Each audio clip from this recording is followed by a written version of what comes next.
Hello, everyone. Welcome to Gdansk, Poland, and day 2 of competition on week number 4 of the ISU Junior Grand Prix. I'm your host, Ted Barton, along with Mark Hanratty. We've seen the rhythm dance and the Paris free program. Up next, the women's free program, 49 competitors. Yeah, it's going to be an incredibly long event, and everybody here willing all of the women their personal best as we look towards a marathon free skate.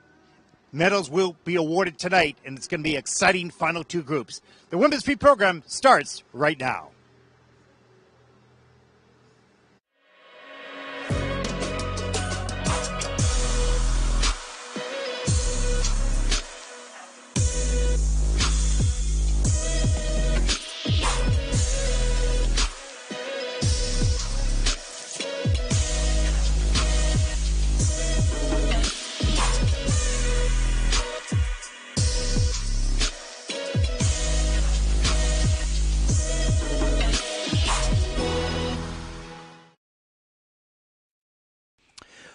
Welcome, everyone, to the Women's Free Program, 49 free programs, as we take a look and a fly over the Olivia Arena here in Gdansk. Day 2 of competition on week 4 of the ISU Junior Grand Prix. I'm your host, Ted Barton, along with Mark Hanratty. We've been having a lot of fun over the past 2 days, Mark, and of course we have tomorrow as well. And as I look at the start order on the sheet, rarely have I seen a sheet that almost does not take all the athletes in the event. Absolutely, and I think everybody trepidatious but excited about the event that we have. Hey, listen, as we take a look at the officials for this event, you know what's interesting is there are good and human and interesting skating stories throughout this next 7 hours of coverage of the women's free program. So there's lots to talk about, lots to share. We hope that people will write in. They seem to be a little bit silent. I don't know if their fingers broke or something like that, but you do have some questions. So, you know, we'll get to that. We encourage all the viewers from around the world to send us messages on Instagram and or on YouTube. And, yeah, we look forward to that. We want to know where are you watching from? No one has sent in, hey, I live the farthest from Gdansk. Yeah, we're desperate to know how far stretched the viewership is and to see from what corners of the globe are pointing in. And this is really the world of figure skating, the world of competitive figure skating is tuning into what's happening here as the Junior Grand Prix traverses across Europe. Exactly, and as we look at page number 3 of how many pages are there here? There's another one coming up here. It's a long event, that's for sure. But, you know, as we've talked about, 34 countries that are represented in this women's category of 49 entries. Or was it 40? 40, I think. Yeah, 40 countries. 40 countries and 49 entries. That's pretty remarkable. And we spoke in the Paris competition, which has just recently concluded, we spoke about the different influences and the different routes and the different methodologies of teaching to create the outcome. And it's going to be really interesting to see different stylistic approaches and technical approaches as we look towards the final group. Yeah, and in some ways, you know, as we've sort of, you know, talked a lot, is in single skating, it's a little bit easier, you know. You don't have 2 people you have to deal with. You don't have 2 families you have to deal with. Yeah. And you don't really have, okay, these 2 individual skaters who are different types of skaters. That's one job you've got to do, right? Then the relationship, another job you have to do, right? Then you have to teach the pair skills or the dance skills.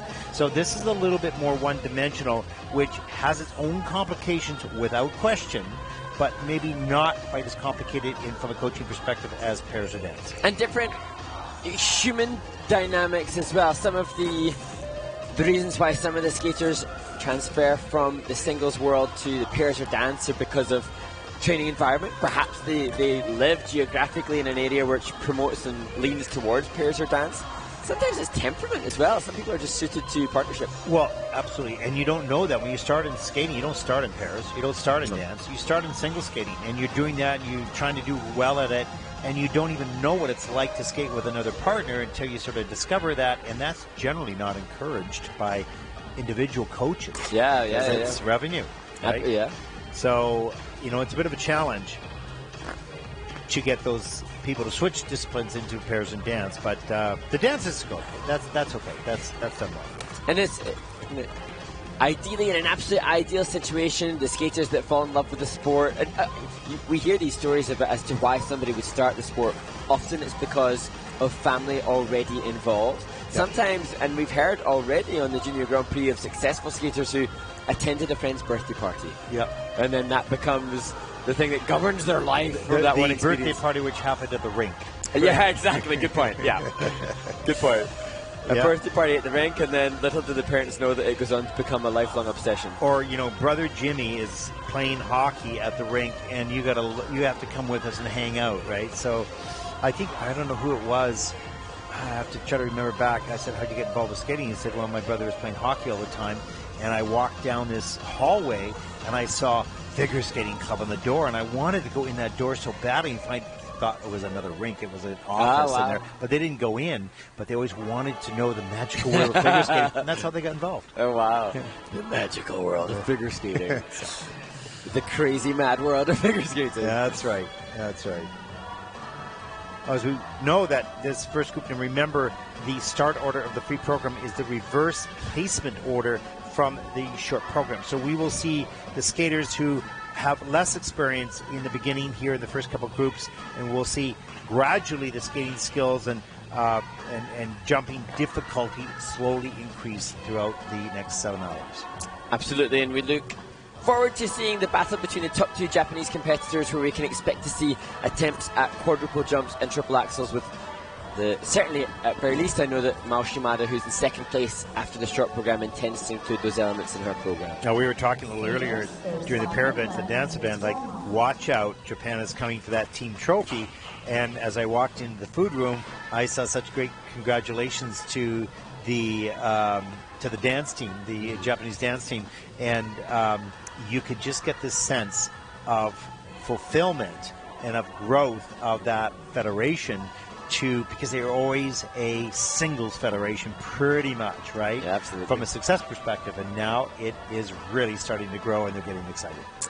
Yeah, I need to fact check, but I'm pretty sure, was Japan's first world champion Midori Ito back in the late 80s?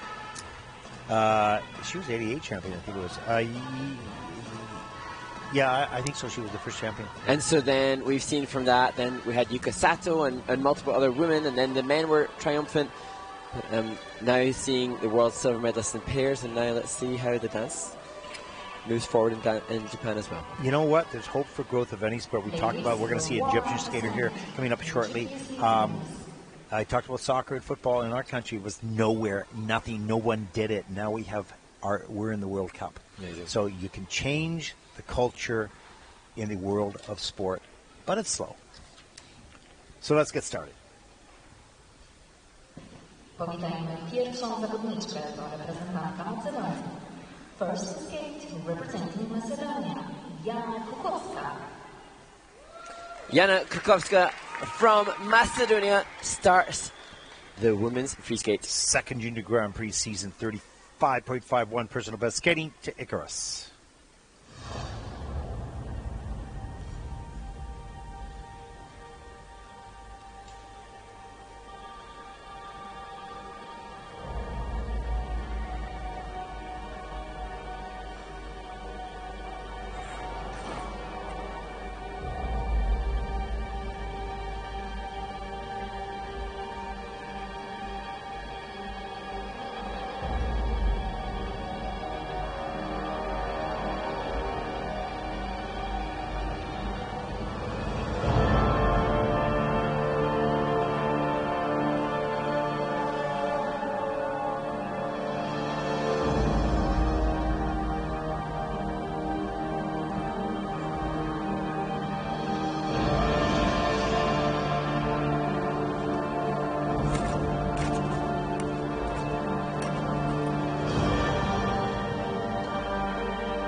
Jana Kukovska. Now, I thought that was a good performance for this young woman. Yeah. Because she's in the doubles. That's the state that she's at. And she executed, for the most part, all of that.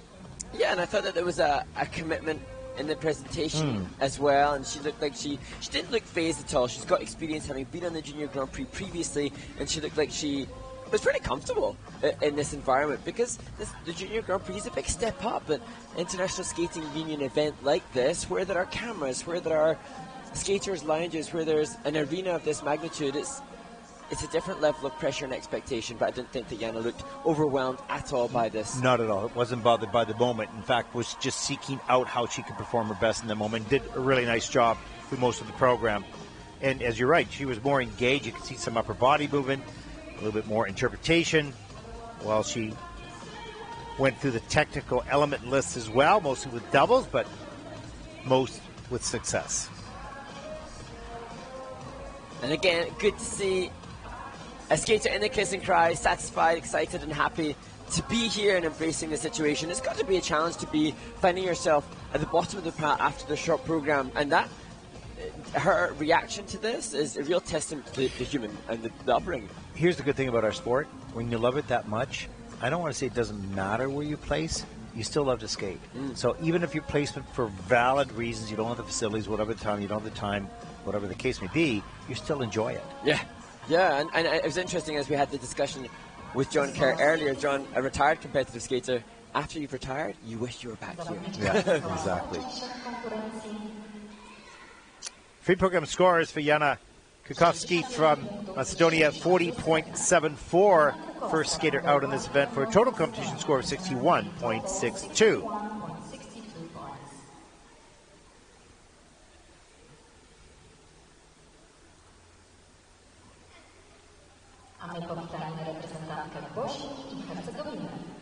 Next to skate representing Bosnia and Herzegovina, Lana Galijasevic. From Bosnia and Herzegovina, 14-year-old Lana Galijasevic.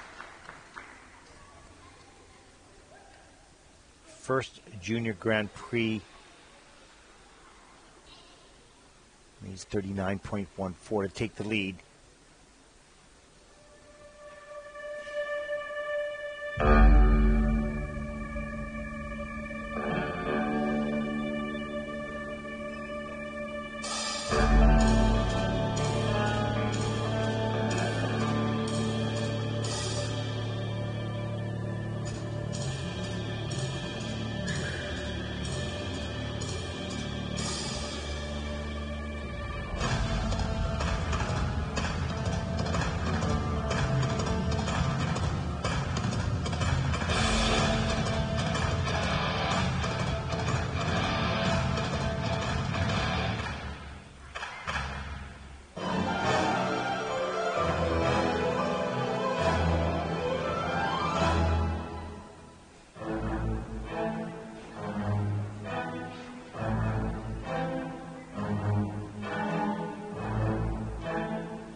Lana Galijasevic from Bosnia and Herzegovina, and I enjoyed her short program and her performance in the same here. Beautiful posture, long Really arms, does. and as she brings her arms up with that straight back, it's very classic and balletic-like.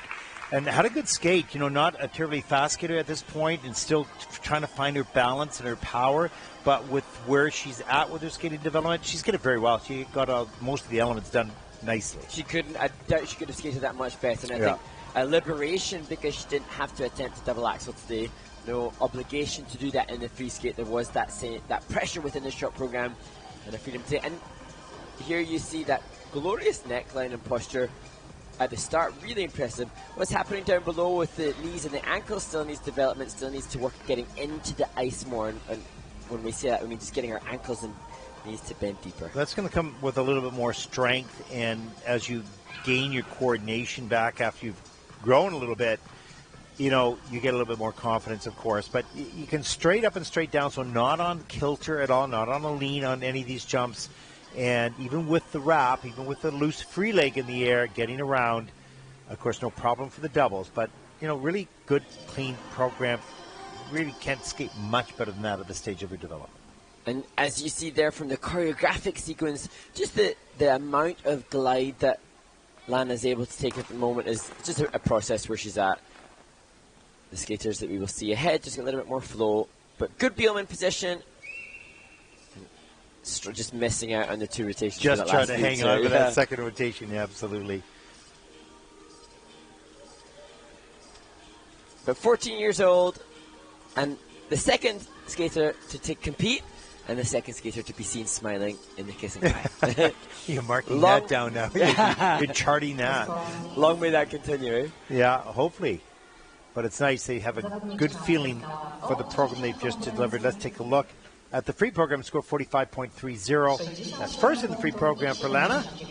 Nicely done. She got a big smile on that with a 67.79. And that puts Lana overall in the first place, being the second skater out in an event of 49 entries. A little high five there. Good job. Nice job, Lana.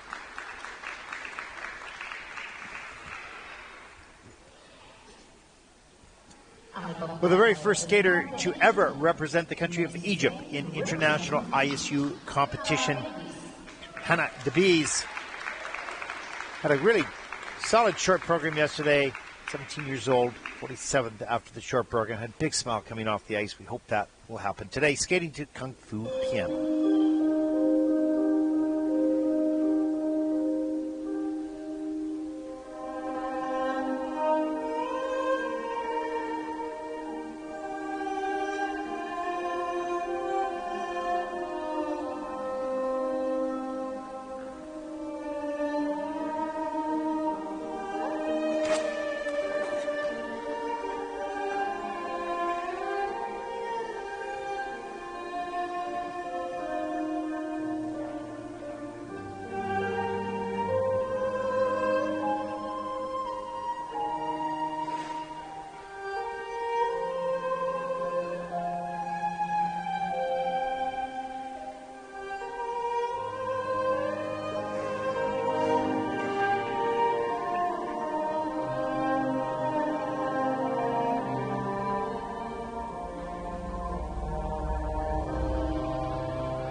Well, Hannah has set a pathway for a generation of Egyptian skaters.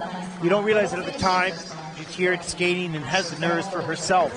But she's not just serving herself by being here. She's serving a young nation, a young skating nation. And effectively making history for another skating community. And hopefully young girls, young women, and young men in Egypt watching this. And there's evidently a lot of people going to the rink now that are wanting to be involved because she's here, because she's a trailblazer. That's the important historic day for skating in Egypt here at the Junior Grand Prix, day one of representation. And we've spoken already this weekend about the impact of Chinese pair skating, having competed in the 1980 Olympics. It was chatting to your wife, Ted, about Mexican skating in the 84 Olympics. Now we see Mexican skaters competing regularly. Here's Hannah competing for Egypt now, 2022. Let's look forward to see what her trailblazing does for future. And after the first couple of mistakes in the program, she got, I don't want to say mad. She got got even.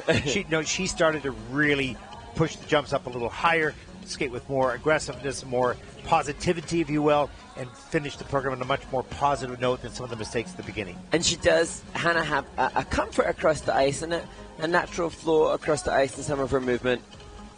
And as you see, as you said, Ted, great to see that she didn't let the early mistakes override her, and wonderful to see, especially having chatted to her early in the week, as we said in the short program, looking apprehensive. Yeah. Here's another smile. Yeah, and the interesting thing is she could have easily made the program, made it even easier after the mistake she did, and she kept trying to get other elements done, the double lutz and the double flip and double loop, of course, double salchow, and she did that. So great job, Hannah. You've made history today and blazed a trail for a generation of Egyptians to enter the sport. 39.79. And that is third in the free program. Total competition score of 62.58. And that'll put Hannah into second place overall.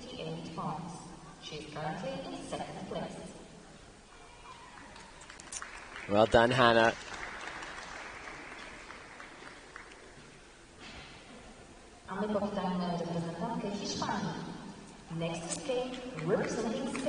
And now with the Spanish men's competitor and pairs competitor here to cheer her on, Spain's Celia Vandhana Garnacho.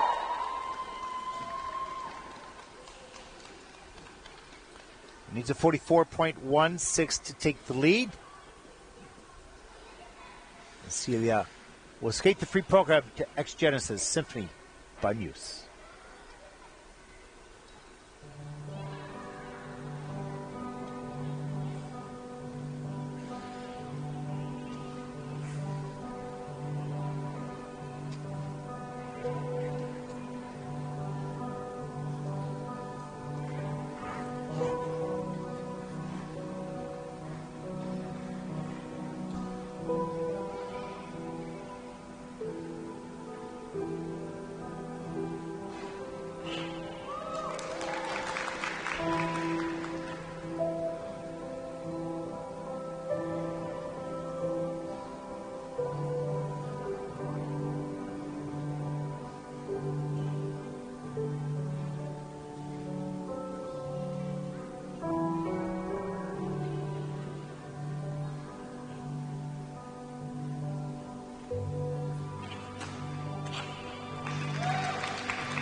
You know, Mark, I was a little surprised that this young woman is in this group because I was thinking, okay, probably, you know, the early groups, so maybe a little weaker skating skills and whatnot. No, she's pretty strong skating skills, opens with the triple toe loop and the double axel, then another double axel. I'm going, what group are you watching? What's happened? Yeah, exactly.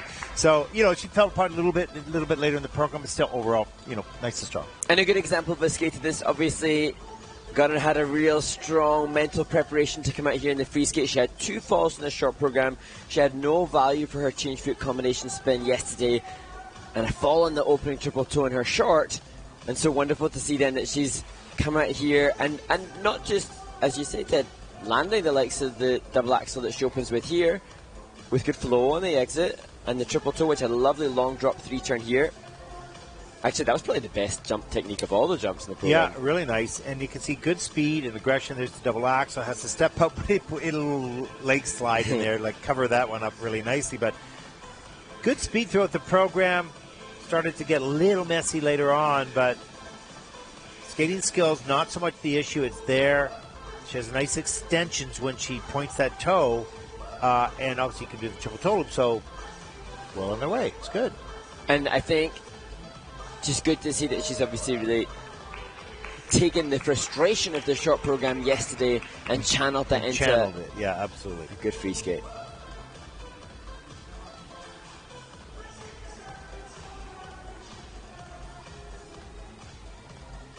So Celia with those couple of double axels and the triple toe, and it looks like flying camel combination spin coming in at level 4, so technical element score going to be much stronger than that which we've seen of the others so far. And also the program component scores, thanks to the increased speed and ice coverage, Celia's going to have a higher second mark as well. And she also had nice extensions and, you know, nice posture, the presentation side of this, just the stylism, you know, throughout the program was a bit of an upgrade and is reflected in those PC scores. Let's take a look at the free program score at 68.21. That's first, of course, in the free program with a total competition score 91.85. Cecilia is currently in first place. 91.85 total points. She's currently in first place.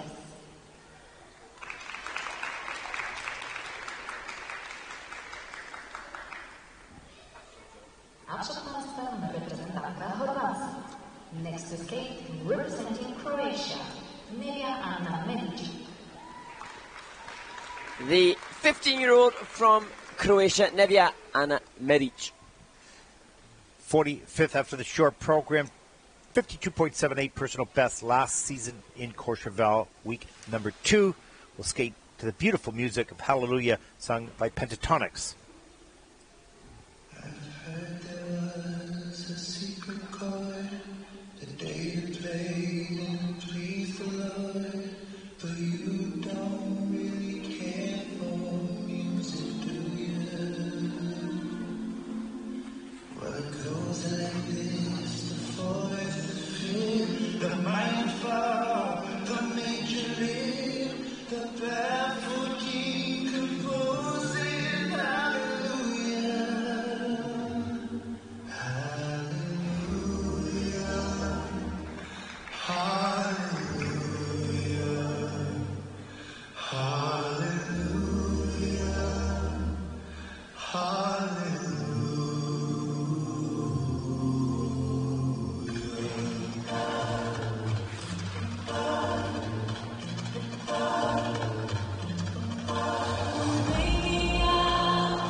Well, Hallelujah has become such an iconic piece of music, of course, and sung by the Pentatonics group, which we've actually done a film to. Really interesting, with singers, with skaters pretending to sing, but it's really interesting. But they, it's such a big piece of music. You have to really pay attention to the phrasing and to the voices to really get inside that interpretation. And it begs the question, the music choice as Nevia flops the kiss and cry. We can't hide from the awareness that these programs are so physically exhausting, but the music choice is very, very difficult because a skater like Nevia, who obviously loves this music choice, has got a lot to live up to with the depth that it offers. The question is, if you love a piece of music, is it the right thing for you to skate to? Now, in one aspect, yes, because you love it. But if you don't interpret it the way it is in your mind, then maybe you need to wait a little longer to get to that piece. But in the end of the day, if you love your music, you enjoy it, and that's what you should do. And the skaters having to listen to the same, having to listen to the same piece of music seemingly millions of times as the season goes on. That's like listening to us the whole 3 days. Gosh, who would do that? Yeah. Well, they have to because there's no other option at the moment. This was great within the choreo sequence, demonstrating great range of flexibility, Nevia here, and you can see now the double toe, the third of the jump combinations. She managed to get 3 jump combinations packed into the program. Really lovely music and a lovely skater and lovely lines as well, and just more experience and more repetition of that program is going to help it mature throughout the season. I really loved the interaction between she and her coach, both before and after the performance in the short program yesterday, and her coach just oozes a positive support of her athlete. Perfect. It's great to see also the pride in representing your nation. I've said it many times, but there should be such great pride in representing your nation here on this stage, and lovely to see the athletes as we see Nevia lifting up her Croatian jacket. Special times, and the skaters are so consumed with what will happen, and they'll be busy processing which of the elements worked. But it's hard not to lose perspective of what is an enormous occasion, representing your nation, being selected to represent your nation at this stage. An amazing honor, really. Free program score 54.89. That's second in the free program for a total competition score of 80.79. And that'll leave Nevia in second place overall for the moment.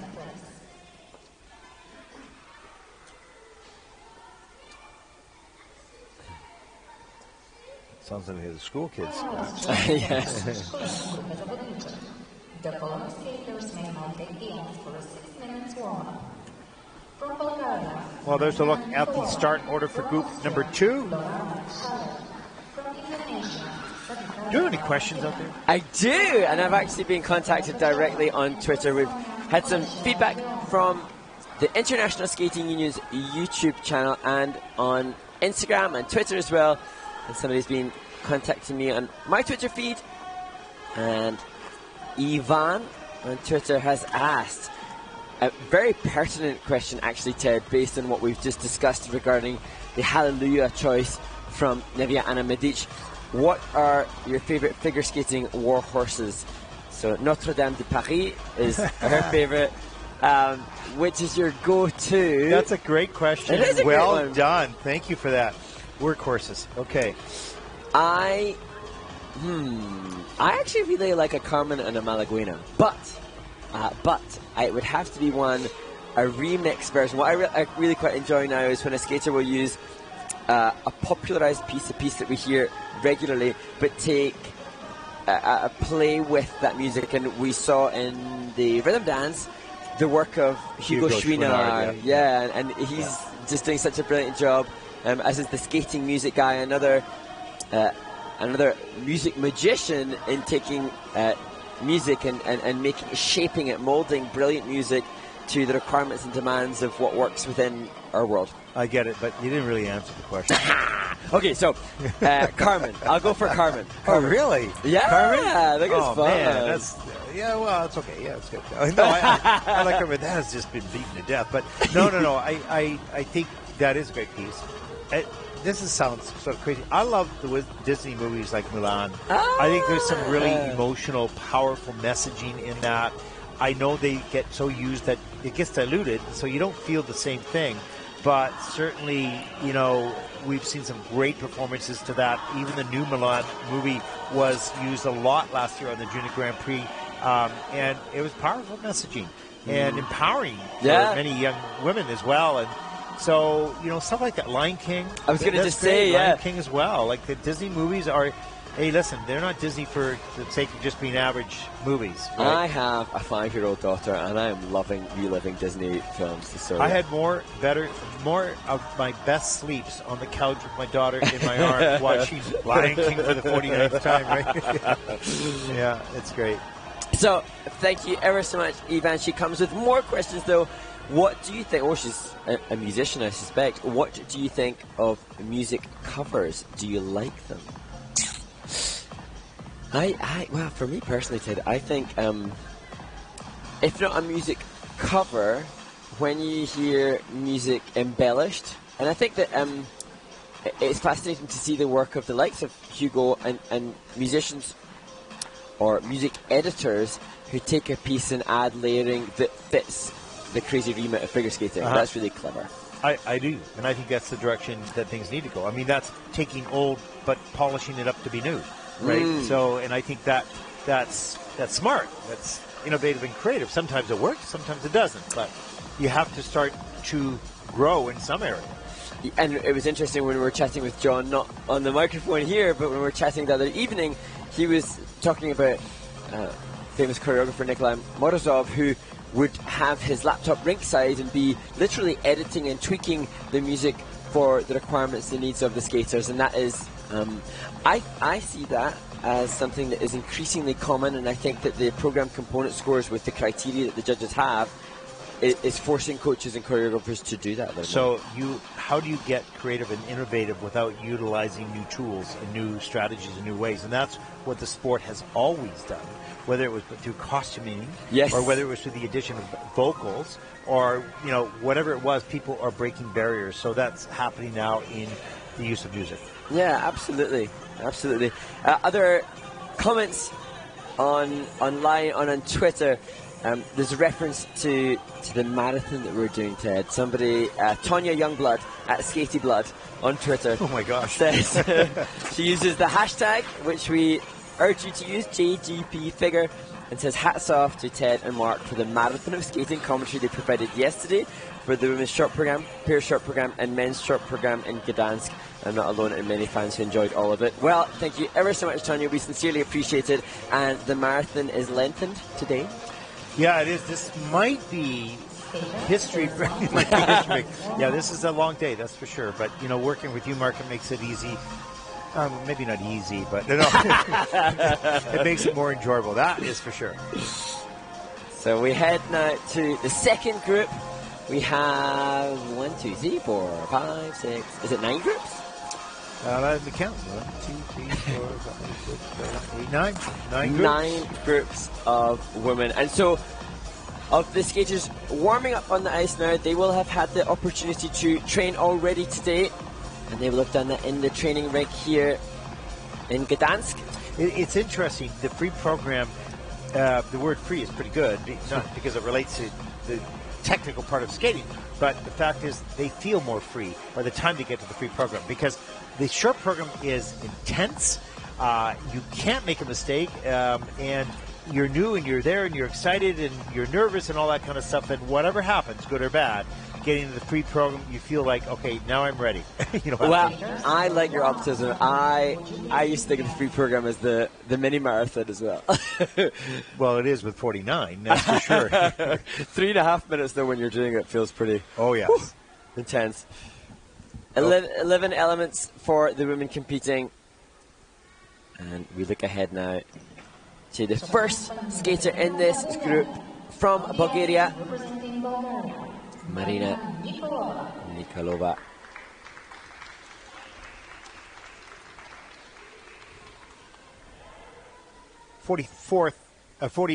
It needs a 44 to take over the lead.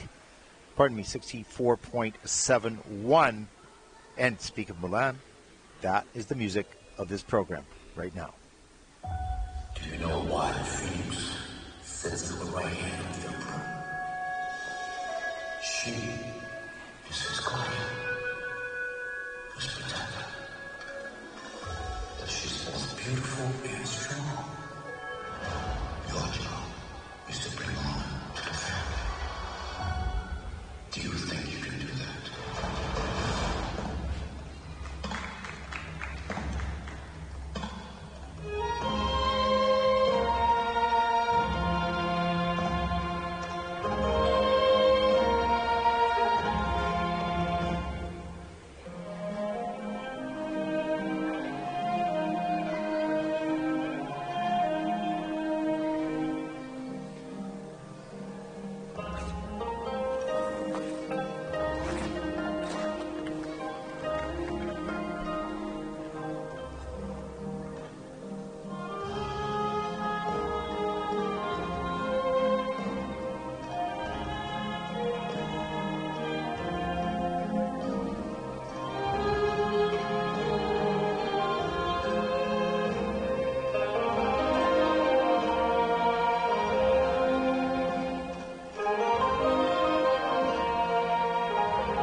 So, Mark, as I watched that program, I listened intently to the music and said, what does it say to me?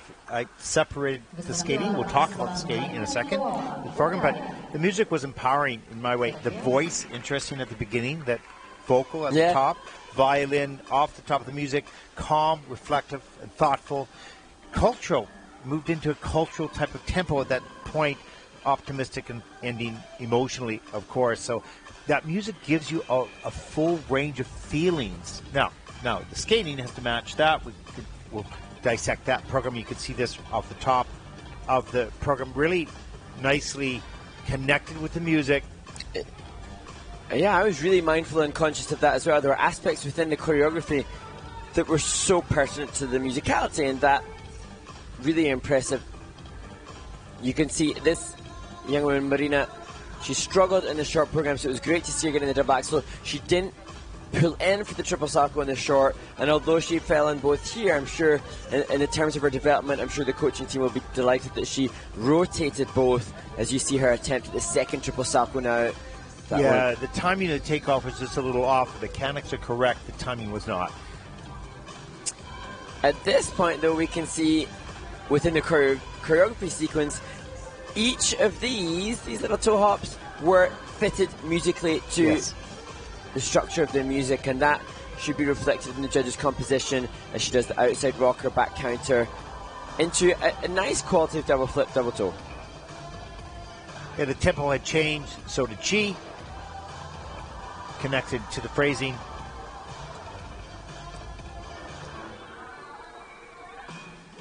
And she obviously heard you when you were saying that you enjoyed the music, Milan. Yeah, I'm going also about how timely was that? I was talking about Milan. What comes up, Milan? Well done, Marina, for your listening skills. Yeah, well. exactly.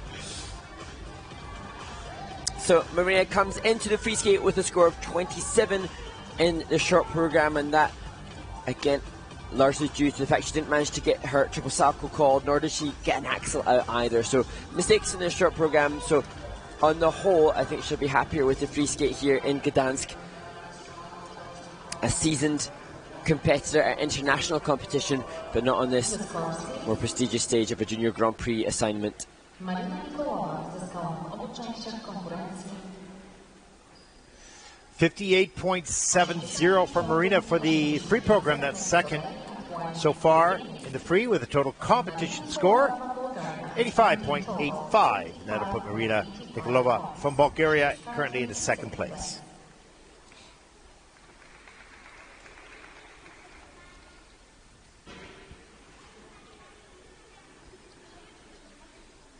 A my powitamy reprezentantkę Austrii. Next to skate, representing Austria, Flora Marie Schaller. Flora Marie Schaller, the 15-year-old from Salzburg in Austria. Honestly, I did not look at these sheets before I said Mulan. But oh my goodness, here's another one. To the loyal, brave, true Milan soundtrack, and Milan rides into battle. How timely.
You know what I like most about Flora? I was watching the jumps. She's not a natural rotator. She rotates fine in pretty good position in the air, but she's so smart on the takeoff. She knows she has to climb up as high as she can to get the clearance, to get the jump clean, to stand up.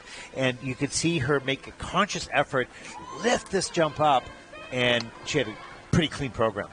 Yeah, and a high five from her coach as she leaves the ice. And another skater who turning the disappointment from the short program round as we look back to see the opening triple salto, what turns out to be, well, I wonder how they put it in. I think triple salto, single loop, double toe combination, but here the triple toe and that little bit short of rotation. But in seeing these replays, we see a skater who has much more technical element difficulty than those that we've seen so far with this double axel Euler double flip. And watch the lift up into the air. Gets up as high as she can. She pushes. The energy is on the up, not on the in. Down and up through the knee. Get around, drive, because the rotation, it's not slow, but it's not as quick as it needs to be. But the air time gives her the space to complete the jump. Nice double lutz technique. Yeah. That was a pretty good skate for her. Really. Absolutely. And so her score of 27 points in the short program will have been frustrating for a skater that can do clean triple jumps. She could have elected to go for easier jump content in the short, but she obviously wants to be considered as competitive. She's not attempted triple loop in the free skate. She did attempt that in the short program because the loop is one of the required elements for juniors in the short program this year. Didn't put that in the free skate. It stood up on the triple saltos and triple toes. Yeah, a lot of the landings were actually downgraded. This triple toe loop was downgraded. The triple salto was downgraded. So some rotational issues there. As I mentioned, she's lifting up, but she's going to have to be a little quicker in the air. A little bit more speed going in is going to help a lot of it. The speed is energy. Convert it to timing. It's going to make you fly. And Flora Marie trains in Salzburg, where she was born. What a beautiful city. Oh, yeah, what a nice place to live. Amazing. How fortunate she was born there. Yeah. We had a Junior Grand Prix in Salzburg just maybe 3 years ago. Oh, well, more than that, I guess, with COVID, but probably about 4 years ago. Lost a year somewhere. What a great spot that was, and it was in the summertime, walking along the river to the rink. But, gee, that was rough. Let's take a look at the free program scores for Flora Marie Schaller of Austria, 67.38. That's second in the free program. Total competition score, 94.94, and that puts Flora Marie currently into first place.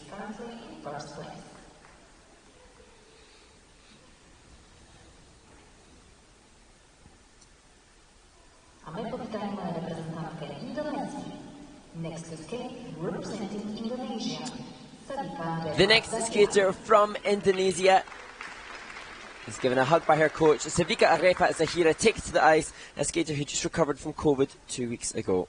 59.88 personal best in 2019 Lake Placid Junior Grand Prix. Skating to Arabian Nights in Speechless by Ellen Menken.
very focused and very determined performance by this young woman. Did, for the most part, everything she planned to do. And another Disney piece of music is getting to the new Aladdin soundtrack. Everybody's hearing you, Ted. And Well, what did I tell you there, big boy? Yeah. You gotta obviously... got to listen to the guy. Yeah, you speak and they listen. No, but listen, Disney music has an emotional undertone and rhythm and feeling to it. And at this stage of development, it's meaningful to these young skaters as we watch Savika go through the program. You can see she's really quick twitch on the takeoff. It's good. Good speed coming into these elements. Backs up over the pick on the double lutz into the double toe loop. Has a pretty strong back, so able to save things when they go a little bit off. Here's the double flip. Euler, double Saukow. Not a lot of flow, but working her way through it. And when I look back, Ted, and we haven't seen Savika compete at the Junior Grand Prix since back in 2019. And looking back at the results from that competition in Lake Placid, we saw that she was attempting triple Salchow and she could fully rotate the double axel at that event. So you just wonder if perhaps it's the impact of the COVID that she had recently. Not quite sure. No question. No question. COVID has impacted her recently, but it's impacted the world of development as well. It slowed things down. We saw that in the dance in the pairs, particularly in the pairs, because you had to touch and you weren't allowed to do that and the whole thing. Listen, sport is just starting to come back now. We're seeing better performances, and it just takes some time to get back to normal. And good to see again the representation for Indonesia. Yeah, that's great. And the color of the tracksuit matching the color of the sofas there as well. Well, they're trying every type of shape they can get there to get that heart going. And that's wonderful. We saw her coach already in the event. I think he has a male competitor as well, and just oozing optimism and positivity. Yeah, what a nice help and support for those skaters. Free program scores for Savika, 58.05. That's fourth in the free program. And with a total competition score of 88.08, Savika will currently, at the moment at least, take over third place. She's currently in third place.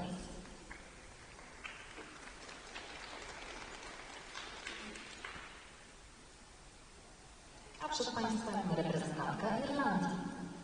Next to skate representing Ireland, Sophia Tkacheva. So the fascinating story of Sophia Tkacheva from Ireland, who travels inordinate distances to manage to skate just 2 times per week.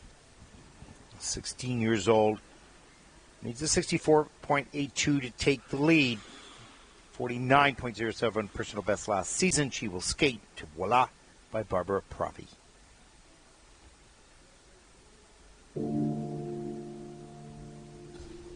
Écoutez-moi, moi la chanteuse est de nous. Parlez de moi, à vos amours, à vos amis. Parlez-leur de cette fille aux yeux noirs et de son rêve fou. Moi ce que je veux, c'est écrire des histoires qui arrivent jusqu'à vous. C'est tout. Voilà.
pas bien aimer mes contours.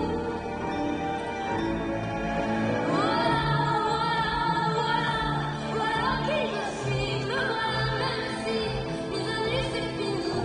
Me voilà dans le bruit et dans la fureur aussi.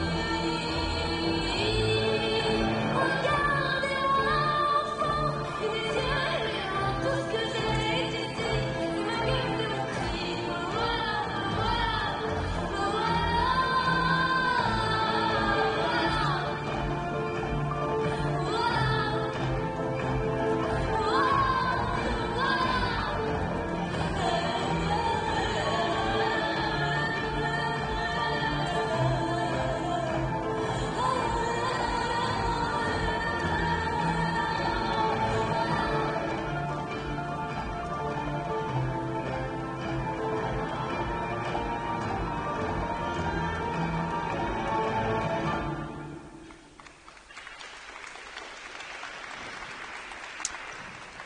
Mark, let's leave the mistakes of the program aside for a second because I want to say, first of all, the music choice. I love that piece of I music. love that piece too. Absolutely. Why? Because it has this emotional tone in every word, but also with pace and rhythm throughout the program. And there are elements, take away the falls, the mistakes, and all that kind of stuff. She resonates with that piece. That's, you can see that in her. She's not in shape right now because, please fill the audience in on the story.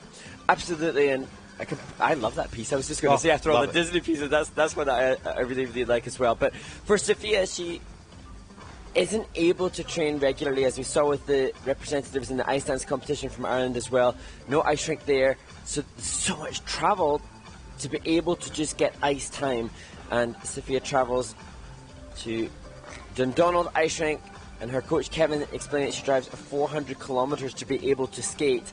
And just 2 times per week as she stays with her coaches who do all that they possibly can to give her the time that she needs to be able to compete at this level. But interestingly, despite all the mistakes here, you can see as she enters into this loop, there's good jump technique, there's good flow, there's good glide, there's lots of evident quality, just not deliverable. No, you can see she's strong and she's sensitive to that music, but she doesn't have the mileage. And as we said, juniors / time. You need time, both on the ice, and you need time through months and years to develop and mature into a senior skater. She certainly has some skill here, but not enough time to develop to the level that she would want. Absolutely, and her coaches Kevin Van de Pern, Jenna McCorkle, both Olympians, very good Olympians, so they're giving good information, but it's just hard to process and make that consistent. This is not an easy sport. You can't show up just 2 times a week and expect to be at the very best level you're capable of. It takes much more time, and that is the challenge that this young woman has at the moment. Let's take a look at the free program score. 43.21 for Sophia Tkacheva from Ireland. That's 7th free program with a total competition score of 73.34, and that will put Sophia currently into 6th place overall. She's currently in 6th place.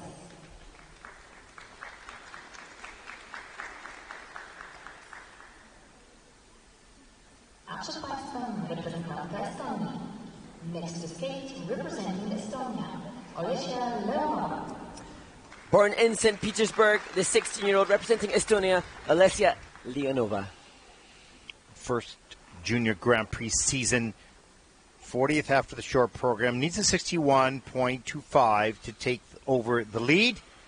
We'll skate the free program here in Gdansk to The Color of the Night by Lauren Christie.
Well, I have a few things to say here.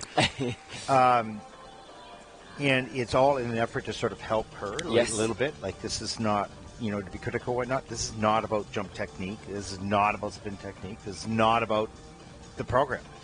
This is, after the triple Lutz, it appeared as if she had given up. Mm-hmm. She got up and marched down the ice, completely broke the program.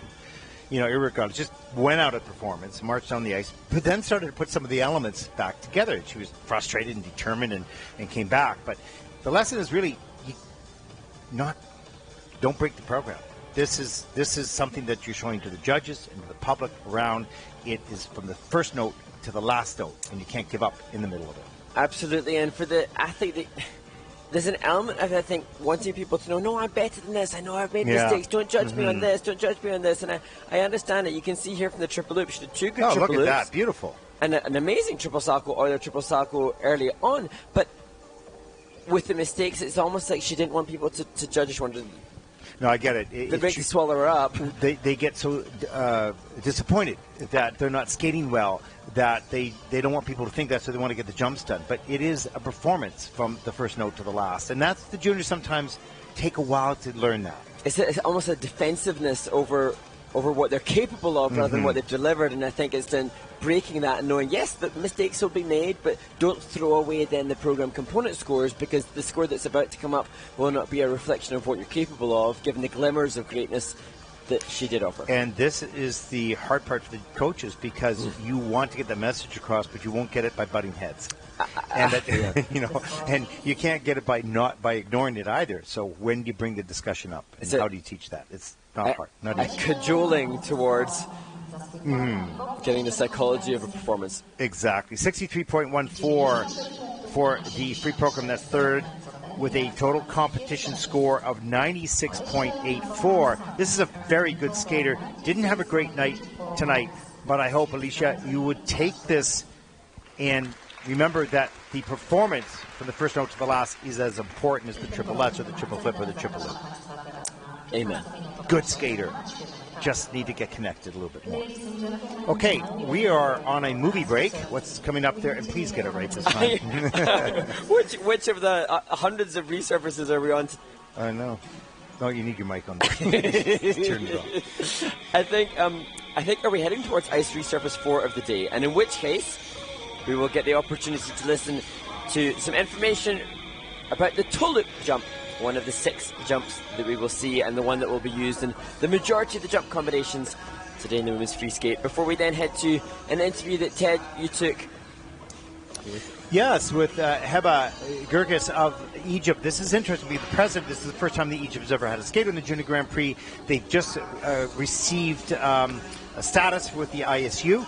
They are developing their Learn to Skate program, fabulous program in Egypt, and also developing skating in, she's been asked to help develop skating in Africa and in the Middle East. So it's really interesting. A little longer interview, but very interesting information. Take a look at that. And I do hope that you got it right this time. Okay. Stay tuned. Fingers crossed I got it right. Okay. Take a look. Enjoy. We'll be back.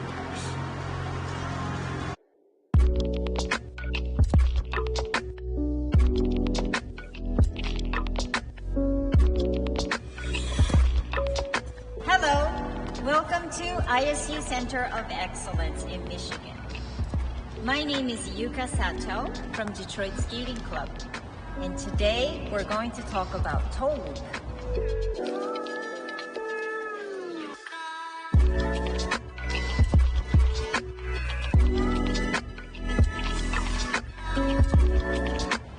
Toe loop is one of the toe jumps. It takes off on the outside edge, and you're going to toe in and jump. Now, it can be a single, double, triple, or quadruple.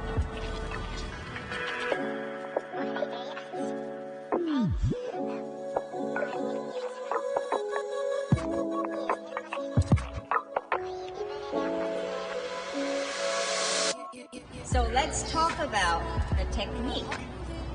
Most important thing is the rhythm, especially with the toe jumps. If you have a nice rhythm and you just, everything goes together and that turns into the explosiveness, which will make you jump high, and it will be light as a feather, and you can rotate very fast and land.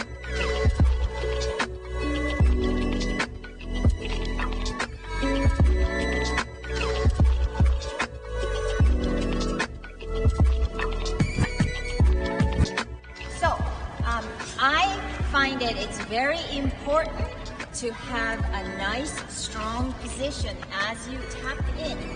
Where your toe pick is, not too far into the circle, not too far outside of the circle.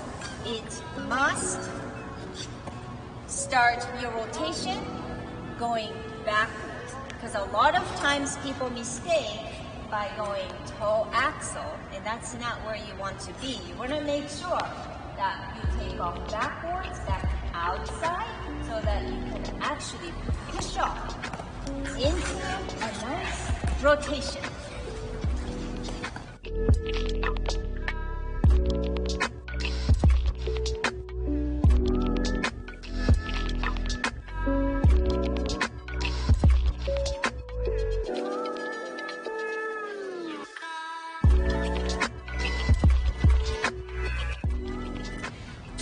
Is also used as a combination jump very often.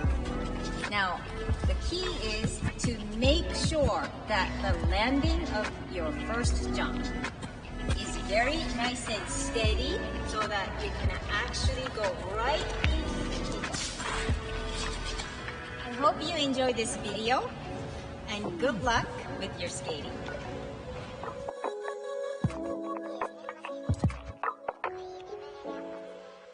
Here in Gdansk for week 4 of the Junior Grand Prix, and I'm with the president of Ice Skate Egypt, Heba Gergis. Heba, thank you so much for joining us. Now, what a fascinating story the development of skating in Egypt has been. Tell us a little bit how you got started in it and how it got started in Egypt. Thank you very much, Ted, for interviewing me. It's truly an honor to be here today as your guest. And also, it's truly an honor to be here representing Egypt. This is our very first ever international competition, and I'm so proud to be here today. The idea started in 2016. My daughter and I were watching the Youth Winter Olympics, and she being a figure skater herself, Sophia, she told me, "Mommy, how come the Egyptian flag is not there, and how come Egypt is not represented?" And so I took that on, and actually the next day I did call the ISU. I asked if Egypt has an application. They said no. I asked about the requirements, and I got it started. And I'm so proud of where we're at today. Of course, it was a very long road because we are developing the sport in a nation that doesn't know that figure skating is a Winter Olympic sport. They skate for fun. Skating is known to be for entertainment only, but to develop it as a sport, it has been such a big task. But there's so much interest from the Egyptians. We have grown so much over the past years.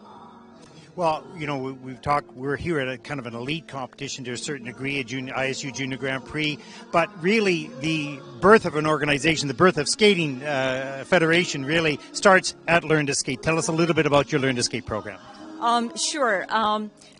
We started initially with like our first nationals in 2019, but we had skaters, Egyptian skaters that lived abroad. During COVID, we were, you know, it worked for us a little bit because I had the chance to work with international coaches. I had our two advisors. I had Coach Monica Hale in the U.S. and Jamie White, and I also had Mr. Joel Karakash. They helped us develop a curriculum for Ice Skate Egypt, and I wanted to do a unique curriculum for us with Egyptian names.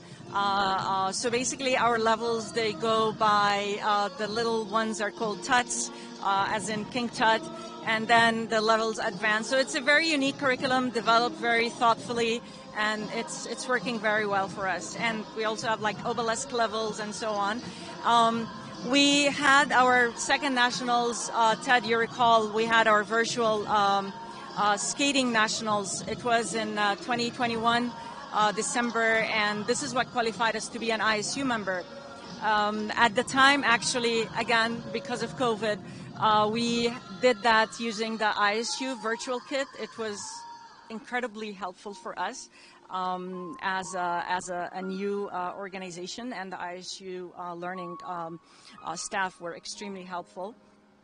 And so, and you did the commentating on it. It was. You can add your. I had the pleasure of doing the commentating with Kevin Reynolds, of course, a famous Canadian skater, and that was so enjoyable to do, and so great to see the birth of a skating nation and all the work that you've done so far. Let me ask you a question about another project you're working on for the ISU, and that's growth of figure skating around the world and in the Middle East and also in Africa. Yes, so the ISU has the Development Commission. They have asked me to organize a few projects for our region, and by our region, it's basically Africa and the Middle East. So there is South Africa, Morocco, ourselves, Egypt, and also other nations that are developing. Kuwait just became an ISU member, and Emirates, which have been a member for a number of years, and they have quite a number of programs themselves. So I'm working with them on two initiatives, actually. They're both equally exciting for me. The first one is to introduce speed skating to those that are not members in speed skating yet. South Africa is a member, has been a member in speed skating for many years, and they have kindly agreed to host camps for training and so on. This will be an ISU project, so I will be leading that, and it's quite exciting. And also the other one is to continue to advance figure skating, so we're also planning programs for skaters and coaches trainings and so on, and they will be run regionally. And also I hope to also have competitions regionally, and my big dream, Tad, really is one day to host a junior Grand Prix in Egypt. My gosh, we would love to go there, that's for sure. I can't promise you when, but it will be someday. As you can tell, Heba is a very determined woman and has done an amazing job with Ice Skate Egypt. Looking forward to your work on the development of skating, of course, in Africa and in the Middle East as well. It's so exciting that the world of skating is being expanded around the world now and in the future. Thank you very much for joining us, Heba, and the best of luck here in week 4 in Gdansk. Thank you. And I'd like to point out today, for the first time, the Egyptian flag is up in the Junior Grand Prix. And this is the first thing that caught my eye when I walked in. And I teared up. It was just, it's an incredible feeling. And I'm very thankful. And especially for this interview, Ted, it's really an honor. Thank you so much. Very proud moment for Egypt. Thank you.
Zaczynamy kolejną rozgrzewkę. The following skaters may now take the ice for a 6 minutes warm-up. From Argentina, Sophia Natalie Dayan. From Poland, Laura Szczęsna. From Hungary, Katinka Anna Zsembery. From Sweden, Miranda Lundgren. And from Slovenia, Julia Sebestyen. Welcome back, everyone, to Zagreb. Zagreb? We're in Gdansk. What are you talking about? We're in Gdansk. Why did that come up? Whoa, it's a long day. Welcome back to Gdansk, day 2 of competition in week 4. I got those numbers right now. You're laughing. What are you laughing at? Because I got the right thing for the resurface this time, so I'm back in the room, and you're like off in Zagreb. Oh, okay. I don't know why. Where did that come from? Okay, we're in Group 3 warm-up. Are we? In the women's free program. We are. I've got that one right. And here we go. So no more questions. No more questions. Although it's distinctly possible that things are coming through in the ISU media, social media channels, but no more questions coming through to Mr. Mark Henretti. So if you want to give us questions to Mark Henretti on Twitter, then please feel free. Wow. Okay. Phone's going to ring off the hook now. Why have I just done that? Why would I volunteer more communication? Oh, no, I did that too. I did the JGP partner at, whatever Gmail account it was. It was great because it had, really thousands of people around the world over those years sending in really interesting questions and stories and how they discovered skating, where they were watching from, what their pets look like, all sorts of different things like that. It was really great fan engagement. We love it.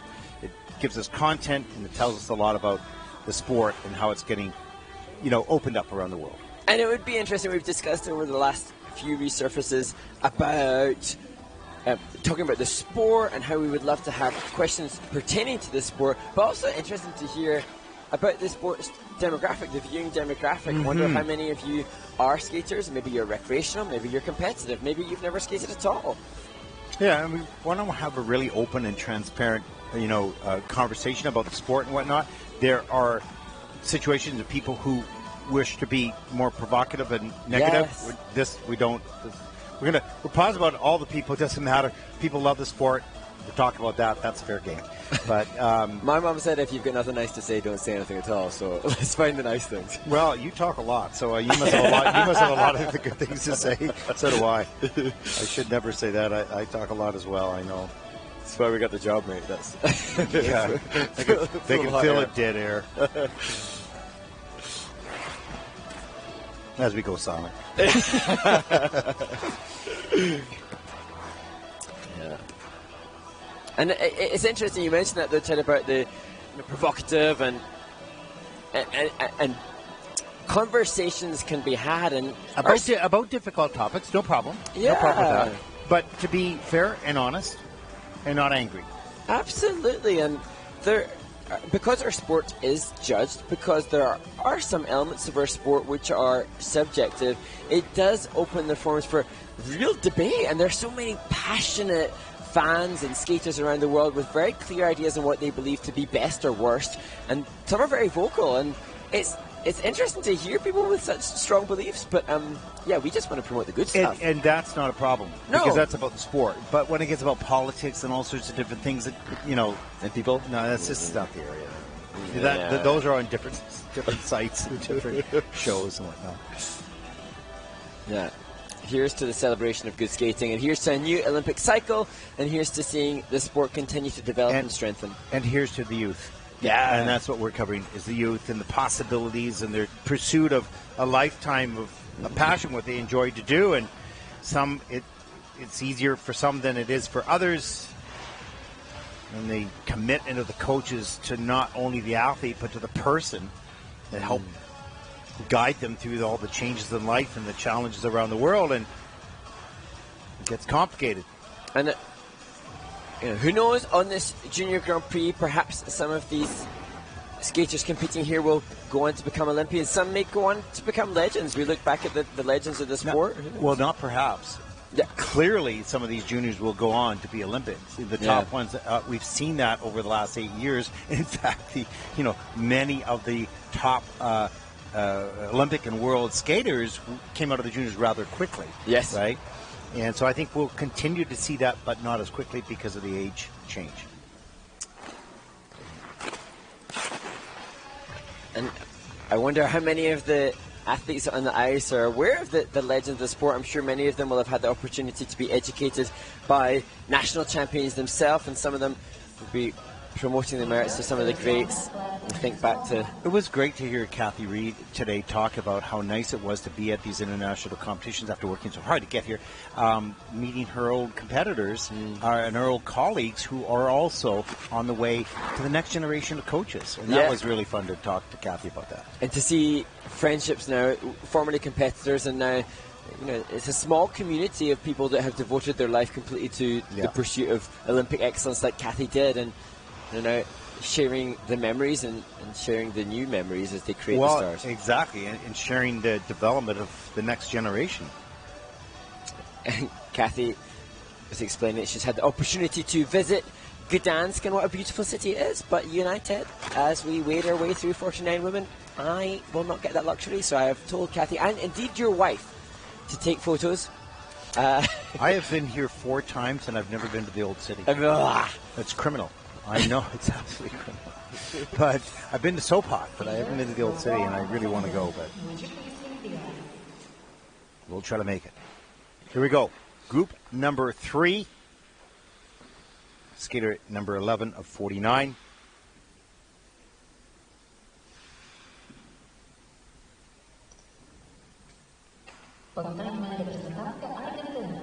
Next to skate, representing Argentina, Sophia Natalie Dayan. 16-year-old Sophia Natalie Dayan from Argentina.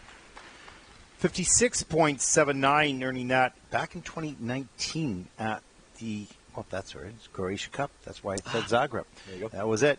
It was in Zagreb. And Sophia will skate her free program here tonight to Cinema Paradiso.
Sophia Natalie Dayan from Argentina, and great to see her smiling. Mistakes made, but a choreography sequence that had a very lovely spiral.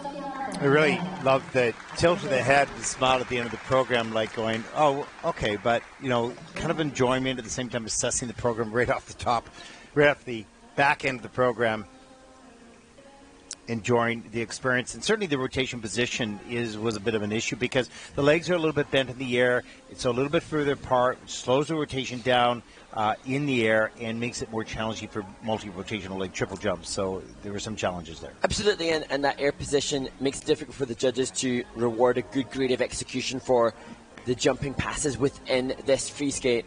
And it made me think of myself. I remember the coach that I had when I was doing my double jumps, a very lovely human, but I got away with a bit of a leg wrap, and it's difficult then for you then to correct those mistakes with the air position, and it just takes a lot of patience from both coach and skater. Yeah, when you look at the top, countries of the world that are developing skaters, the first thing they teach is the air position, spinning backwards on little machines now, these little rotational machines, so that the young skater at the age of 5 or 6 feels comfortable, tight and straight and strong as they spin.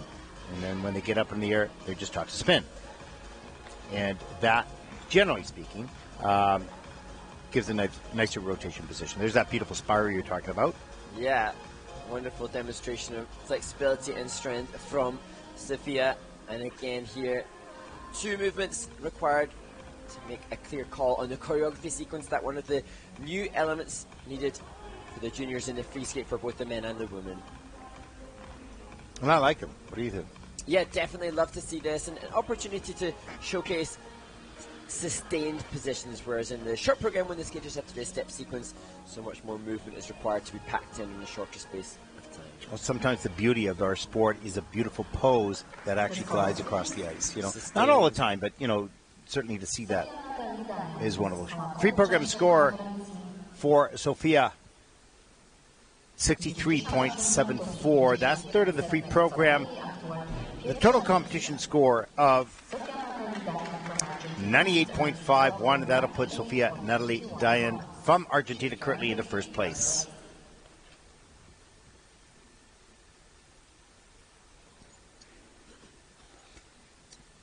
And so far, lots of smiling, happy skaters in the kiss and cry. As we look now to a home nation skater, born in Poland, Flora Marie. Well, 50.57 is Laura's personal best. They need a 62.69 to take the lead as she skates to Romeo and Juliet.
tough and challenging skate for Laura Szczęsna, the home skater from Poland.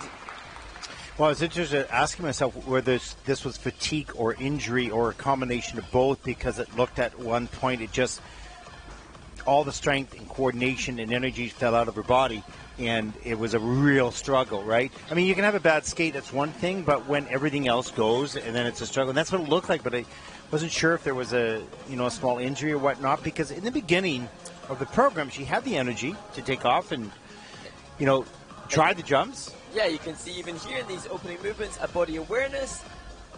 They seem to be lost completely, a complete lack of body control and awareness. And I feel somewhat guilty not having the backstory to know whether or not seeing that triple loop there, and then the triple toe, which Laura did well in the short program as well, in combination with double toe, whether or not then there has been some sort of engineering backstory which forced the big mistakes towards the The opening was really strong, quick, and agile, no problem, but it started to get slower and check out and body actions and reaction. And so I'm going, I don't know, maybe not enough run-throughs, or maybe there's an injury. I don't know. We can't make excuses and can't speculate. We should never do that, but that's what we saw unravel a little bit.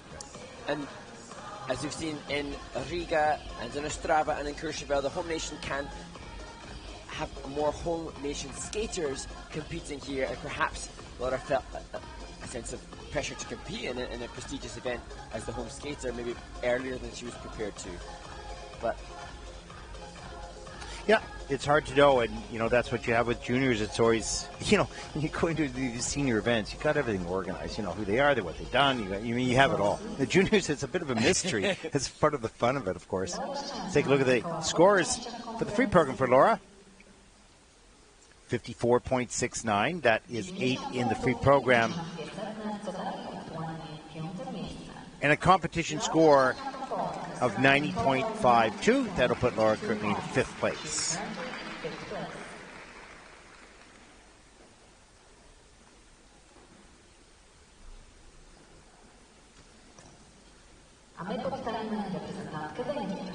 Next to skate, representing Hungary, Katinka Anna Zsembery.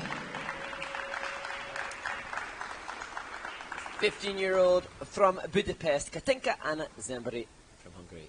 3rd at Junior Nationals, first Junior Grand Prix season. Needs a 62.11 to take the lead of this competition so far. Skating to Piano Concerto, number 2 by Rachmaninoff.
Such a good skater. Katinka Anna Zsembery from Hungary, evidently a really good quality skater, very visibly well trained, good jump technique, and the triple salto that she did in the program had such good grade of execution, box ticking all the criteria that the judges want to go positive on the GOE. Just frustrating that I feel frustrated that it was such a rough skate for a skater that has such quality.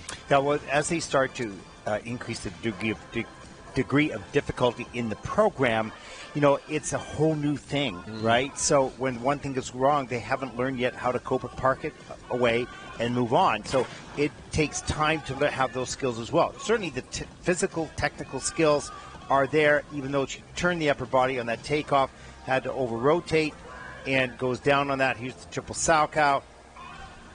That was just beautifully done. Nice. Great technique, great timing, beautiful. Ina Bauer.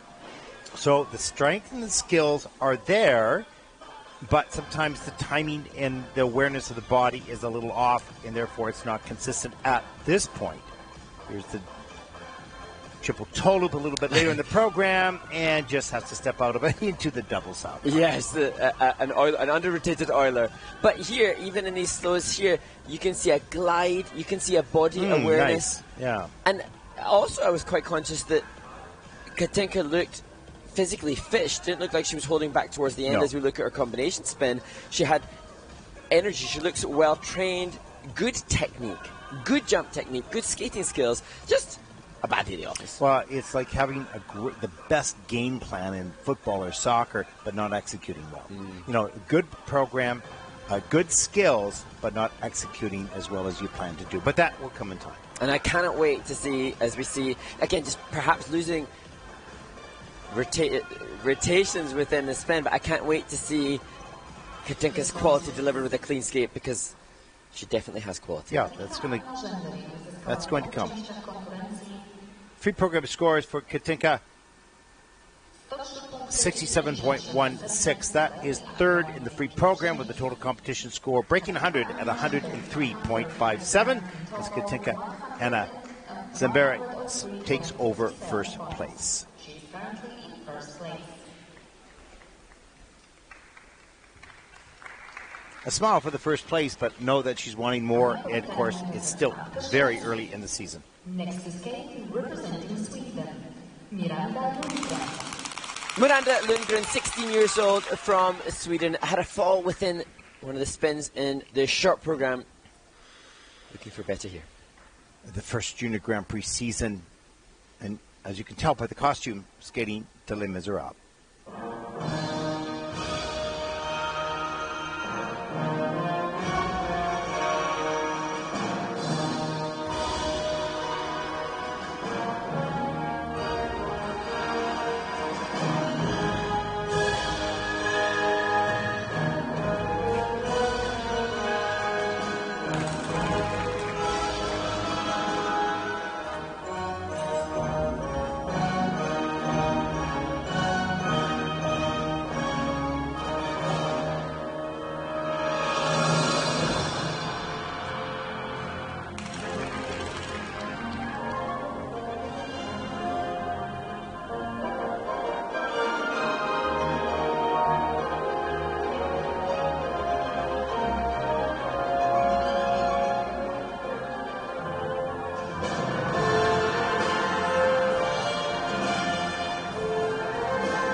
Well, what a great program for this young woman.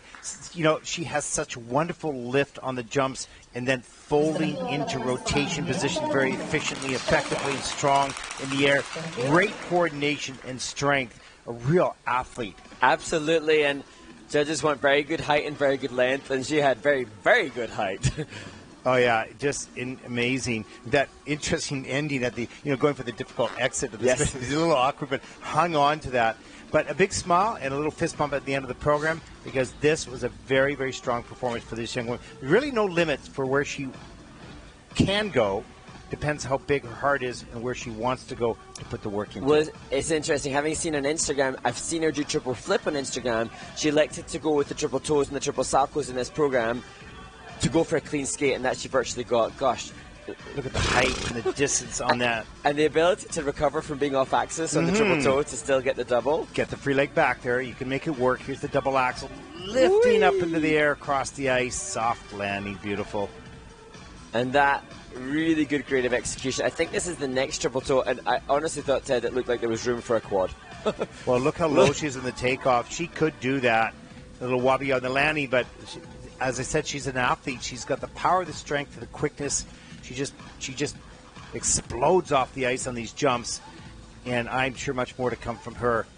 But it'll have to come from her. We can talk all we want. Depends on what she wants to do with it. She certainly has the physical ability to go a long ways. And having seen a program here with 4 triples, 2 toes, 2 salchows, that's the second of the 2 salchows that also had wondrous height. She having a clean skate with that triple content.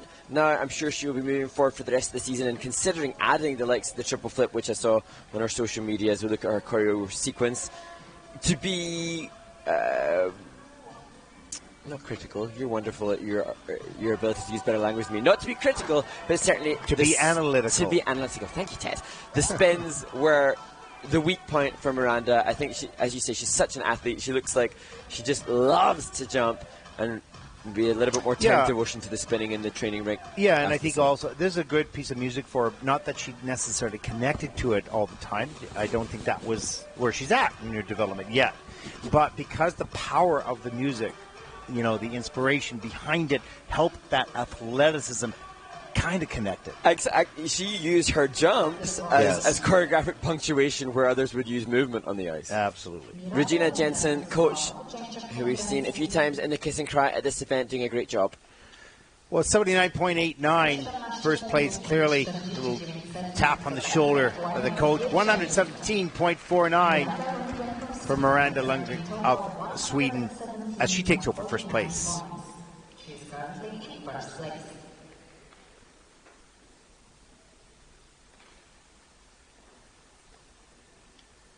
A my powitamy reprezentantkę Słowenii. Next to skate, representing Slovenia, Julia Sebestyen. 16-year-old, born in Madrid, representing Slovenia, Ayuria La France. Second Junior Grand Prix season, 31st of the Junior World Championships, the last season, 78.14 personal best in the free, skating to No Time to Die by Billie Eilish.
Gosh, I wonder if that last spin was, after the music had finished, after the time. I'm not sure. It's going to be interesting to see the technical panel, if there'll be a time violation as well. But it's surprising a little bit because I think she's such a musical skater. And yeah, it was funny. She got here. But you know what? What a nice skater. Yes. Really wonderful jump technique. And, a couple of wobbles here and there, but really like the timing, the coordination, the strength, physicality, and also the sensitivity to the music as well. So really nice all-round skills here. And I really enjoyed Julia's short program, the flamenco-style, Spanish-style short program. And it was interesting just to see the analysis of the technical panel and the judges in the short, just rotational issues with some of the jumps there. And I think the judges, in regards to the program component scores, looking for more speed, but I did feel that there was more speed for Julia today in the free skate, so hopefully program component scores go up a little bit as a result of that too. But potential, definitely. I mean, you look here, this first triple loop. Yeah, really nice. There may be an under rotation. There is an under rotation, but here's the triple S. This did not. Watch the pick. Goes in too early. It's got to go in on the way up, and so never really popped off the ice to get high enough and quick enough in the rotation. Downgraded, of course, and then with a fall. Let's come a little bit further later in the program. Nice little hop into a triple Salchow. Nicely done up into the double toe loop. So got back on track.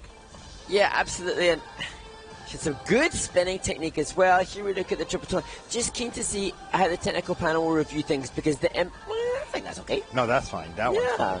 The other ones might be a little bit questionable, but that one was okay, according to us. But yeah, because the impact of less rotation, for those that aren't as familiar, just dilutes the technical element score awarded to the element. So that perhaps why Julia finds herself in this group. But as I said in the short program, this a fascinating young woman. Seeing her studying at midnight still hasn't been lost to me. On Tuesday night, we arrived at midnight at the airport in Gdansk, and this young woman was, instead of choosing to either go on her phone or even sleep ahead of the event, she got her study books out, and I just think that's such testament to a person that's managing their time well. Yes.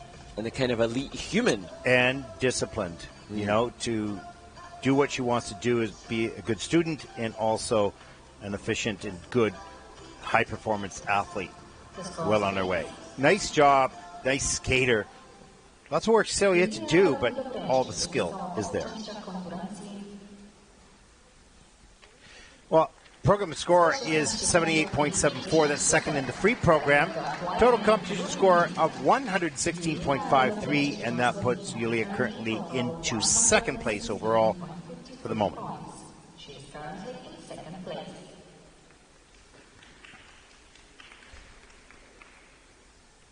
A ja na rozgrzewkę zapraszam już kolejną grupę zawodniczych. The following skaters may now take the ice for a 6-minute walk. There's a look at the next group number 4 in the women's free program. There are 9, so we're not even halfway through here. But we're getting there. We're getting there. And it's a lot of fun. We have 40 countries represented in this event. That is outstanding coverage from around the world, participation, and we're excited about that indeed. Now, we have no more questions, correct? I'll just hail in on Twitter and just check what's happening there. It doesn't appear like there are. There just seems to be, Ted, some appreciation. One for person watching. One person watching, and that one person seems happy with the coverage. So at least there's no abuse. Yeah. Not that I've seen anyway. Not that we can see. Ignorance is indeed bliss. Yeah, exactly. So the story of this long event, of course, next week we also have 50 women, I believe. There is 50 for sure. It might be a little bit more. I'm not sure. We'll have to check the final list of entries, but we will go to week number 6 next week here in Gdansk, and it's called another name. Okay, this is Solidarity Cup, and then next week is the Gdansk Cup, I guess. Yeah, Baltic Cup. Baltic Cup, and that the name that was assigned to the Gdansk event in previous years. Yeah. I love that this event, which was originally intended to be in Grenoble in France, was called Solidarity Cup, and it feels like the influx of skaters from the Armenian event, which was cancelled. Do you know the history of this arena? Only you said No. 70s. So in the 70s, when this was housing the meetings, if you will, of the Solidarity movement in hiding because there was obviously conflict there. They were in the lower part of this building. There's tunnels. We were taken on a tour a number of years ago, and the tunnels down there were used. There were little rooms that were used for food and for medical in case any, with the riots and things like that.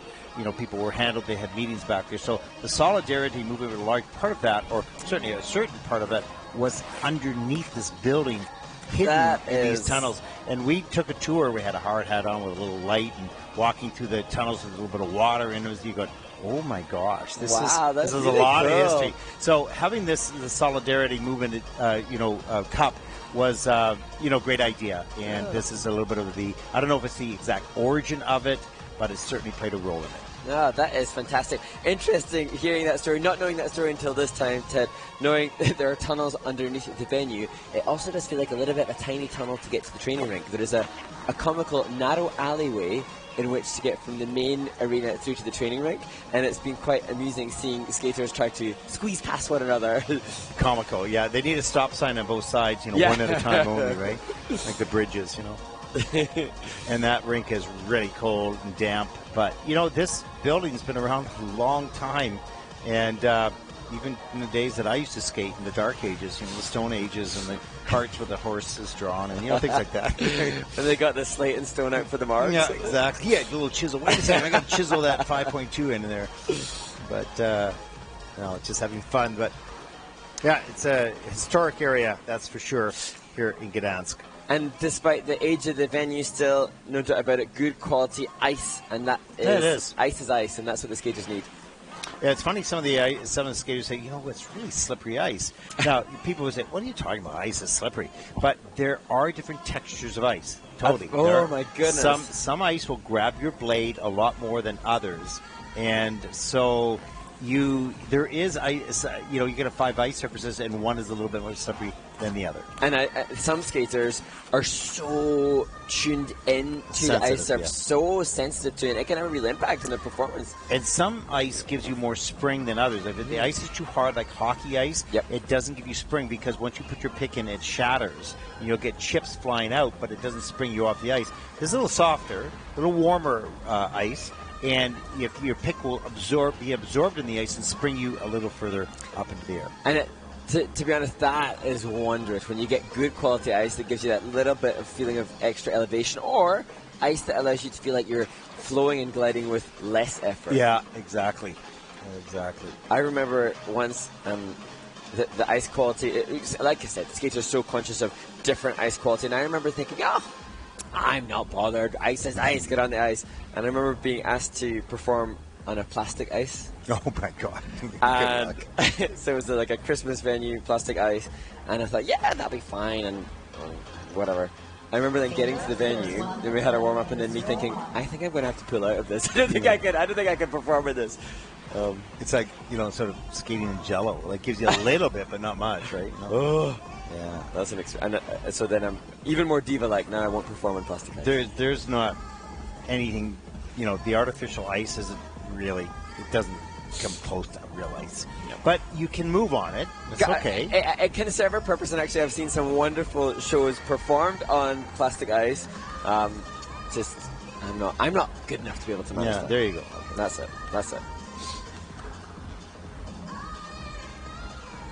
Well, as we said, next week, the 6th Junior Grand Prix, then we will move to Enya, Italy. What a beautiful location that is.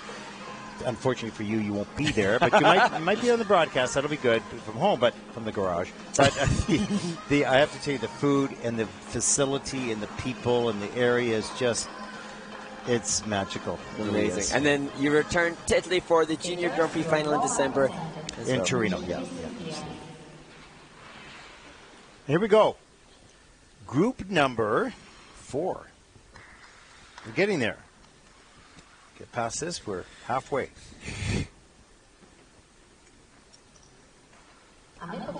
The next skater represents the Netherlands, coached by Ans Bokland.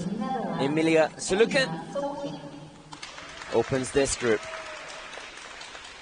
Well, just 13 years old, 34th after the short program, will need a good skate here, 79.29 to take the lead. Skating free program right now.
Well, what a nice, tidy skater. Very clean, good jump technique, nice posture, probably some ballet training there for sure. Listens to the music, gets connected to it. Lots to work on. Yeah, maintained that musicality right to the very end position, and that demonstrating a well-trained skater that could have enough fitness levels to not only get the element done for the final change foot combination spin, but make it musical too. And here, skating to Le Corsaire, and as you say, ballet training necessary, and you can see within that attitude position, within the twizzle and this Ina Bauer, I'm sure classical training done off the ice to enhance this. Yeah, shoulders down, back is straight, good soft knees here, going up into the Chipaloop. Gets her up, but there's a lot of hip over rotation, so cannot check the free leg back. What happens is that you want your whole body, your hips and your shoulders, to be square when you land, but if you've over rotated the hips, that curve gets too tight around the corner and you have to usually turn out of it or step out of it or something. That's a little bit of the issue here. Watch the Salchow. Hips are over rotated. Yeah. You see how it was back towards us. It's the foot under rotated, but bodily and hip over rotated. That is what cursed her a little bit in the short program as we look to see this next double axel. That's cleat in the system. but in order to get the foot all the way around, she has to over-rotate the body, and this is problematic moving forward a little bit. But just 13 years of age, and I have to acknowledge, Ted, in the short program I mentioned about the recent inclusion of Alyona Sevchenko working with Dutch skaters, but Emilia has been working with her long-term coach Ons Bokland and choreographer Yves Bokland since her very early developmental stages, and they've done a wonderful job with young Emilia here. And great spinner.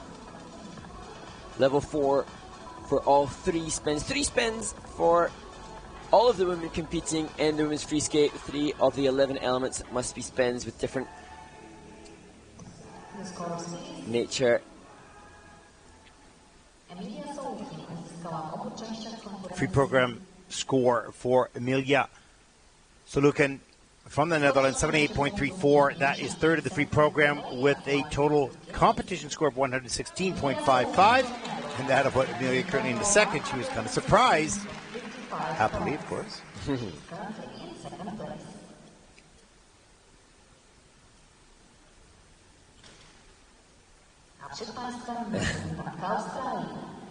Next to skate, representing Australia, Sienna Kaczmarczyk. Sienna Kaczmarczyk from Australia, the 14-year-old.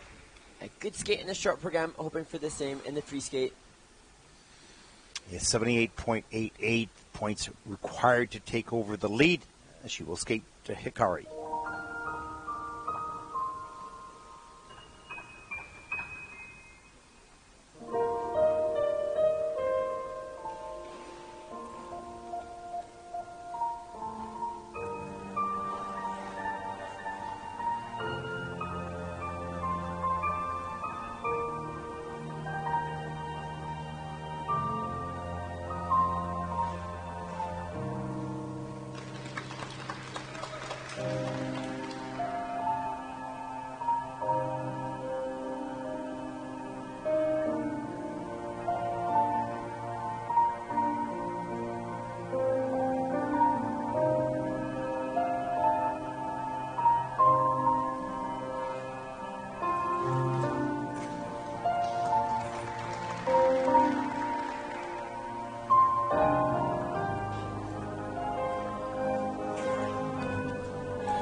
Wystąpiła dla Państwa zdjęcie. You know, that was such a good program. I expected her to, do a fist bump. It was just like, okay, pose is over. Let's move to the center. Let's take the curtsy, and then let's get off the ice. But, that was a great program. Yeah, and interesting then, because there wasn't necessarily a huge reaction to a good skate. It makes me all the more impressed then when we'll look back at the choreography sequence and see the way in which Sienna used her neck and head so openly and such good projection upwards, when then you see her return back to the human that she is, and she didn't look like she wanted to be particularly expressive at the end. No, it was so surprising. She did a beautiful double lutz, double toe to the crescendo of the music near the end of the program, which is perfect. Just triple sock, a little over-rotated, gets the job. She fought through everything, and even when things weren't 100% perfect, she made them work out somehow, one way or the other, except for the toe loop there, of course. But, good big music, and she skated big as well. Yeah, and I look forward to reliving some of the choreography and the choreo sequence as we look at that second triple socko, which has been our friend all week. She had a good socko in the short program as well. Been her friend, I like that. Been her friend. Yeah. But there, look at the neckline. Yeah. I would skate like that with that level of open chest and neck. Yeah, and I like the way she uses the tilt, and she's really exploring the space around her, which is what you're supposed to be doing. Yes, exactly. Right? Yeah, really nice job. Coach and choreographer Emilia Astrain creating and helping that stylization. I got a little bit of a smile out of her in the kiss and cry. And again, proudly representing her nation of Australia. She competed at the Sea Open Trophy in Singapore at the start of this month, and her international competition travels continue as she takes her way to Gdansk. We've seen the men's skater Hugo Potapenko from Australia. We saw Australian team win the pairs competition here. So lots of Australian representation in Gdansk. Yeah, really nice job. She should be very proud. Mom and Dad back home, I would assume. Who knows? Well, it's interesting. You referenced the family, and Sienna lists as one of her hobbies spending time with her family. Well, you're spending time perhaps over the internet right now. Yeah. We welcome you into the broadcast. We thank you for the wonderful work that you've done with your daughter. That was really fun to watch, and really a nice skater. And so, expressive in the program, but okay, the business it's over, let's get off the ice. Yep. But now we're getting a smile, we're getting some personality here. I'm not quite sure with Sienna whether or not she'll continue and stay within Europe like Julio Potapenko, the men's Australian competitor, but we look forward to seeing her progress through the season ahead. 75.41 for Sienna in the free program. That's fourth with the total competition score of 114.03. That is also for fourth place currently at this point in the competition. Nice job, Sienna. She's currently in fourth place.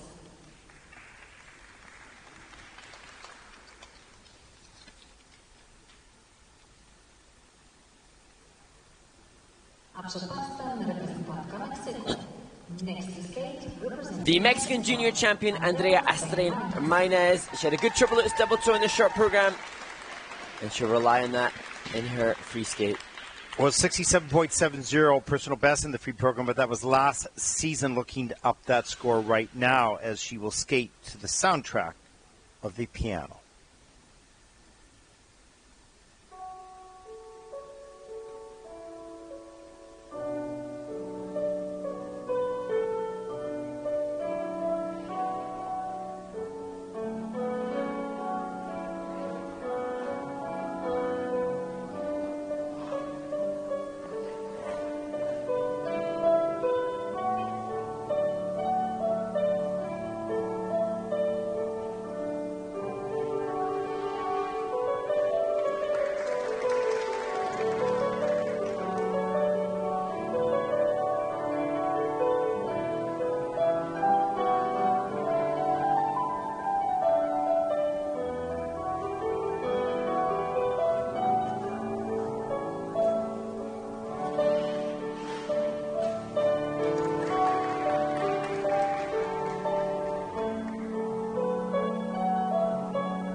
Sad and frustrating skate for Andrea Astrain Maynez from Mexico, but good to see her pragmatic reaction to the frustration.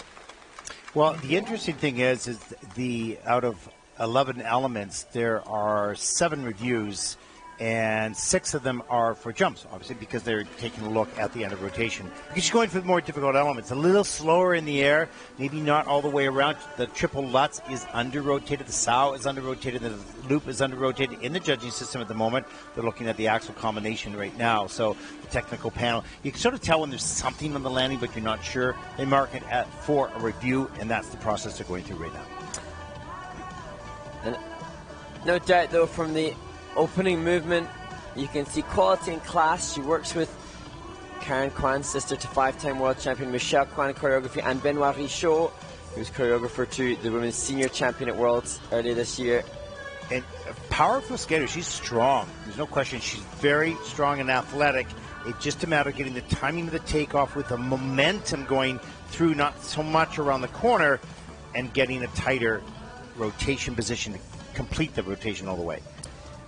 And we know also that Andrea is here working with Javier Fernandez, who's on the left of your screen there, former world champion for Spain.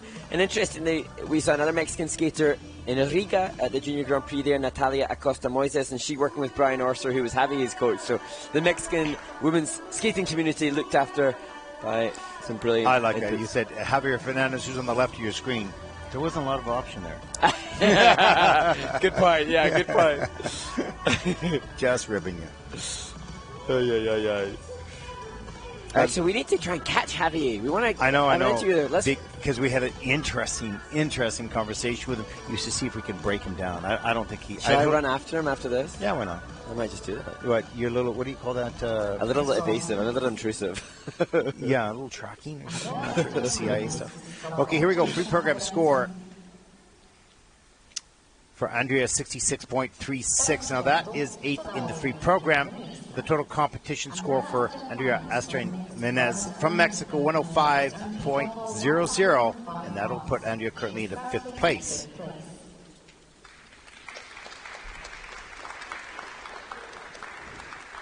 Kind of a nice smile there going, okay, all right.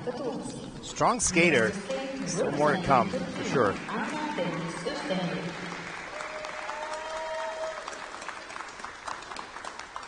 We look ahead now to Deniz Ozdemir from Turkey. The 16-year-old takes to the ice. Well, 62.62 personal best, but that was last season in Courchevel, skating to the men's for a Frozen Flower by Secret Garden.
So out of the 11 elements, 10 are under review. Wow. So there's lots of work to do for the technical panel. It may take a little bit longer, a little bit under rotations and things like that. But also, what I noticed with Anna was there was some beautiful movement, particularly at the end of the program.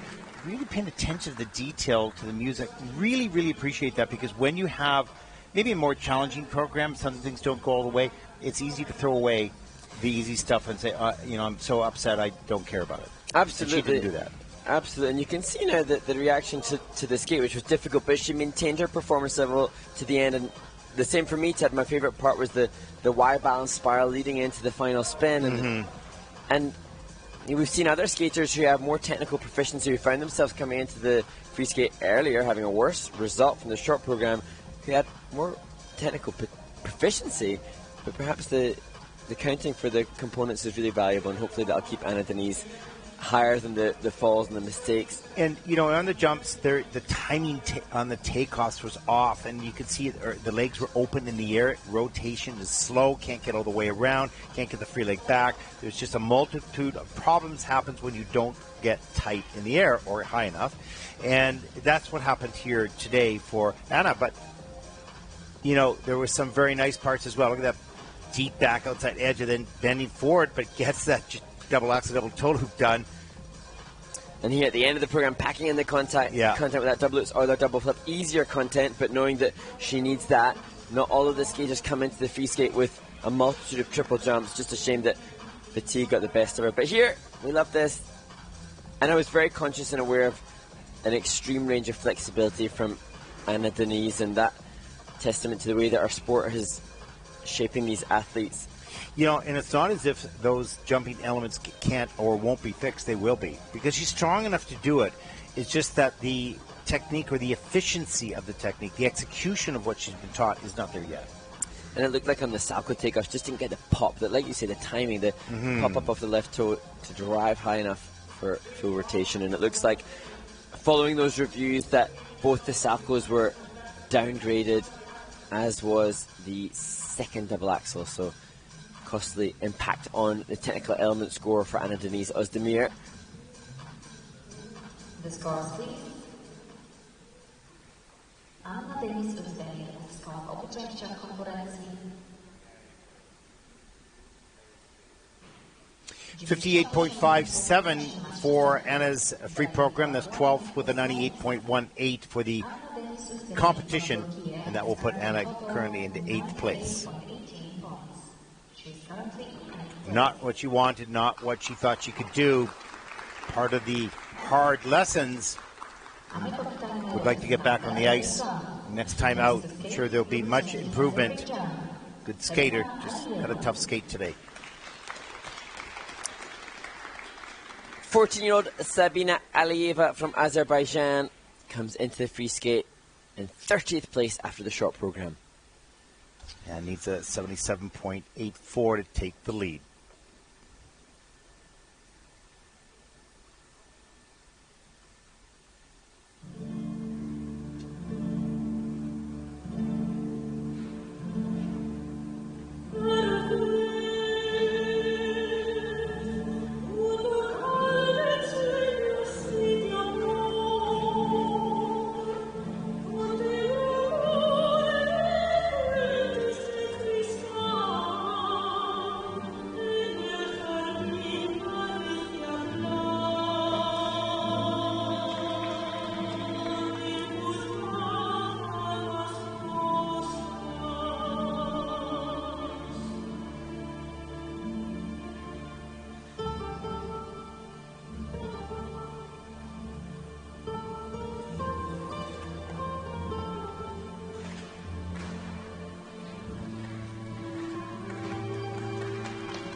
14-year-old Sabina Aliyeva from Azerbaijan, and this, Ted, a different approach with much more increased technical difficulty is seeing the triple loop attempts.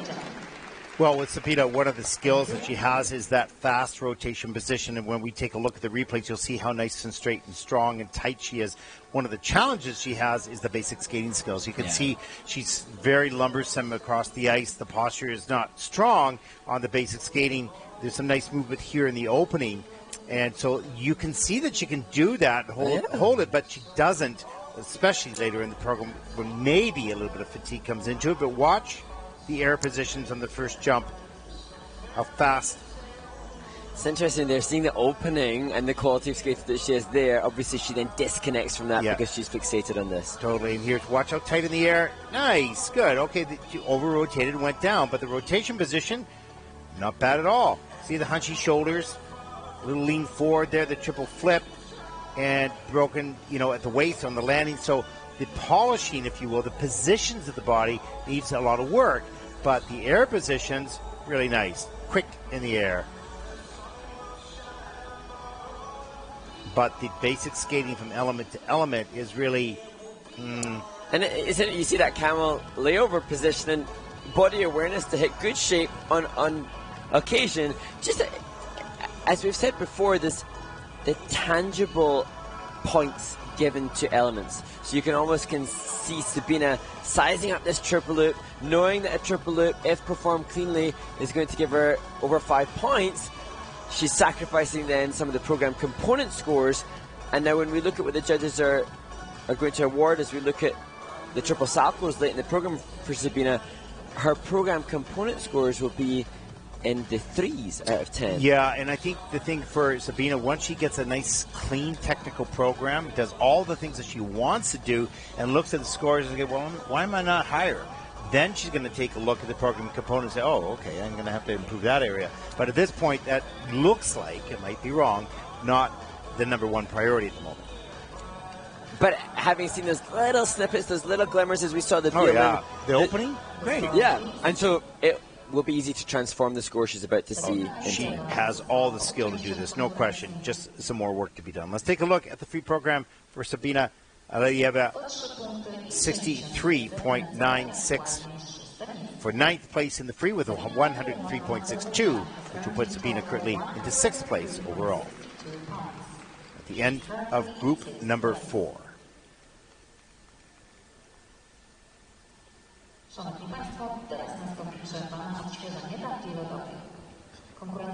Okay, Mr. Movie Man, up next is the ice resurfacing. What's on tap? So, does that mean we're on ice resurface 5, I think? 5 of 500 today. Exactly. Simone, our production team, is making it clear we're on ice resurface 5 of the day. And with that in mind, we get to look back at Riga and the winner, Jia-Shin, and the interview that we enjoyed with her following her triumphant victory there. And then we head to Oberstdorf in Germany for the ISG Elements Explained series and a look at the flying camel spin before a wonderful video on the Up Again series. A look at some wonderful footage created by the International Skating Union that has a voiceover from Javier Fernandez, who I might go and try and track down. Track him down.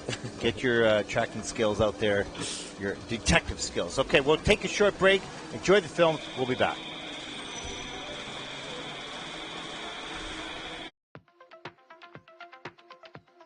Jia-Shin, huge congratulations on your win here in Riga. You must be incredibly proud.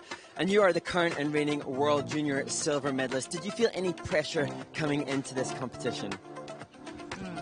주니어 월드에서 2등을 하고 나서 여기 대회에 오게 되니까 어떤 부담감이나 이런 거는 없었어?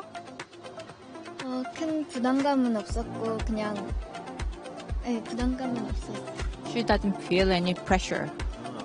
Yes, she is strong girl. She knows how good she is. That's wonderful. Now, your speed and ice coverage is just incredible, and we're really keen to know if that's been a particular focus in your training leading to this event. 너의 그 스피드랑 그다음에 아이스 커버리지, 그러니까 여기 얼음을 활용하는 능력이 너무 뛰어나서 어떻게 그런 거에 대해서 훈련을 따로 하는지 아니면 그런 거에 대한 너가 생각하는 면이 있어서 그렇게 방식을 택한 건지.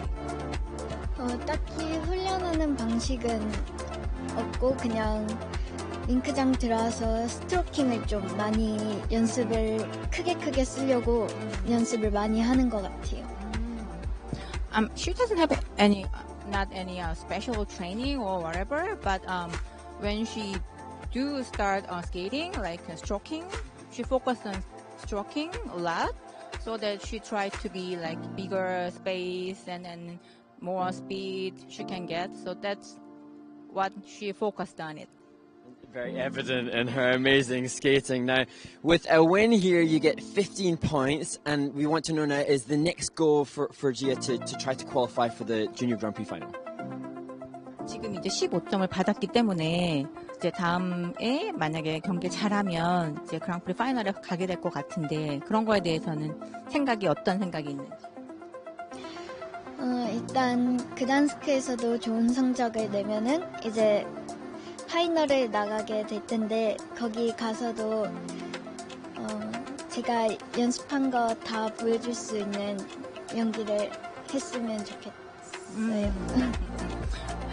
Her next competition is Gdansk 6th Junior Grand Prix, so she will concentrate on that competition, and if she will get a good result, then she will be in the final. So that's her goal, to be in the final, and she will do more confidently at the final. That's how she feels it right now, and that's gonna be her final goal this season. Yes. Amazing. Well, thank you so much for your wonderful skating, and we wish you all the very best for the rest of the season. Thank you. Thank you.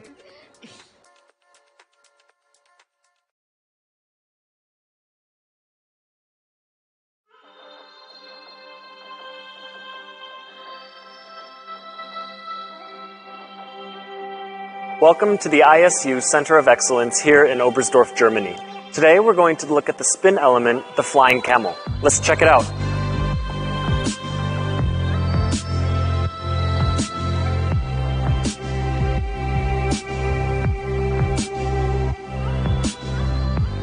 As an exercise to train the jump of the flying camel, the skater can take a position at the barrier, place the standing toe in the ice so that the foot doesn't glide, and take a jump where the first free leg doesn't drop lower than the hip.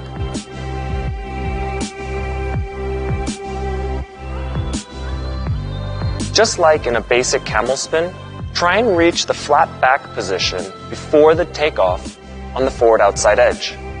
In flight, stretch the arms and legs like a starfish so you can use those to accelerate into your final spin position. And as an exercise to train the finding of the toe before the jump, and a bit the flat back position before the jump, the skater can take the forward outside edge, find the toe, and step over.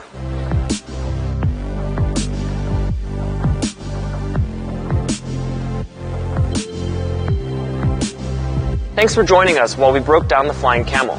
Stay tuned for more videos to come from Oberstdorf and the other centers of excellence. See you later.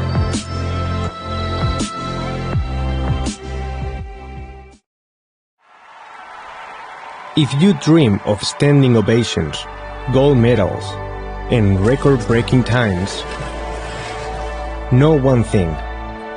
The track to glory won't always be clear. There will be bumps along the way. Tears will be shed. Limbs will be bruised. And so will egos. Jumps in the inside lane. He should have sucked where he was. But however hard you fall, however bad you fail, you must always get up again. Up again. Up again. To rule the ice, you need to silence the critics, including the ones in your own head. Be proud of who you are. When others want you to hide, Don't be afraid of what might happen. Embrace the future instead. Because to be a champion like me, From Spain, Javier Fernandez. to reach a higher level, you have to take risks and learn from your mistakes. Only then will you get up again. Up again. Up again.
Marina Nikolova. The following skaters may now take the ice for a 6-minute warm-up. From Denmark, Flora Marie Schaller. From Poland, Wiktoria Malyniak. From Hong Kong, China, Desiree Leung. From Argentina, Cecilia Donahue. And from Switzerland, Emilia Soloukhin.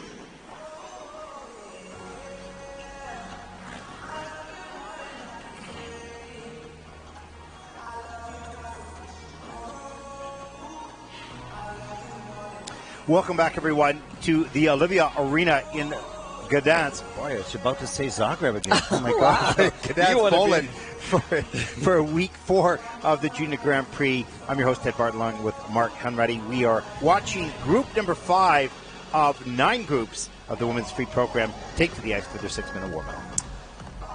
I've just tried to hunt down former world champion Javi Fernandez to chat with him, but he obviously must have seen me running, heard that I was after him, and he's escaped the venue. Alas. Yeah, what do you call those fans that just hunt you down? Psycho crazy? No, there's a word for it. You used it a little earlier today. Did I? To describe yourself. Yeah. Oh, well. Alas. Yeah. Well, maybe tomorrow. No, probably not tomorrow. Well, yeah. Well, let's make this a positive plea and request for all the coaches and former champions that we want to hear from to come and find. Well, it'll be you now in the next 2 events. Yeah, like we would really like to speak. And you know what I'm going to try to do here, because I like the concept of putting the Kilt Boys together on the headset here, John Kerr and yourself, of course. And because it's a little easier, they come here and we can chat with them on an ice resurfacing. I'm going to try to do that next week, and that will save a little bit of time from the. It's nice to have the interviews because they can post them at that point. Yeah. That's a little bit more difficult, but you know what? They could sit in here and film us, have the chat. Hey, there's an idea. You got it covered. Well, it only took me 8 years to figure that stuff out. But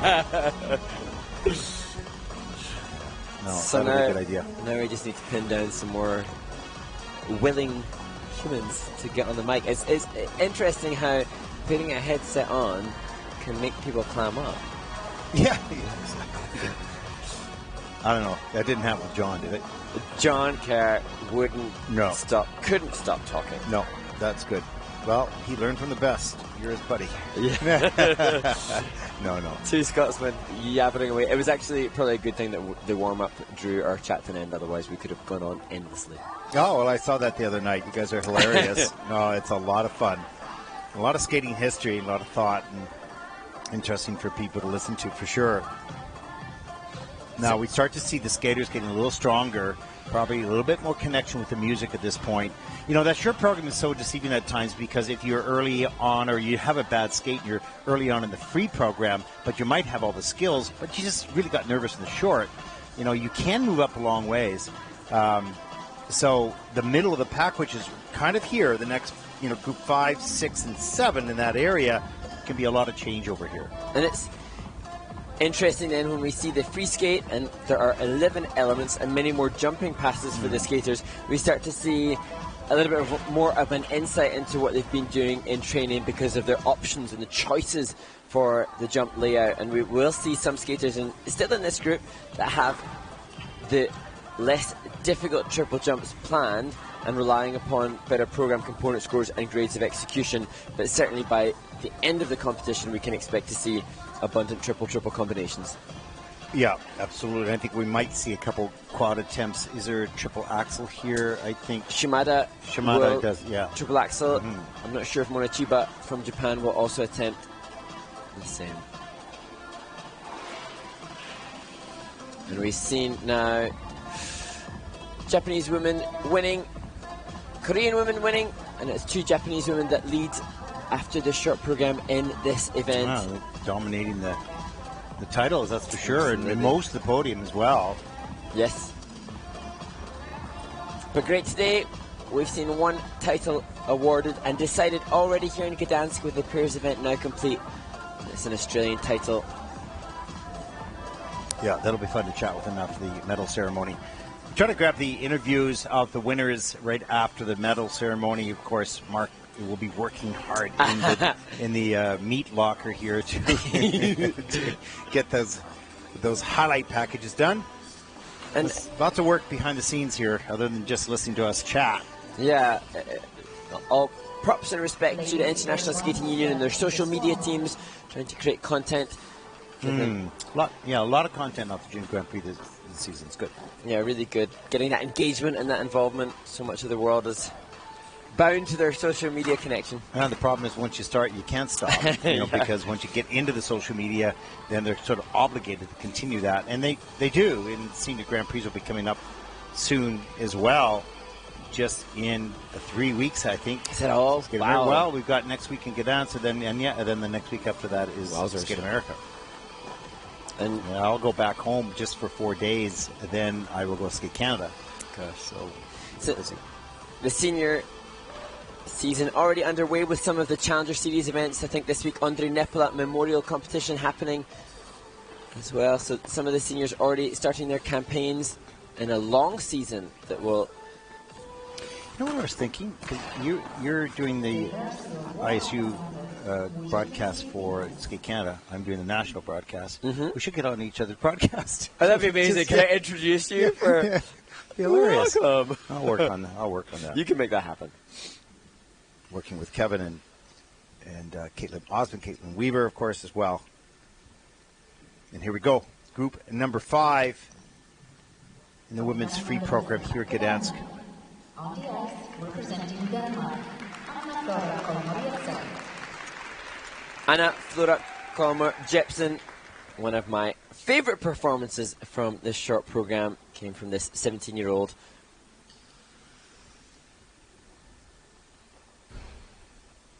Skating to Piano Concerto number 2 by Rachmaninoff.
There are very, very few skaters, particularly in juniors, that care that much about the performance.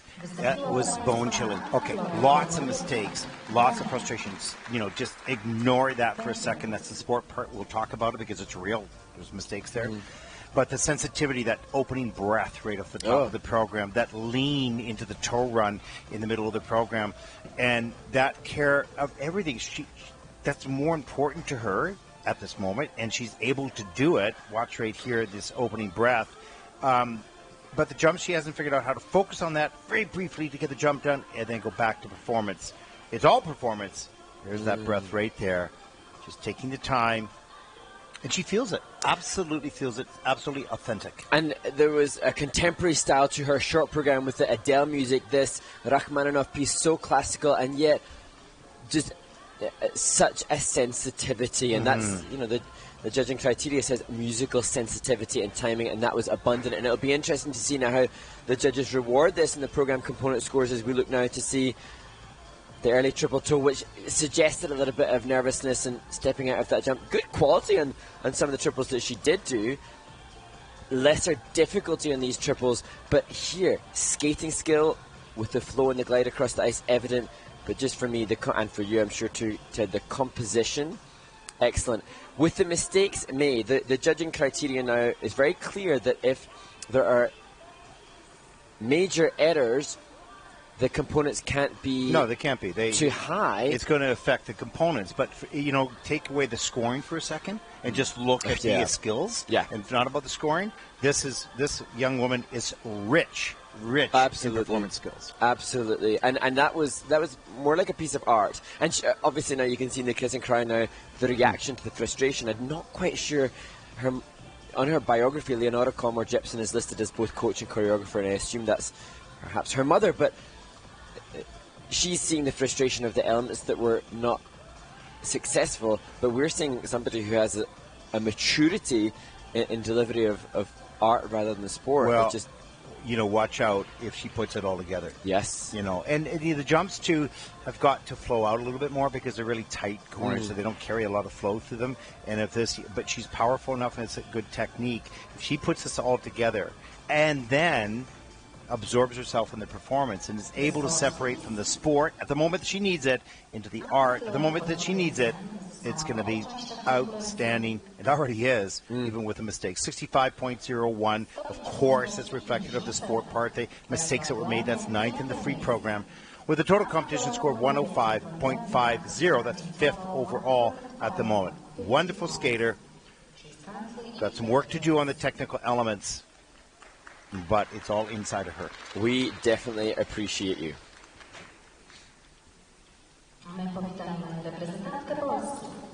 Next to skate, representing Poland, Flora Malyniak. Another skater from the home nation, born in Krakow, Wiktoria Malyniak.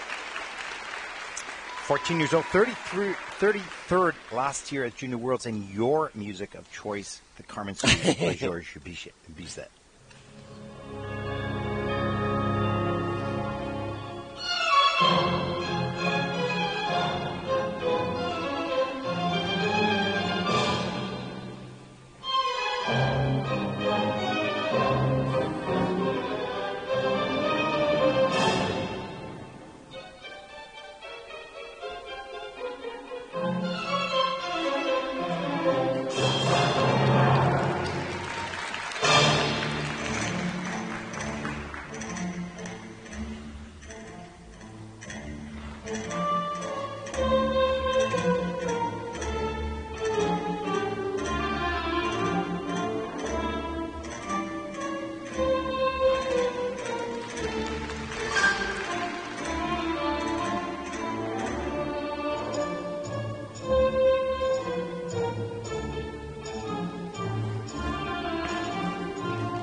14-year-old Wiktoria Malyniak from Poland.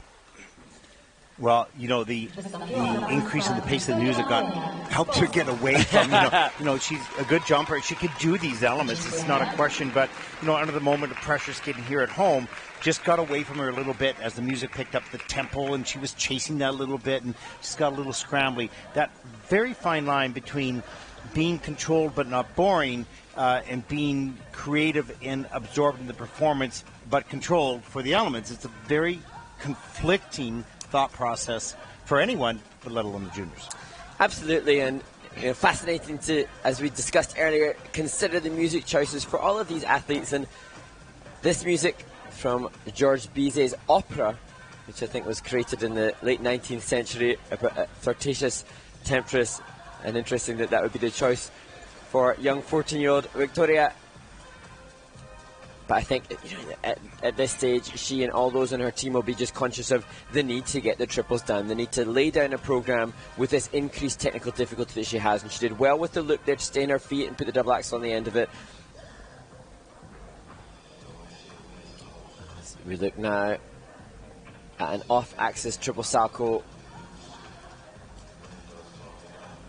Yeah, and as the program went on and the mistakes began to pile up a little bit, but kept fighting. But of course, you can see it's just normal with anyone, any human, but particularly these young people. The disappointment builds up emotionally, negative, energy, if you will. It's really hard to perform at a high level when you have this battle in your mind about how disappointing the jump might be. To consider the context of it, that skaters competing here, unless they were scheduled to compete in Armenia last week, then they will have been striving towards this event as a very huge benchmark in their calendar. There will have been so much thought process devoted to this participation in this event all summer long, during the whole off-season, as they are motivated by the idea of competing at a Junior Grand Prix. Yeah, they build it up big in their mind and get excited about it, so they should. But the junior is the training ground, the learning ground.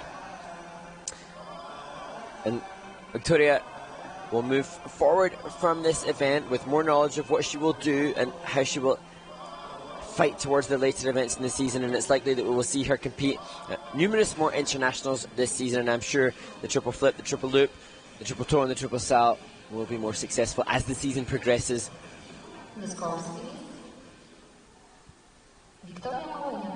The free program score for Wiktoria, 65.04. That would put her currently into 9th place in the free program, and a total competition score of 106.30. That put Wiktoria into 5th place overall for the moment.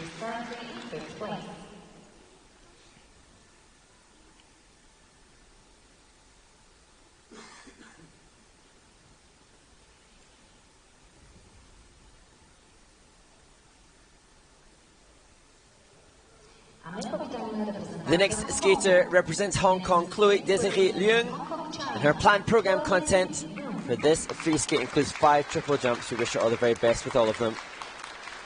This is the first Junior Grand Prix event for Chloe,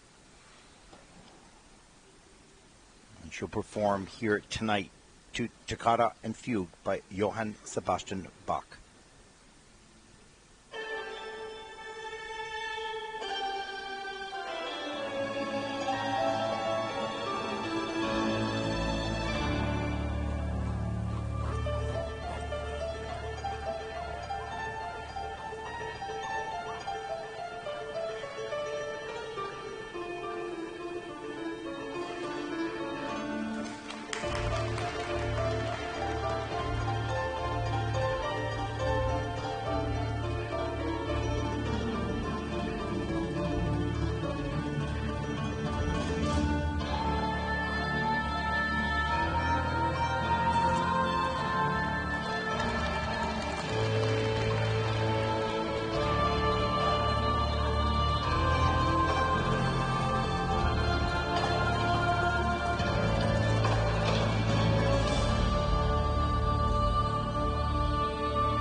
Well, for Chloe, trying these difficult jumps in the program, in the jumping passes, but not yet efficient enough to really complete them to have success yet. But good attempts on the takeoffs, not efficient in the air or on the landings yet. That was probably a little bit frustrating for Chloe.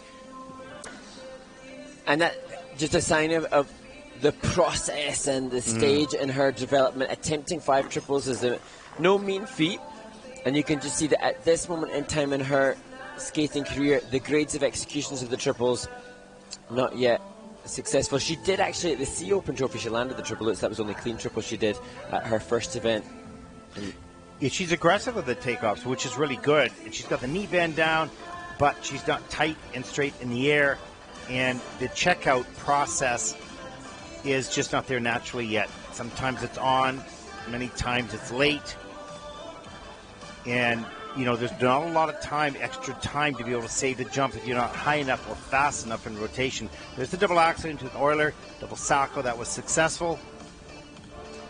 Just here you'll see as the blade comes down onto the ice, some of the rotation still done in the air, and that's why the planned program contents give you an indication as the kind of score the skater could achieve, but the lack of rotation just sees that drop. But when those jumps become clean and those grades of executions become polished, then the score that Chloe will receive here could be, you know, potentially nearly doubled with because what tends to happen is as the skater gets the clean jump, good grade of execution, their confidence for better program component scores increases as well. Yeah, it's interesting. You can see some skaters in the juniors where are landing the jumps, but you know, long term, that's not going to work because you can't pull it around the corner and might under rotation in the senior category. You're going to have to straighten it out, and once you sort of get the feeling of a particular method, it's hard to break that. In Chloe's case, I think that the direction of the jump is fine. Yeah. The aggressiveness is great. It's terrific. She's just using a little bit too much power and strength and pull as opposed to timing and technique. Yeah, absolutely. And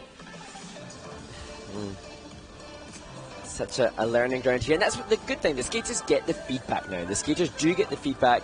And that's where the skaters will all desire to land the triples. It's so exciting and exhilarating to land a triple. It's just having the maturity and the wisdom to go for technique. Yeah, then you go, well, I landed the triple. What are you talking about? Exactly. What do I need to do? And you're going, that doesn't make sense. But they don't understand that, okay, landing it and having it are two different things. Absolutely. And landing and having it with quality is another thing as well. Let's take a look at the free program scores for Chloe. 60.37, that's 14th in the free program. Total competition score of 101.81 for Chloe Desiree Leung from Hong Kong. That's 10th overall for the moment.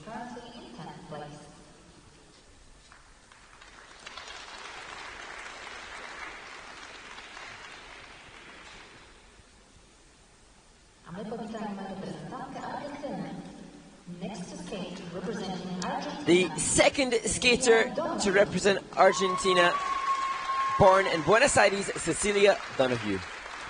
26th after the short program.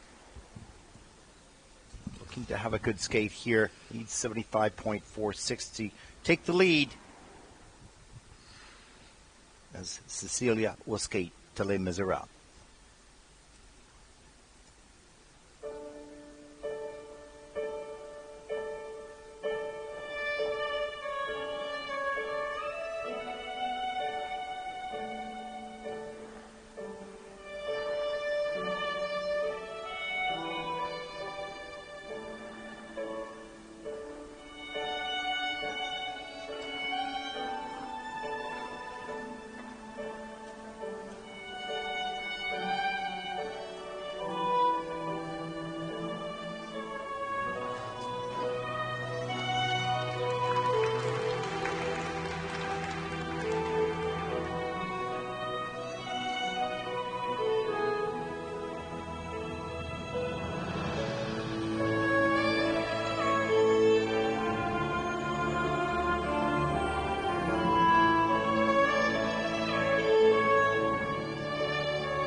Cecilia Donahue from Argentina, obviously a fan of musical theatre. She performed to music from Chicago in her short program, and here in the free skate, music from Les Miserables. One of my favorite pieces of music, and a lot of skaters use it. Very few really totally connect to it. It's such a big piece and has so much storyline behind it. It's hard to, do the sport to it, but I love the music, of course. And Cecilia has told us how she'd gone to Argentina and performed in the outdoor rink there in August, often a venue which cold, windy, sometimes snowy conditions, and that just giving us an indication of the different remits people have coming into this competition as we look towards some of the jumping passes for Cecilia here, opening triple toe. But we can't deny the fact that Cecilia doesn't train there all the time. She trains in Ohio, and that's common, Ted, isn't it? There are many. It is less. Well, it's still common, but there are more skaters who are coming from developing skating countries who are training in their country. It's a slower development process because they don't have all the facilities, but we are seeing more skaters that are homegrown, and that is a wonderful thing. It's also very good that those skaters like Cecilia here, who are now emigrated to North America, are representing the country of their birth or of their parents' birth. Absolutely, and promoting the sport and representing. And we've got two skaters from Argentina here, and wonderful to see fellow Argentinian skater in the audience with Sophia Natalie Dayan cheering on Cecilia, and both, I'm sure, desperately eager, as Cecilia has articulated. She's keen to get the technical element score minimum to qualify a spot for Argentina at Junior World Championships. And in the free skate this year, the ISU and the technical panels have increased that minimum technical element score to 40 points. And it's all positive as far as the development of a country like Argentina or Chile or Kuwait or Egypt. Exposure 70.92 for Cecilia Donahue from Argentina, fifth in the free program with a 112.96 for the competition, and that will put Cecilia currently to fifth place overall. She's currently in fifth place.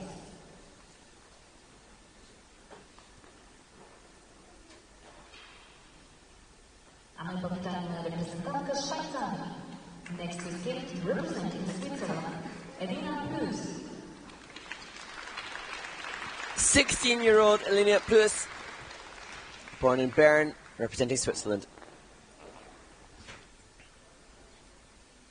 Well, Elina will need a 75.36 to take the lead as she skates to Reflections of Mufasa, and He Lives in You.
Well, fantastic forward outside edge in the camel spin feature for Elina Plues to close her free skate. And just at the end of the program there, Ted, we had an insight into the quality of expression that she does have.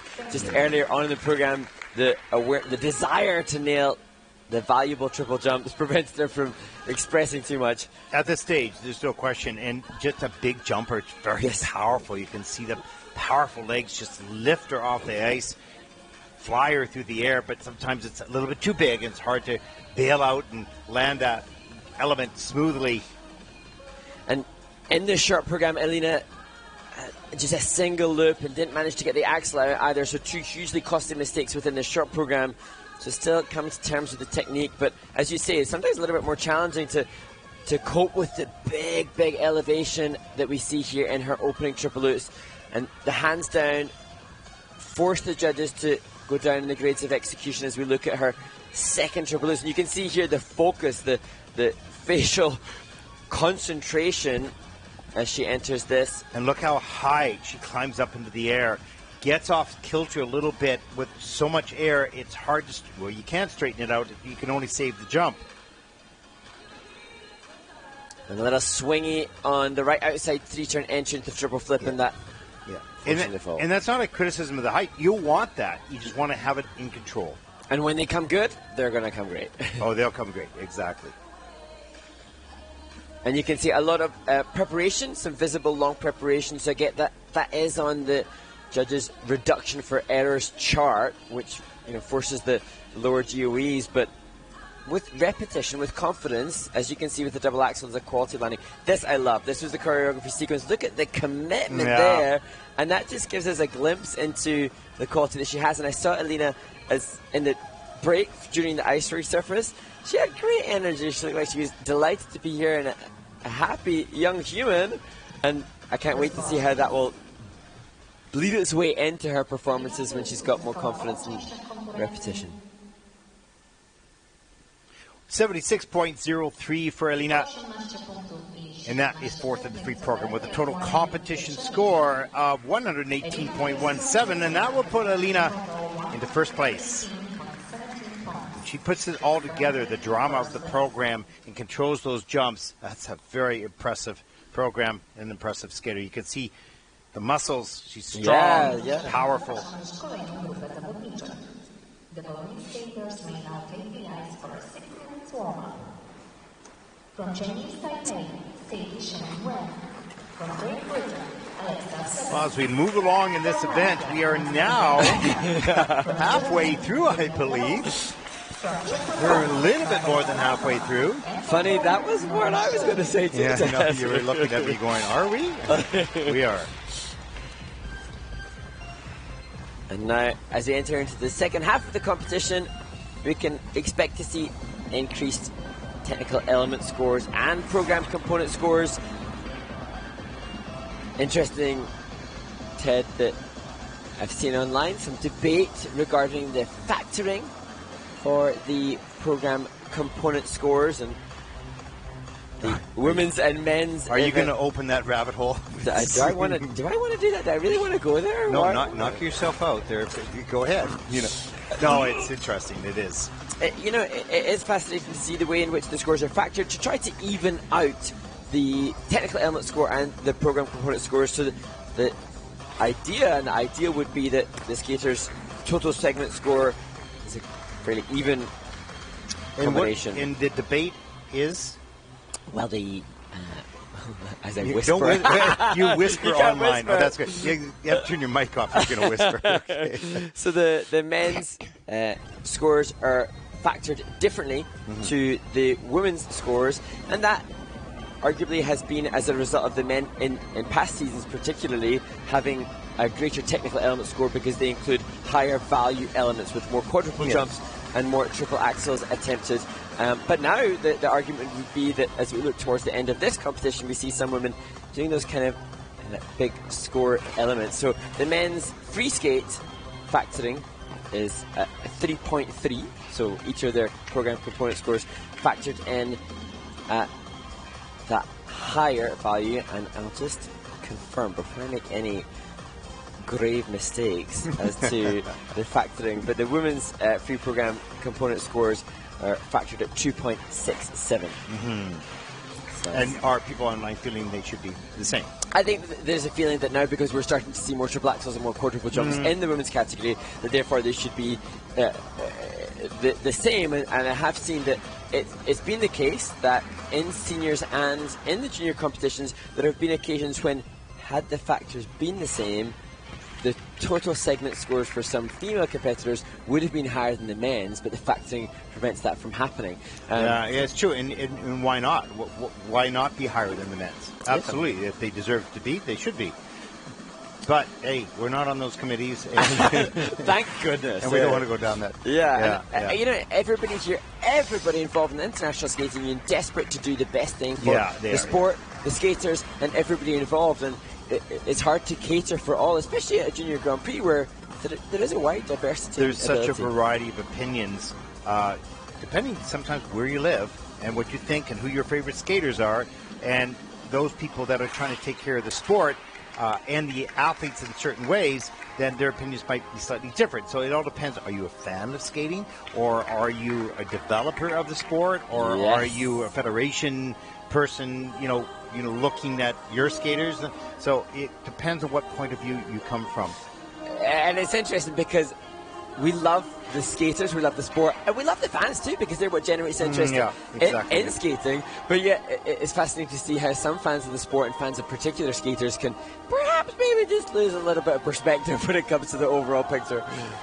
It's tough, and it's great to have the engagement and have the opinions and whatnot. But I can assure you that people are trying to do their best, trying to do the best decision for the sport. But it depends on what perspective you're looking from as to whether that is being done or not.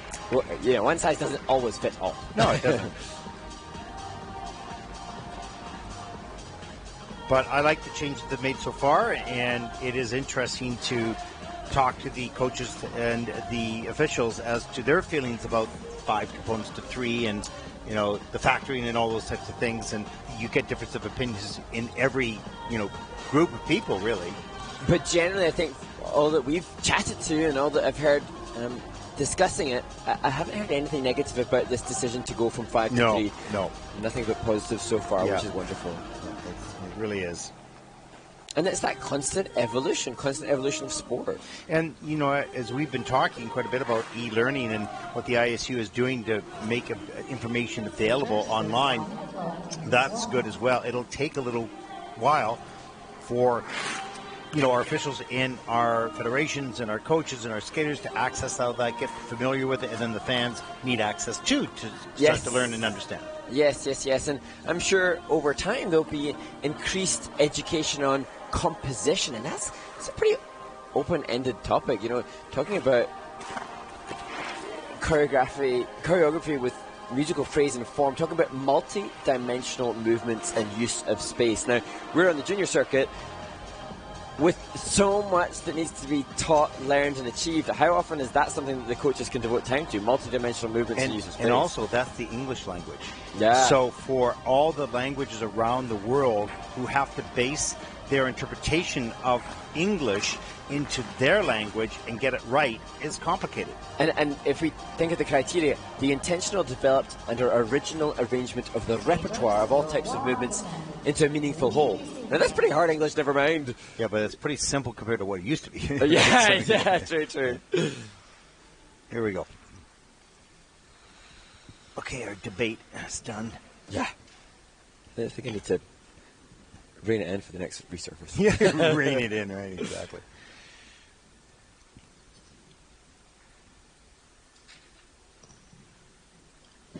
Nice. Next is Kate, representing Chinese Taipei, Sadie Shen Wang. 14-year-old Sadie Shen Wang from Chinese Taipei. Not a lot of record on this that's for sure. It's empty from the Junior Grand Prix perspective. 24th after the short program. Pretty impressive. This young woman will skate the free program to 2 steps from hell by Nero.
Sadie Shen Wang from Taipei, and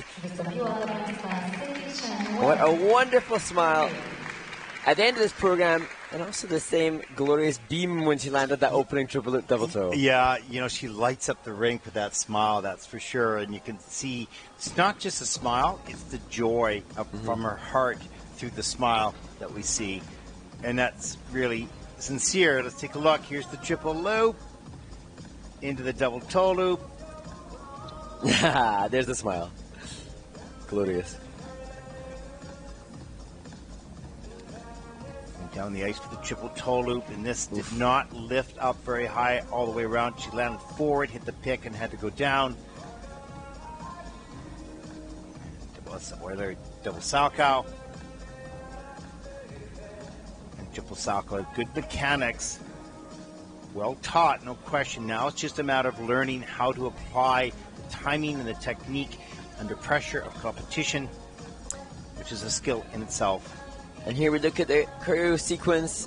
The skaters having to do two significant skating movements. You see here on this right back outside edge, a little bit scratchy, a little bit flat on the edge. So that's an indication of the areas for growth in the skating skills moving forwards.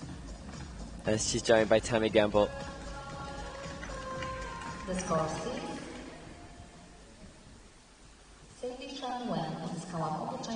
Even when she's not smiling, she's smiling. She looks like she's smiling. She's got a. She oozes joy. Yeah, exactly. 77.58. That's fourth in the free program for Sadie Shen, and 120.22. Sadie Shen Wang from Taipei takes over the lead at this point of the competition.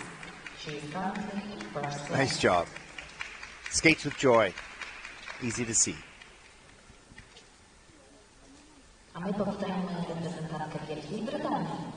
Next to skate, representing Great Britain. The next skater from Nottingham in England, Alexa Severn, the 14-year-old representing Great Britain. And this is her first Junior Grand Prix season. She's 23rd after the short program. He's 75.70. Skating to Charms by Adam and Dance for Me Wallace.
good emotional connection with the music through the choreo sequence to close the free skate for 14-year-old Alexa Severn from Great Britain. I really like this skater. I really think there's a lot inside of her that's yet to come out. I see moments of really sensitivity and connection with the music and an emotional connection, like losing the technical part of not losing the technical part, but moving herself out of the sport aspect and into the artistic aspect. And she does that with moments of brilliance and then goes back to the sport a little bit. I think she has a really bright future if she continues to learn and to grow and stabilize the technical aspect as well. And what was particularly impressive for me, knowing, as we said in the short program, this is only her third ever junior competition, domestically or internationally. And so to know then that she had those two frustrating falls with the triple toe that followed this double axel. She went down on this then she went down again on the triple loop. But then, real testament to her that then didn't deter her. She came back with a triple salchow. No, I saw that in the program. I thought, oh, okay, this girl's not getting depressed. She's continuing on and forgetting about the past and moving on to the future to what she can do with that triple salchow double toe loop. And her coach, before the event, Tamara, was saying that they're aware that this is a stepping stone. This is very, very clear and articulating that this is an opportunity. And if the skater knows that going in, they feel a little bit more calm. You freeze them up from thinking that this is the be-all and end-all of existence and that their life is utterly defined by what happens here. Yeah, exactly. Such an important point for the coaches, to take and to get these young skaters prepared emotionally to perform the best they can and learn from it. Lovely stuff. And Alexa's mother is here in Gdansk, Poland to support her. So the family, the coach, everybody here just encouraging as much as is possible. Lovely smile.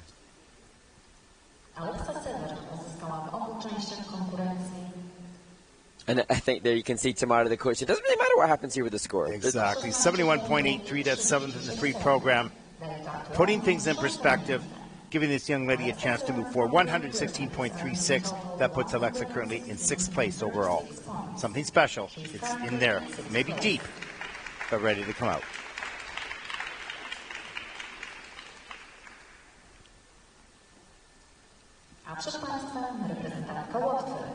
Next to skate, representing Latvia, Anastasia Konga. Anastasia Konga, 17-year-old from Riga in Latvia. 17th in Riga in week 3 this fall. Needs 72.78 to take the lead. Has a 77.58 personal best. Skating the free program to Never Enough from The Greatest Showman.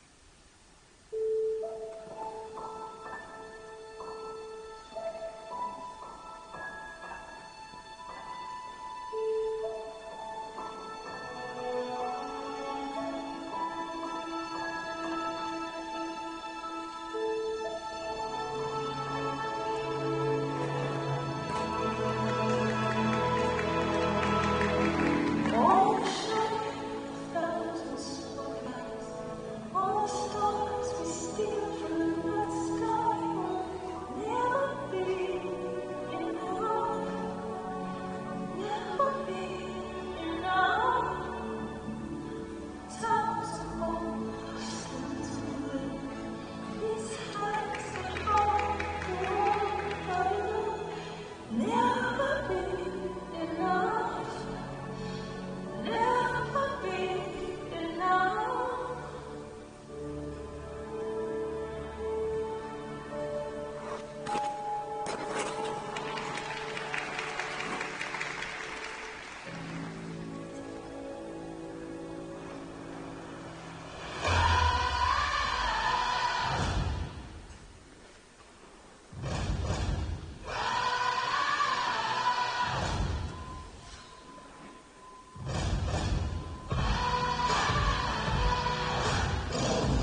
17-year-old Anastasia Konga from Latvia skating to music from The Greatest Showman.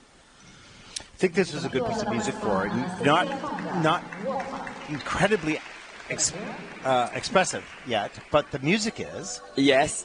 Sorry, I shouldn't put words in your mouth. No, go ahead. Because for me, then, the composition was great. The choreo sequence was so on point musically, and it's a difficult piece to do because it's so well known and so revered, but the movement was totally in time to the music.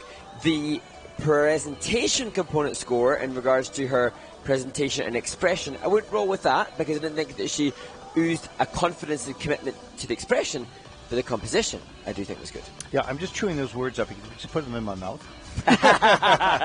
No. Yep.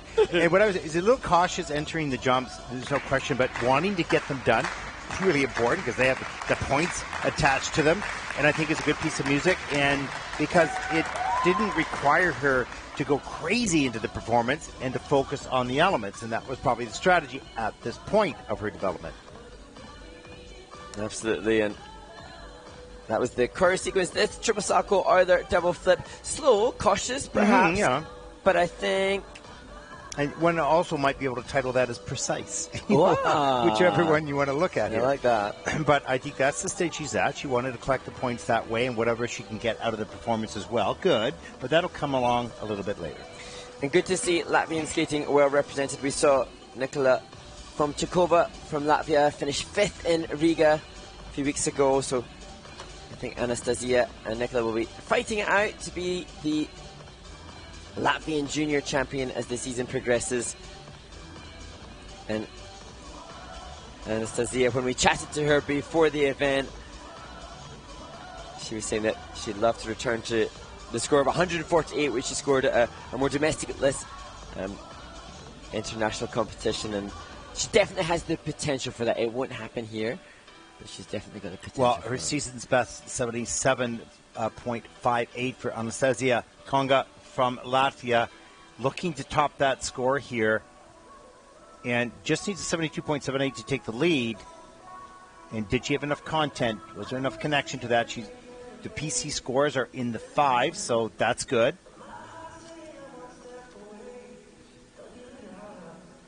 And there were a lot of reviews, 3, 4, 5, 6, 7, 8 reviews out of 11 elements. And there is 1, 2 of the jump elements that are 3 that are under rotated, but nothing downgraded. That's good.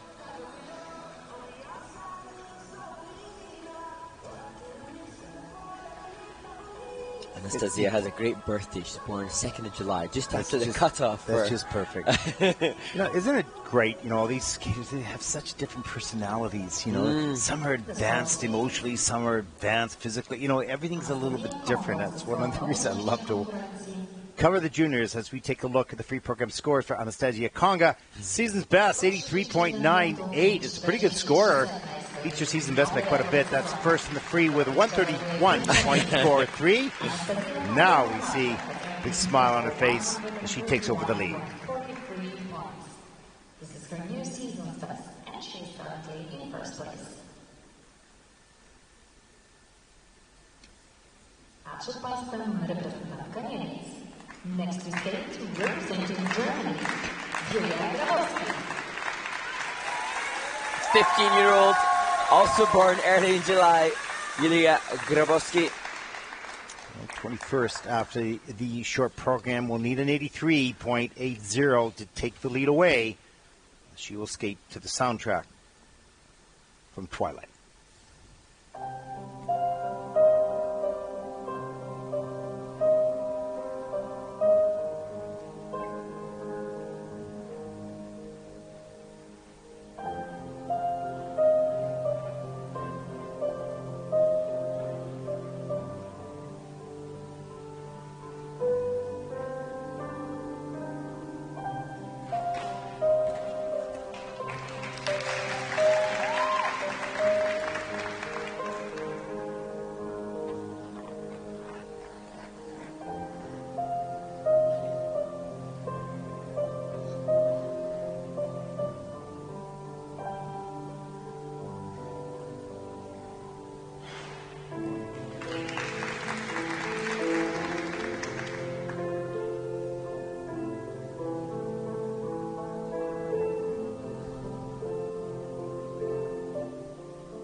15-year-old Julia Grabowski from Germany.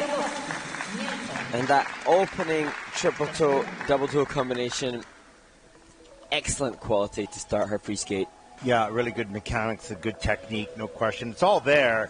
For like most of these athletes, they have it all there, but it's in development. It's just in construction, if you will, and not finished. And that will take a number of years, of course, especially in competition. Look at the speed and the distance on that. That is simply a beautiful triple toe, double toe with sort of a double knee pump on the landing edge. There's the triple salchow, gets the free leg back. I loved how she fought to avoid turning out of that. That's great. Then the triple loop got outside the circle on the takeoff on a lean in the air and has to go down, take a fall on that element. Ina Bauer here. And it's interesting, Ted, again, we see the different approaches. We've seen lots of triple lutz and triple flip attempts. That wasn't something that Julia intended at any point in this free skate, going for some of the more easier triples, a triple lutz worth a 5.9 to the triple toe that she's about to do here, worth 4.2 points at base value, but it looks like it's going to pay off for this athlete to go for that simpler content, but well done. 1.7 with a positive GOE is going to be better than a mistake on the LUT. So this is the strategies, and the coaches have to, and the skaters have to carefully measure at what stage of development they are. Are they better to go for GOE or better to get the difficult elements in the program to begin to learn, even if they make a mistake, how to deliver under pressure? So, you know, there's a lot of consideration here when you're planning out a program for these juniors. Yeah, and points mean prizes, so all of the teams working towards getting the highest possible scores they can. Well, the free program score for Julia Grabowski from Germany, 85.90. Big nod of approval on that. That's first of the free program. Total competition score of 133.54 as Julia takes over the lead. She's currently in first place.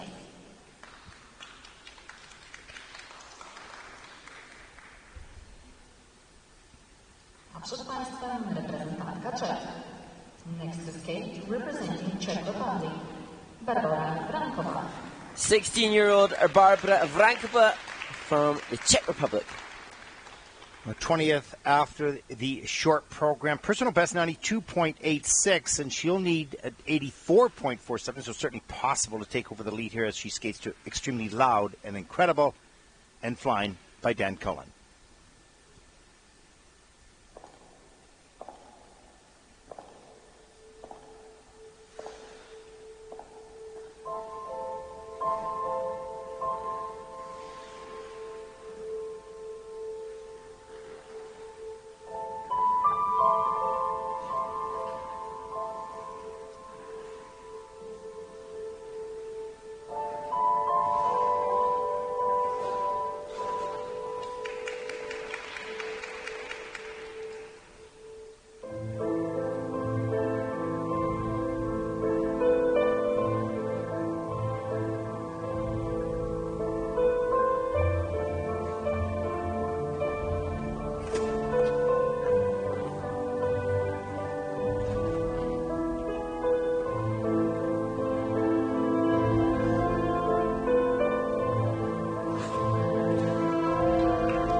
Barbara Vrankova from the Czech Republic.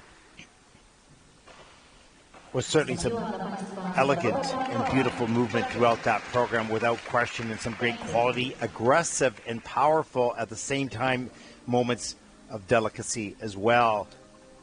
And that was a difficult opening fall on the double axel Euler triple salto that Barbara suffered, and she did well to then fight.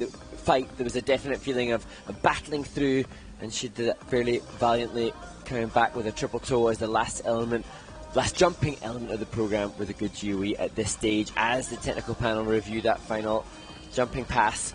And she never got lost in the program. What I mean is never let it go. She kept that performance level consistent throughout, whether she had a good element or a poor element. The consistency of the delivery of the program was there. There's the double axel Euler, and there's that hard fall off top of the program, but didn't seem to affect her too much. Real visible use of the right arm, just popping open that intended triple lutz. And again, right arm again, driving up. Hands above the head to straighten the body, lift it up, nice and straight and strong. Been a technique for many. There's the triple salto. Again, the hands above the head to help with the rotation position, right up into a double axel. And it would be wonderful to know the influences and training education as we see Barbara. I'm sure there's been some ballet training. No question. Beautiful skater. Free program score 90.41. That's first in the free program for Barbara. And with a total competition score of 139.49 as Barbara Vrankova from the Czech Republic takes over the lead. She's currently in first place.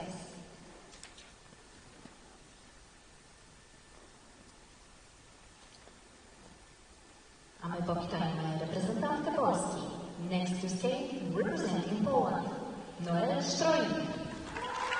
15-year-old Noelle Strojli, the final Polish skater competing here in Gdansk in the women's free skate. 15th at Junior Worlds last season. Needs 90.41 to take over the lead. Skating to l'Histoire d'amour.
having been 15th at the Junior World Championships and 7th in Gdansk at the Baltic Cup last year.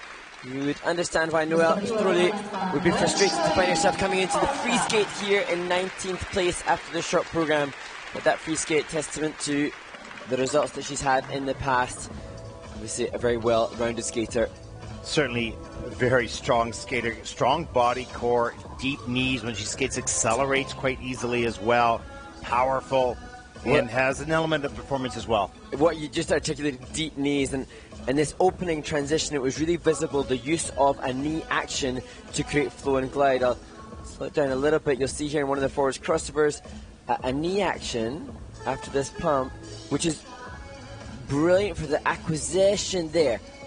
You can see the riding the knees, yeah. And that just to facilitate more flow and appease the judges with good skating skills. You're getting pretty good with that slow motion replay liking stuff that there. now, It's yeah, good. You like the button. You enjoying found the button, for gosh sake. Well, it took me 4 weeks. double axel, triple toe loop, nicely performed. She did 2 triple lutzes in the program. There's the first triple lutz double toe loop. But later, quite late in the program, another triple lutz, nicely done right at center ice. Interesting pattern.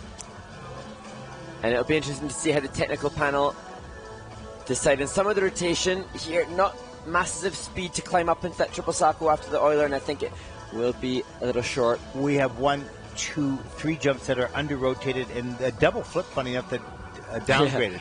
That was that pop up, but here it's this last triple lutz, and that is also as under rotation. But really good mechanics and technique on that late in the program. Interesting pattern on a circle and then the reverse direction, right?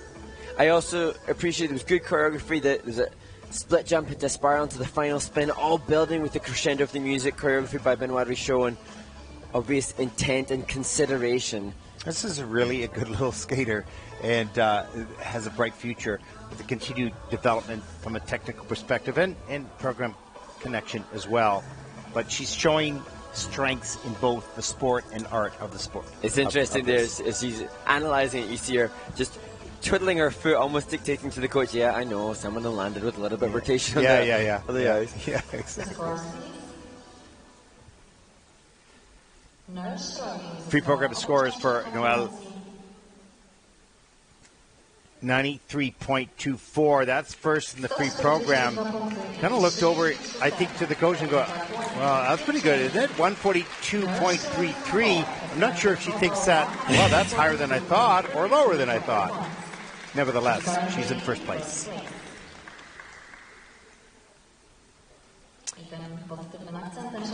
No, it's hard to read her. What is she thinking here?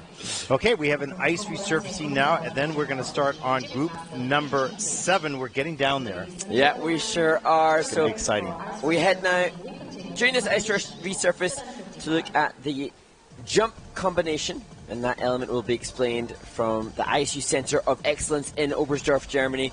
Before we then have opportunity to look back to the interview that I had with Julia Sebestyen, a former European champion, when we got to chat to her in Ostrava at the second event of the series. And finally, we're exploiting the wonderful Up Again story from Canadian ice dancer and former world bronze medalist Piper Gillis. We'll be back. Enjoy.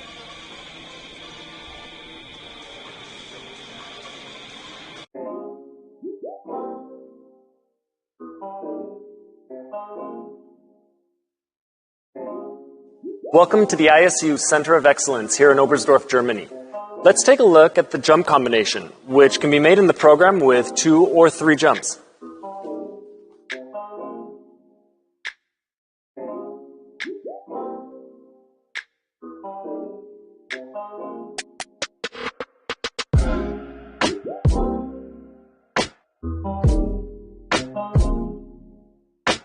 In the jump combo, it's really important that the skater on the landing of each jump is really stable over the next takeoff or skating leg.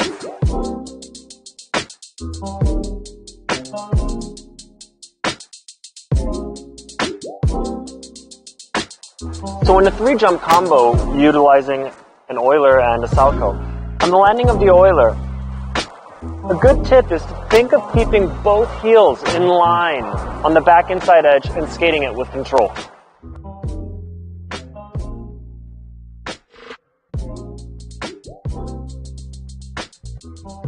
So, a good exercise to train the Euler and Salchow elements after the first jump is for the skater to stand by the boards, give a good push, and perform the Euler, followed by the Salchow either in single, double, or triple.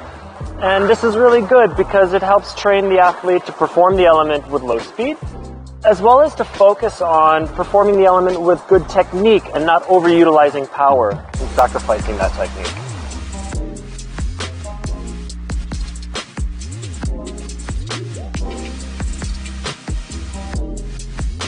Thanks for having a look at the jump combination with us.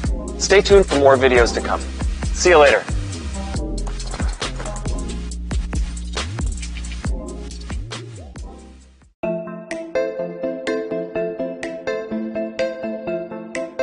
So, Julia Sebestyen, it is so amazing to see you here. I'm sure that skating fans around the world will remember you as having arguably the best triple loops ever. It was huge. So, yeah, it's just wonderful to see you. You're here coaching? You have one of your students competing here, yeah? Yes, I'm here as a coach, my student Alexander Voltenko.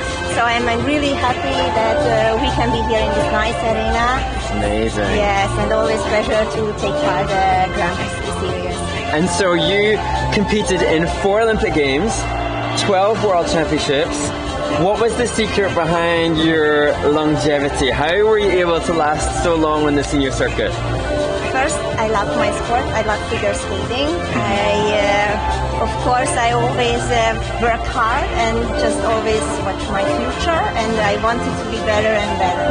Yeah. And I was really lucky I could compete such a long time. Yeah, and we were all so grateful. We all love to see you compete, especially that amazing jump technique. And you were European champion in 2004? Yes. And so was that the highlight? What were the highlights of your career?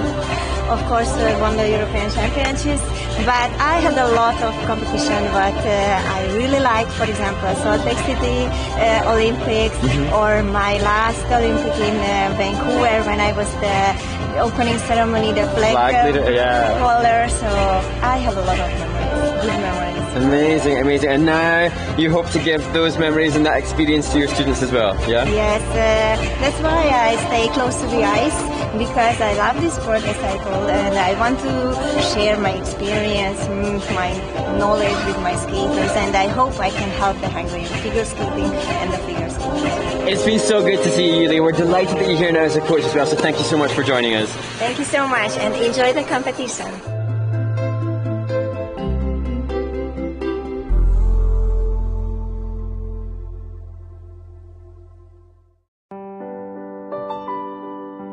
My name is Piper Gillis, and this is my Up Again message to my younger self.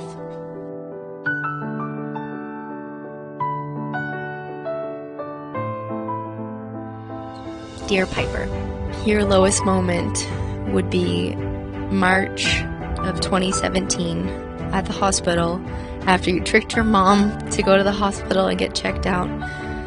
She was diagnosed with stage 4 brain cancer and was told that she could live from anywhere from 5 days to 15 months. One of the worst days of my life. You know, my mom was my biggest fan. She was the ultimate skating fan.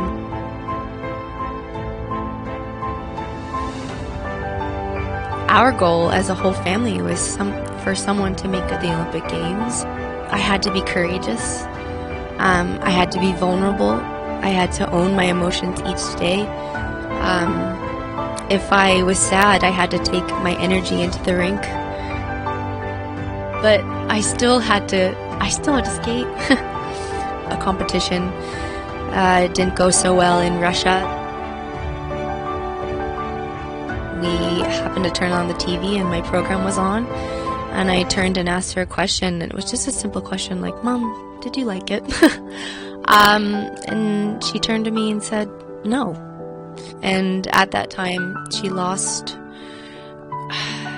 her words, so her emotions really were shown in her eyes, and for her to actually speak and tell me no, we knew something was not right. We took her advice and we changed the program.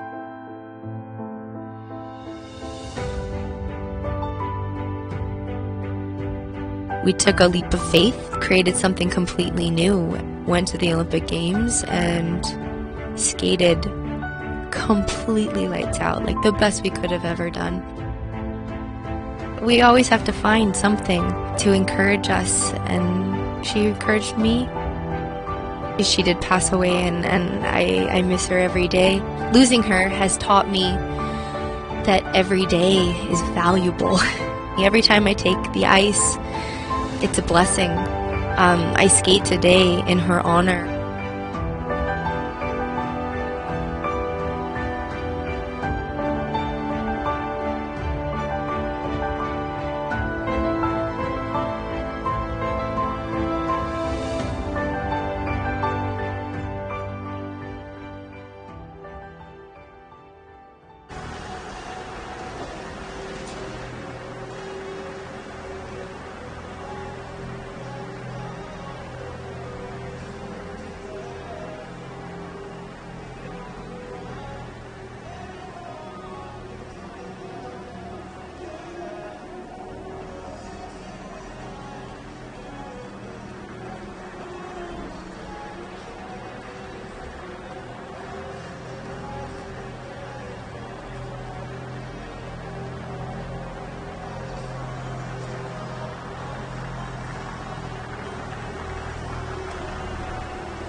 I rozpoczynamy kolejną rozgrzewkę.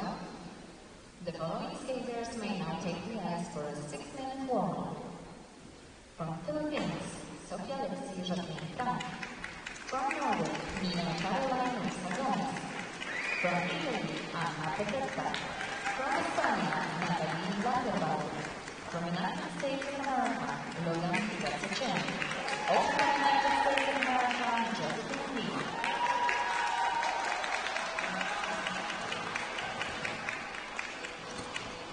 Welcome back to Gdansk as we head towards the final three group in the women's free skate in the Solidarity Cup. Are we going to see a whirly? We're just talking about that. That's a funny story, though. I got to tell that story as we Please watch do. the warm-up here. So our former director here on the Junior Grand Prix, his name was Tom Whirly. And we covered a lot of skating over 7 to 8 years, there's no question. And there's an element called, well, not an element for points, but a choreographic move called hitch kick, I Yes. think. Is that what you Well, call it? I would call it, yeah. Okay, like a hitch kick. But he really liked that. And so I named that element after him, because it's got a whirly type of feel to it. Call it, the whirly. And that happened for 7 years. We just called that thing the whirly. Not the hitch kick, but the whirly. So now your producer nicknamed it. You've taken it. I'm going to run with it. Let's see if we can Why just not? rename the hitch kick worldwide in skating. I think it should be called a whirly because it has a whirling type of movement to it. It makes sense to me. So when I have to perform one of those on the show and do formerly a hitch kick, I'm going to try and see if I can popularize whirly. Absolutely. I think it makes sense. Let's do it. Why Okay? isn't there a Barton? Why isn't there a move named after you? Oh, there was, and they're all trips. And disasters is what they all are. Absolutely. Or faux pas, saying the wrong thing, mispronouncing names. You name it, I do it. I'm just honest with it. That's what it is. Own it, my friend. Own it. yeah. Absolutely. Listen, no one's perfect. That's for sure. And it was never my intent to be a commentator. Never. I was hired to be a producer of this for the ISU in the beginning, and to help design and direct what we were going to do. So it was never an intent to be a commentator. But I thought, well, it's kind of empty. Maybe we should introduce the skaters. And then look, now you're naming elements and all sorts. No. That's fun. All good fun. Okay, well, it's going to be exciting now, coming to the last three groups, 18 skaters, of course. And the tension will rise. I mean, of course, it's always a little nerve-wracking for everyone, but when you get down to the last 18, last 12 particularly, there's real things are on the line. Getting in the top 10, getting in the top 5, getting in the top 3, of course, personal best scores, earning another Junior Grand Prix, or earning a trip to the Grand Prix final. There's more meaning. There's always personal meaning, no question. Yeah. But there's more in the line in the last groups. And then prize money is included, and national pride, and a whole gamut of factors, and that can spur a skater on to achieve their absolute personal best. And equally, it has the potential on occasion. We've seen it affect skaters negatively as well. So we hope that all of those left to skate and compete in the free skate here rise to the challenge. Look, we've talked in the earlier groups about development. This is a development competition series. It's good for the world, et cetera, et cetera. But when we get down to the last two groups, it is also about development, pressure of trying to win, pressure of trying to podium, pressure of trying to earn all those types of things under the stress of elite competition. And I presume what you're referencing there, Ted, is the pressure to do that, which will be an issue for the skaters multiple times over as they head towards, who's to say, we look at the likes of Mao Shimada, who has been a really exciting new talent that has caused a lot of sensation in Japan. It's distinctly possible that could be somebody that goes in the future to contend for Olympic titles, and she'll be preparing with the experience of having to come from second in the short program here to try and win. Well, that's certainly her intent, to be at those Olympic Games and to be a world champion. That's the goal of those athletes in that area. There's no question of that. And so best that they learn to handle the pressure now in juniors to apply that in seniors. So many facets. Oh, yeah. To be contended with, and as we look at the skaters on the ice, we just see a little bit more conviction and commitment to the rotation on the triple jumps.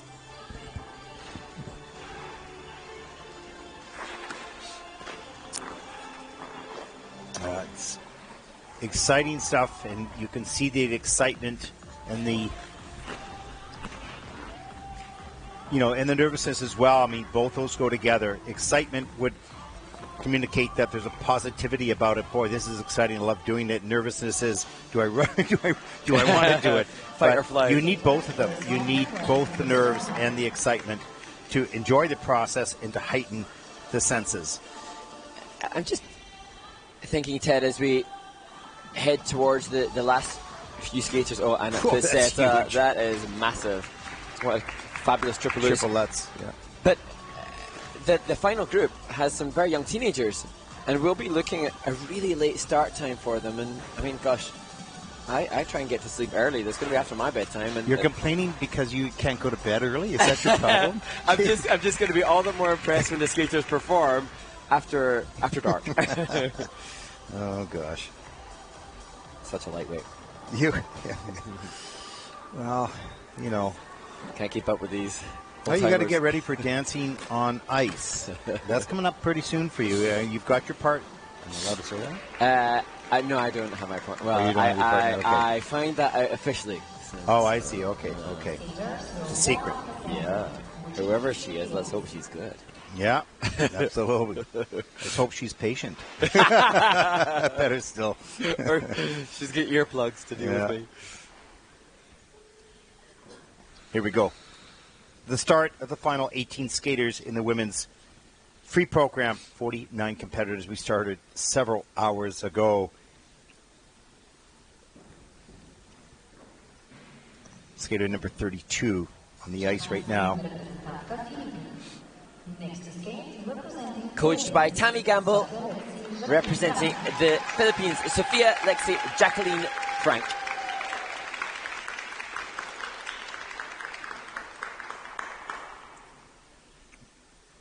or 94.79 personal best in the free program in 2021, skating to Moulin Rouge.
You know, when the program started, the music was a little bit softer at the beginning.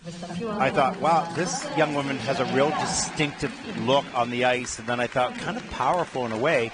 And then as she started to jump, I thought, wow, she's kind of a powerful skater. Then as the music built up, I said, wow, she's kind of a powerful performer, right? Power was the theme there. Absolutely. And my notes were, I'd love to know how long Sophia has been working with her coach, Tammy Gamble, because the jump technique showcasing, like you say, power, drive and height. But great to see that at the beginning of the program, there was that sensitivity to the delicacy of the music, showcasing her versatility as the music grew towards the end of the program. Here we see her entering into opening triple lutz. This unfortunate. Yeah, just a little. There's a couple of mistakes in the program, but the technique is not a mistake. Her abilities are not a mistake. There's just a little bit of a lean here or there. Not a big deal. There's no flaws in this young woman's skills. There's just, can you deliver them all at the moment in competition? Beautiful. Ina Bauer coming straight down the ice. It's just lovely. And really, great. I love that little falling leap there, right to the music. And then a difficult change of edge in the spread eagle here, which few can do that. And keeps the momentum, the flow. Like, the skating skills are pretty good. Doesn't slow down too much. A little cautious on that double axel, but generally keeps the speed throughout the program and the elements. Triple lutz, double or single axel near the end of the program, which was beautiful. And then this 3-jump combination, triple toe, double loop right at the end. And Sophia probably benefiting from training at altitude. Look at that, just big smile and waves. Let's take a look at the score. Personal best is 94.79, and this is a 92.76, so a little bit off her personal best score. That's second in the free program, with a total competition score of 142.75. So Sophia Jacqueline Frank takes over the first place.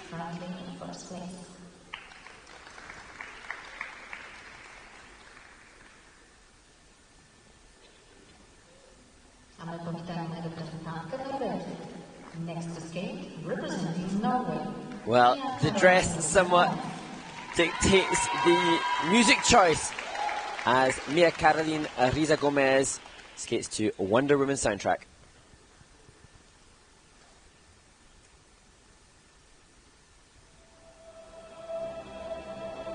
I used to want to save the world.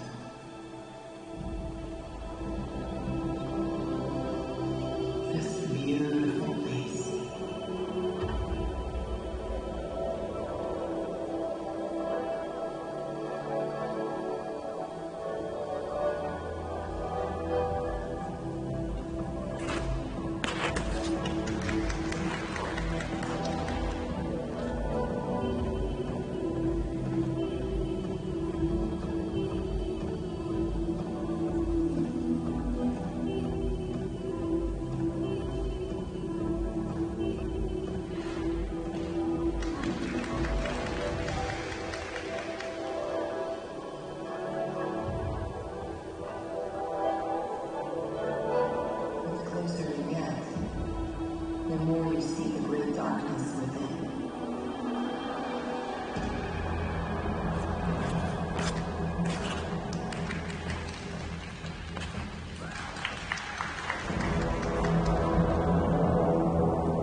Mia Caroline Risa Gomez from Norway completes her Wonder Woman-inspired free skate here in Gdansk.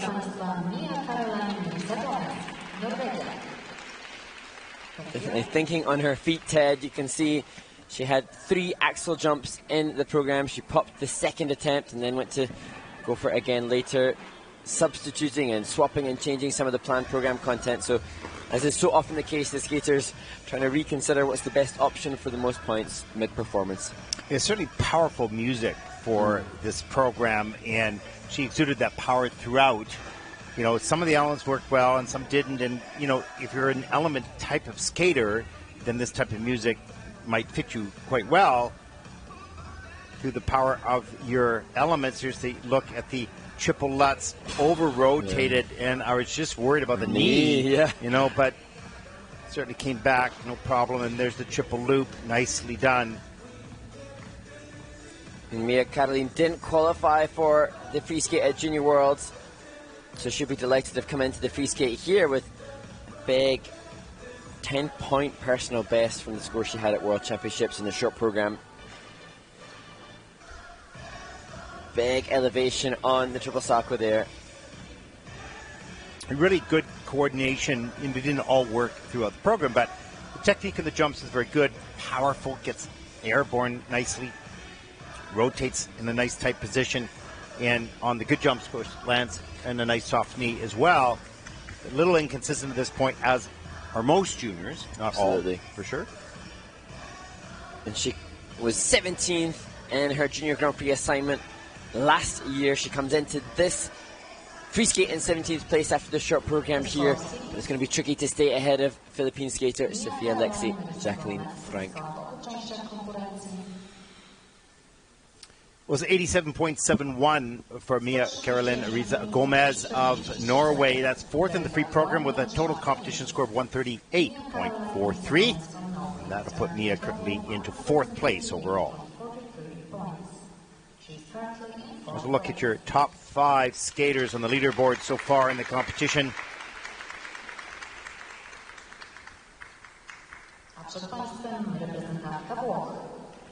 Wow. Big, powerful high fives to get going. Sometimes just to sort of shock the skater a little bit and wake them up. And be prepared to see one of the biggest triple lutz jumps, certainly in this competition, as we watch Anna Pizzetta from Italy take to the ice. Means a 91.68 to take the lead. 109.13 personal best. It's certainly possible. She will skate to Winter of Vivaldi.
Wow, so much to talk about with this skater. Incredible. I wrote in the first triple lutz, wow, huge.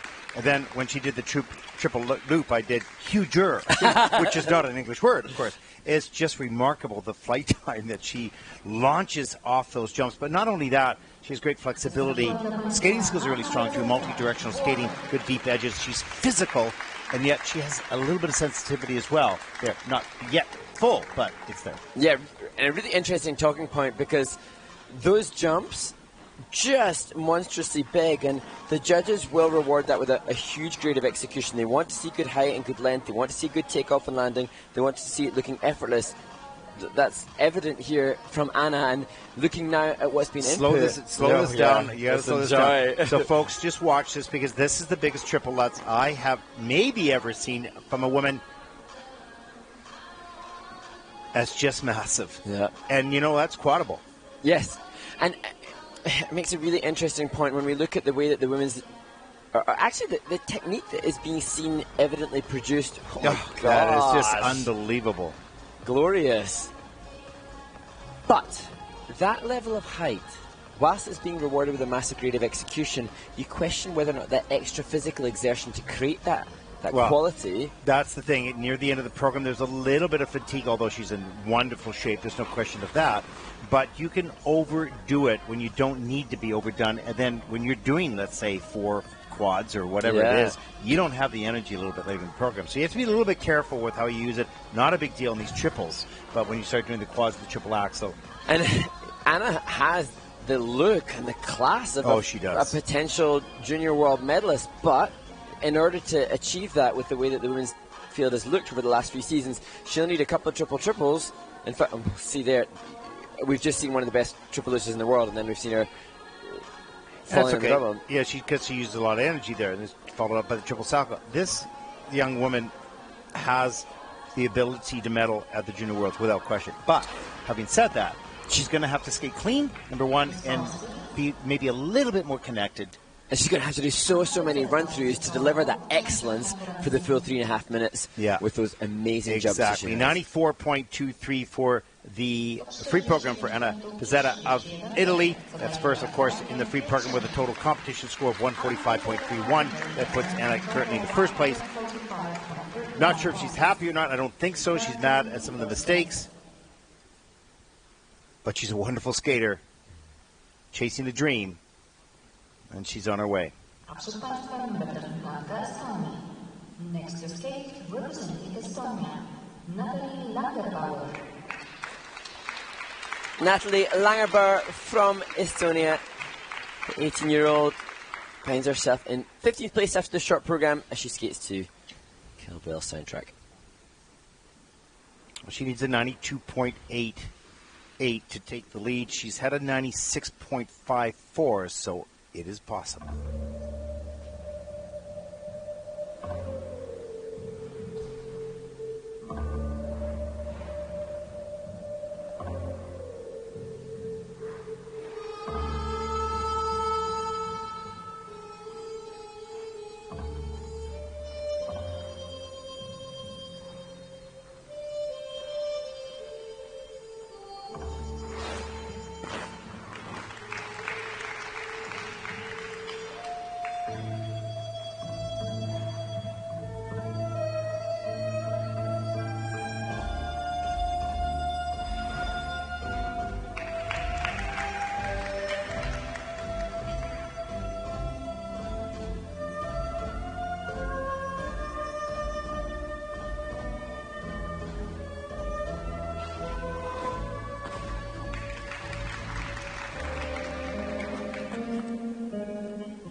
can change the time when I grew up, I called him mine. He would always laugh and say, remember when we used to play bang bang? I shot you down, bang bang. You hit the ground, bang bang. That awful sound, bang bang. My baby shot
Well, Mark, just looking at the judges' scoring that we have here in front of us, you can see how the program was built or happened halfway through that program. Really nice opening, clean jumps, no reviews whatsoever. Second half, all the elements are under review. Yeah, absolutely. And it has a similar feel to Anna Pizzetta from Italy because Natalie has gorgeous jump technique, and I just so appreciate the flow on her triple loops. She did the second Junior Grand Prix assignment, and I've seen so many wonderful triple loops from her both in the competition and in practice. But that huge jumping prowess, which is so memorable, it's also so exhausting, and that's perhaps one of the reasons we see all the reviews later in the program, which is exhausted. Yeah, strategy. Here's the triple loop. Hands above the head. Really nice. Good soft knees as well. In there's the triple flip. Again, hands above the head. Nice and clean. Beautifully performed. Return. Some steps after. Some upper body movement as well. Change of edge here to set up that back edge for the double axel.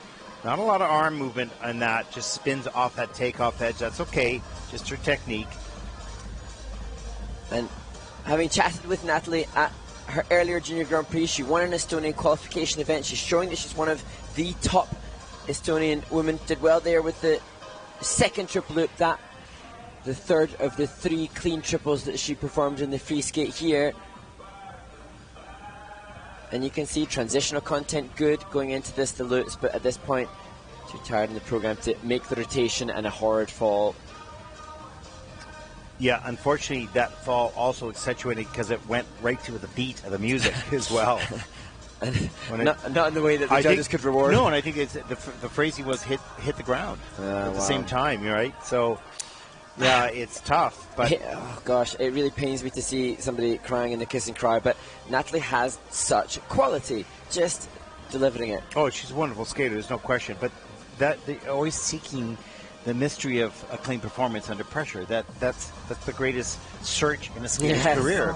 It doesn't happen often. When it does, it's such a great feeling, but it's rare. It's that hard to do. Let's take a look at the free program scores for Nataly Langerbaur from Estonia. 84.88. That's seventh in the free program. Certainly is going to be disappointed with that, no question.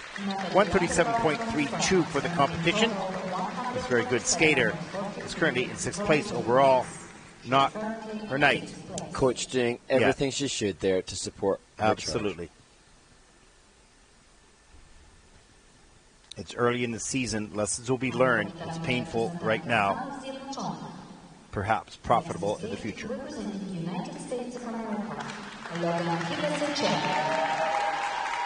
14-year-old Logan Higase-Chen, born in Hong Kong, Now training out of the world arena. First Junior Grand Prix season, skating to live and let die.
Two mistakes on the final jumping passes at the end of the program for Logan Higase-Chen, but a huge accomplishment in the massive jump she's made from the pre-novice level last year and now conducting herself incredibly well on the Junior Grand Prix stage. That's a huge jump, going from a pre-novice to Junior Grand Prix for Logan Higase-Chen. You know, just 14, as you said, she has a bright future in front of her and some really nice skills as well. Had some problems in the program, but... And I felt like this live and let die suited her more so than in a short program, and she just looks like she's been primed in the making for greatness ahead. Still relatively weaker skating skills, not the depth of edge that we'll see from others, but I can quite easily envisage what will happen with this young talent. Yeah, no question. I think the music got pretty powerful near the end of the program, and there's a look at the triple total, gets a free leg back, but only into a single. And then the triple salto, no problem there. That was on point with the music, that salto. And nice triple lutz a little bit later in the program. But I thought the music maybe overpowered her a little bit near the end. Yeah. You know, only because she had made some mistakes and probably was scrambling a little bit. And you can see here within the choreo sequence, if you look again, the spiral, the straight line of the edge, that's just a developmental thing for the skating skills component score, which needs to improve. A beautiful triple loop up into the double axel. Really a highly skilled young skater. Ooh, yeah. Tough fall on that. Whenever you go off the heel of your blade, always a difficult fall. Judges a little divided. In the short program for Logan, there was a range in her composition components between the 9 judges from 4.75 up to 7. So still debate as to where to find her in the judging system at present. But certainly no doubt the talent and the potential. Logan Higase-Chen zyskała w obu częściach konkurencji. Free program scores for Logan 90.48, that's 4th in the free program, with a total competition score of 143.97, and that'll put Logan Higase-Chen from the United States currently into 2nd place.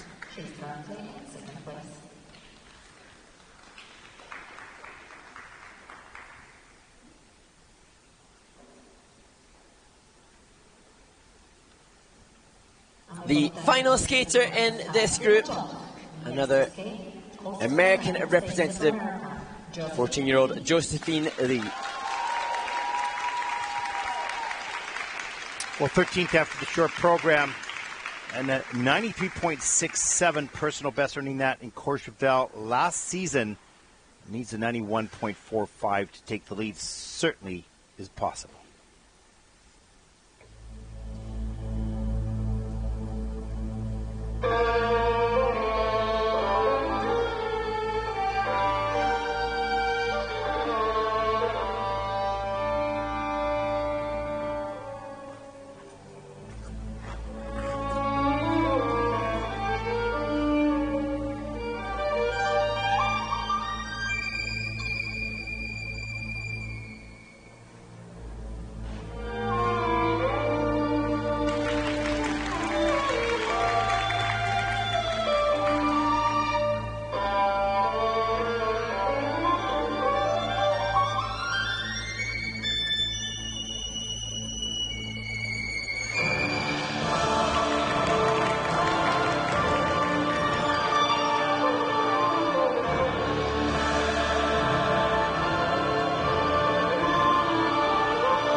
That's the reaction we want.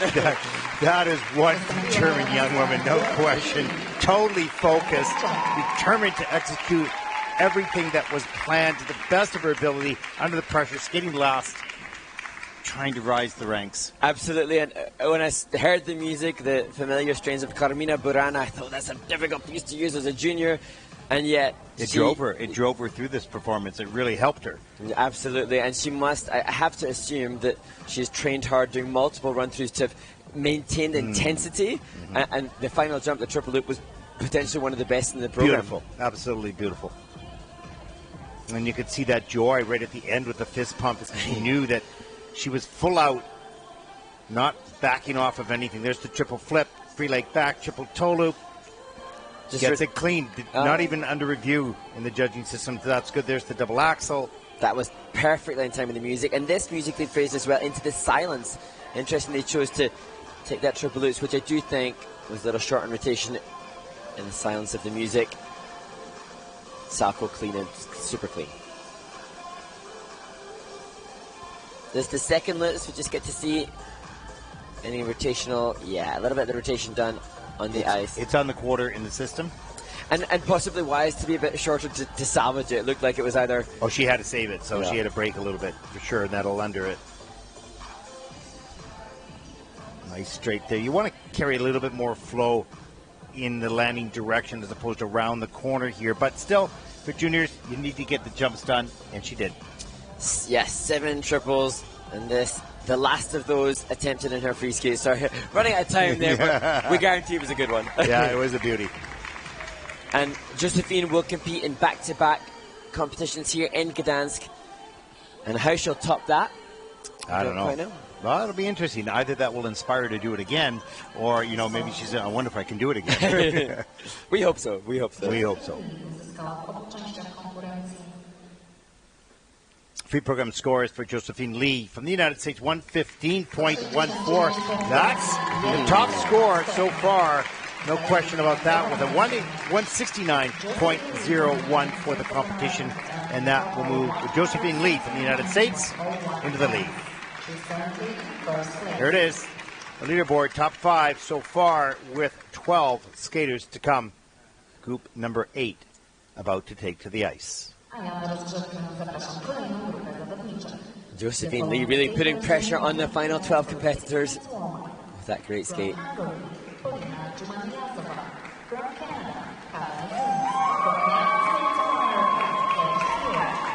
Got to stand up here. We've been sitting for how many hours? Yeah, my dead hours number. 12 hours, 13 hours, I think. Oh, gosh. There's a leader of the rhythm dance. Yes, and you put her on notice about who's going to win the cheering contest. Absolutely. Let's get all inclusion. Let's get everybody involved. I've suggested to some of these skaters they need to ensure that they are giving the best support and pipping the North American teams against each other for support team. Don't worry, you don't need to do that. It's already there. The stripes versus the leaf. All well-humored, and as we've said, Ted, there's a great camaraderie between the compatriots and between the nations. It's a good feeling on the juniors. It's a different environment than the seniors, without question. It's more, I don't know what the right word is, I suppose. I was going to say natural, but, naive and innocent to a certain degree. They just skate for the love of this. Raw, I think. Okay. That's what I'm going to That's your raw. It's like raw steak or something. I'm not sure what you're talking about. Maybe losing all sense of vocabulary after. That's a long time, so I'm not trusting my lips on this on anything I say. That's for sure. This group is rich in talent as we look to the final 12, and it could be a very well-fought competition with so many of these competitors capable of moving up. Yeah, it's going to be interesting to see who handles the pressure. They all have the difficult elements, the triples, et cetera, and they all want to rise in the ranks. This is 12 and up, and so they can get in the top 10. So the pressure's on not only the last group to medal and the podium, but this group as well. They're wanting to climb that ladder a little bit closer to the top 5. And only 3 points separate 12th place after the short program to 6th, or sorry, to 6th place. Minchae Kim from Korea, who will be in the next group. Just amazing how close the competition was in the short program. Hungarian Polina posted a 56.58 in her short program. She'll be the first to skate in this penultimate group. And Kimi Rapond from Switzerland, the final skater in this group, 59.39. So yeah, very close. And actually, Kimi, who I've just mentioned, was 7th at Junior World Championships, and Claire Sio from the States on our stream now was 6th at World Juniors.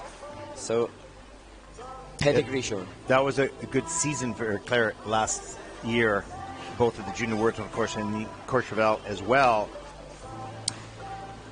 Yeah, interesting, because Claire trains with the current leader, Josephine Lee. They share the same coaching staff, and Josephine demonstrated brilliant consistency throughout her free skate. Claire has more program component score quality. He just needs to make sure that she delivers. Well, yeah, and Claire's had a little bit more of a challenge this season, maybe because she had so much success last season. She's putting more pressure on herself, but she hasn't skated to her full potential yet.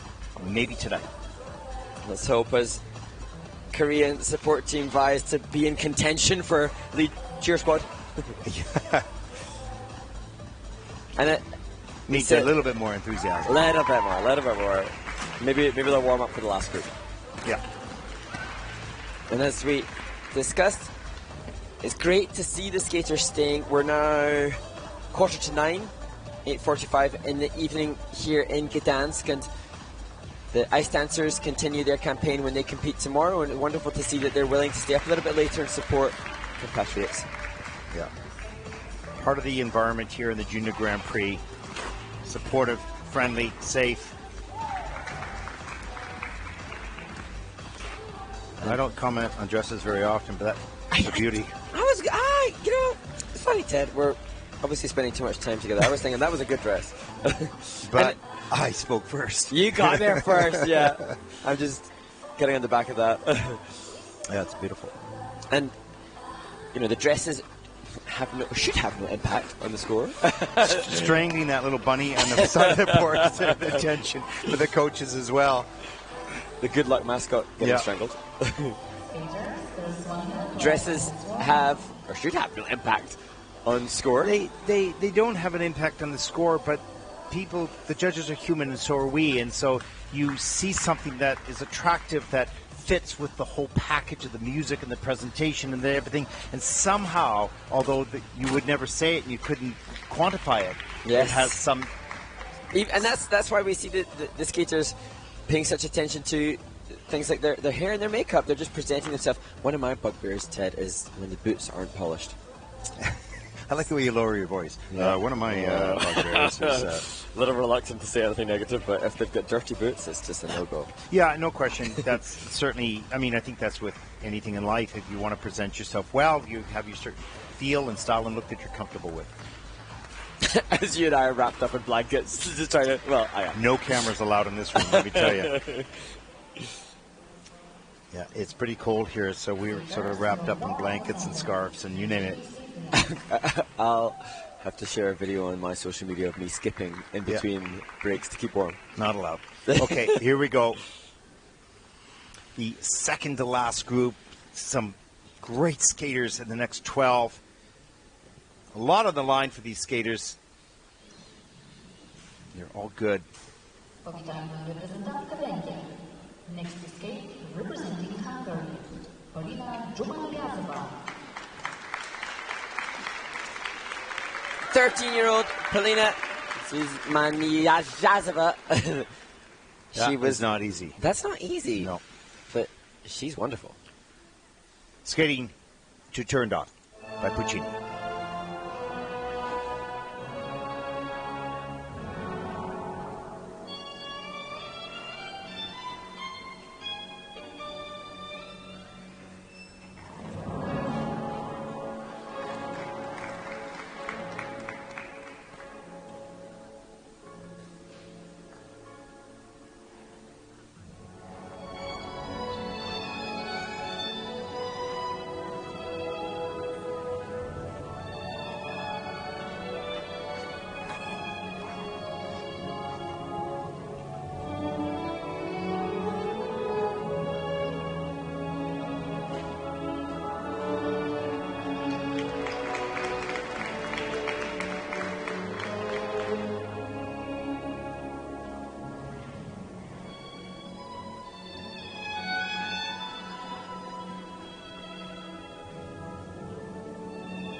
Hungary's Polina just scrambling to fit the last features in her layback spin at the end of a free skate that had some mistakes but battled well towards the end of the program. Oh, she's a quality skater. There's no question of that, both from a technical perspective and performance perspective. Yeah, just 13 years old, but showing grit and resilience after some painful falls to come back with that triple loop and triple flip in the last half of the program. And interestingly, in the short program, her program component score is quite significantly lower than all the others, just above her. But at the beginning of the program, as we see that double axel and the beautiful exit. Yeah, that double axel, lovely. Here's a look at the triple Lutz, great height, a little over rotation, has to step out of it, followed up by the triple toe, Euler, triple Salchow. And interestingly, at this point later in the program, you start to see that the blade runs a little less, less flow and less glide. So potentially she's going to get lower component scores as we see some brilliant spinning, but in short, sharp sections, this young lady has great skating skills as well. Some beautiful positions and body line and whatnot. She's had some big errors, no question, but she's got qualities throughout her program, but there were just some mistakes in there as well. But I think probably one of the most impressive things there is that mental resilience to have had that horrid fall on the second lutz and yet still come back and fight for the triple loop and triple flip. And she was certainly fighting to fit in the features on the layback spin, that coming through at a level 4, so it was a worthy pursuit of being a little late on the music.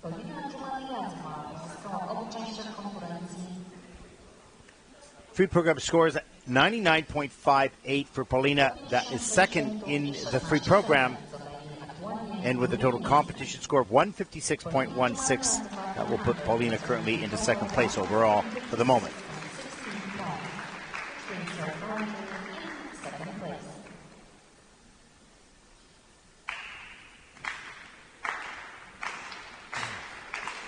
Okay, the Canadians making their support heard as another 13-year-old Caroline from Canada takes to the ice. Very first Junior Grand Prix event, coached by Joanne McLeod and Neil Wilson. 11th after the short, needs a 111.94. We'll see as she skates to A Piece of Sky by Michel Legrand.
Well, living up to the powerful voice of Barbra Streisand is not easy, but this tiny little figure of Caroline, 13-year-old, had movement in fitting with the depth of the voice of Barbra Streisand. I have to say that when she picked that music, I was a little concerned because I thought it was going to overpower her. But today she showed me she could skate to it. It'll only get better throughout the year. This is a huge improvement by this young woman because she was always a pretty good skater, but she really had a challenge to compete. She would fall apart. Oh, really? Yes, you would absolutely. never know that. It was only in this year that she started to put it together and get some success, and this young woman knows how to compete now, and that's a huge difference. Yeah, there needs to be more speed, no question, on the elements, so flow through this. She gets this done, no question. Not a lot of speed on that landing of the triple toe loop. There's lots of little things that be improved, but this is a massive improvement in how to compete for herself. You would never know that, Ted. I would never have known this was a person that struggled with pressure. That's why I'm here, to tell you information. Thanks. I'm glad you're here. No, it's true. And you know, there's each one of these skaters have a story. I just know this one, right? So, you know, every skater has a story, and this was, you know, a stage fright to a certain degree. Not anymore. Only 13 years old to have amassed the knowledge of how to perform under pressure. Really impressive. You see her take the Y balance into the second triple flip, and we saw spread eagle, I think, into the first flip.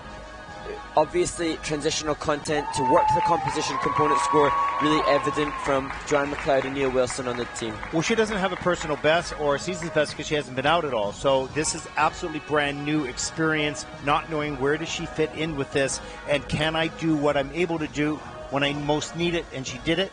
Now we will find out where does she stand amongst the final 12 skaters in this Junior Grand Prix. So it's really great lessons learned here, and experience has already been gained. And great that a skate like that, which was near the best she could possibly do, gives her a true indication of where she's at, and now she can go and make the fundamental improvements. She's done her best, so now she needs to go and make the fundamental improvements. Okay, this is my best and I fit here. Okay, how do I move up the ladder? Okay, I have to make these types of improvements. Absolutely. That's the experience gain. Let's take a look at the scores for Caroline from Canada. The free program, 109.80. That's second in the free program. It's a good score with a total competition score of 166.88. And Cara is currently overall into second place. Lots of growth still yet to come, but she's on her way.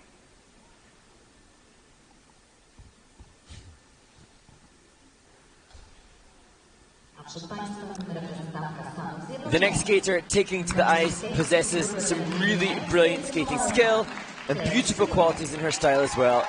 We hope that she delivers on the technical element score for America's Claire Thiot.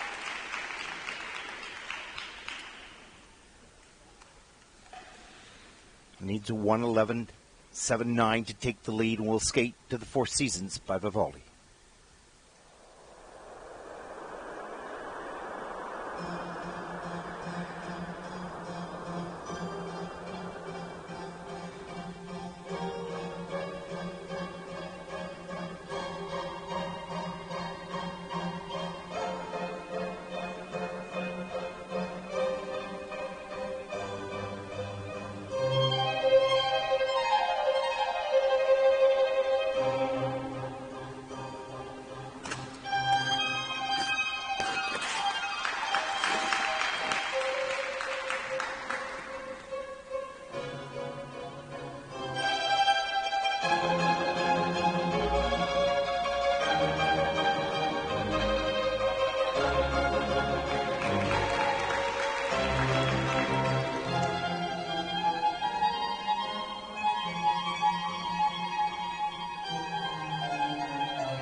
I really hope, Ted, that was pivotal in the confidence boosting of Claire Sio. Yeah.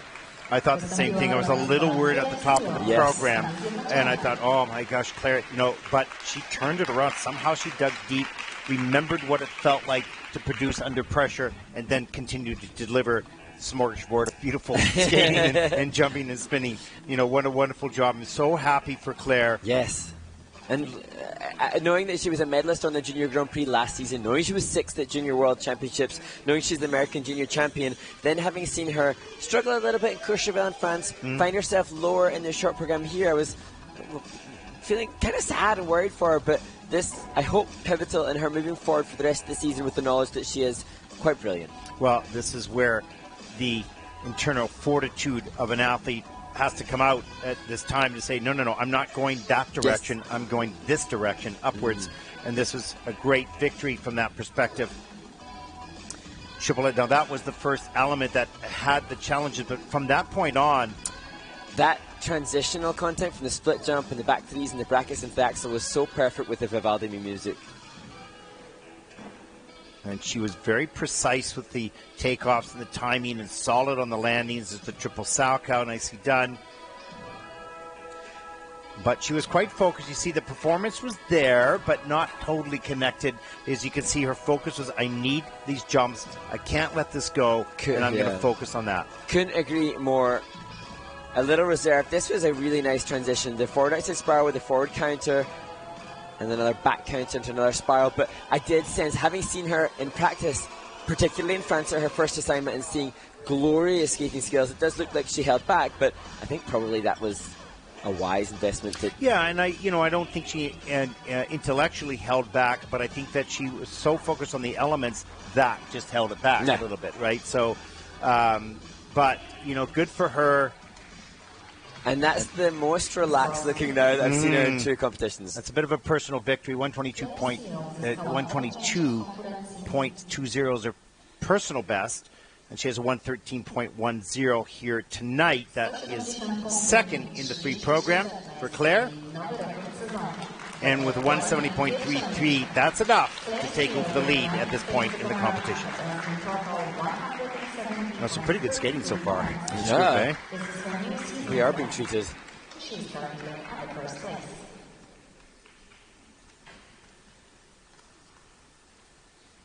But as we said, it was very close after the short program, so lots can change and is.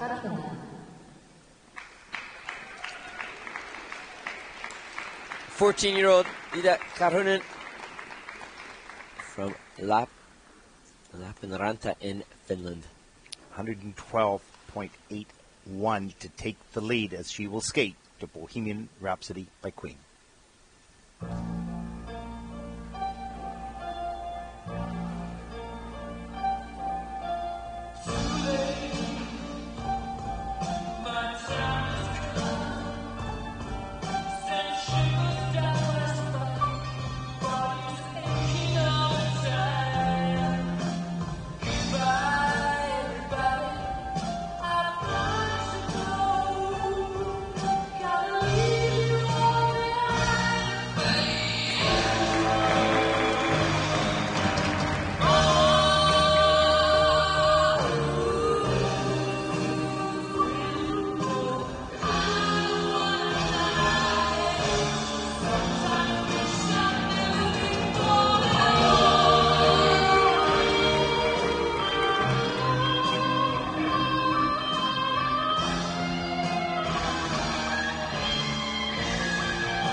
Wow, Ida Karhunen from Finland has a technical element score you may have noticed in the top left-hand corner of your screen that will lead the field. And Ted, just fascinating. We've seen Vivaldi from Claire Stewart, the current leader. We saw Carmina Burana from Josephine Lee, who's in second place at this stage. And here, I don't know if it's because we saw the cuddly toy in the warm-up. I don't know if it's the ponytail that she has, but we saw such youthful, different approach in this Bohemian Rhapsody. You thought you had a skater from pre-novice or Yes. juvenile just by the look of it. And then the power of Freddie Mercury in the Bohemian Rhapsody, and you go, how's this going to mix? Well, it did. She's powerful and just amazing, and that charming look really, although quite different from the music, in some ways set her aside as unique.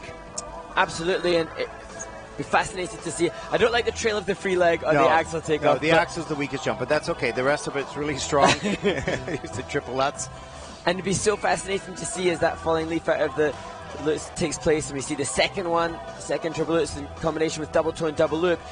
Interesting to see how the judges will reward the composition, because here in the transitional content, so different to what we've seen so far, but equally, if not more brilliant. What I liked is the power of the jumps was not just in the jumps, it was throughout the program. So her performance as well, like some of the choreographic moves, were very powerful. She was aggressive and assertive with it. She wasn't small.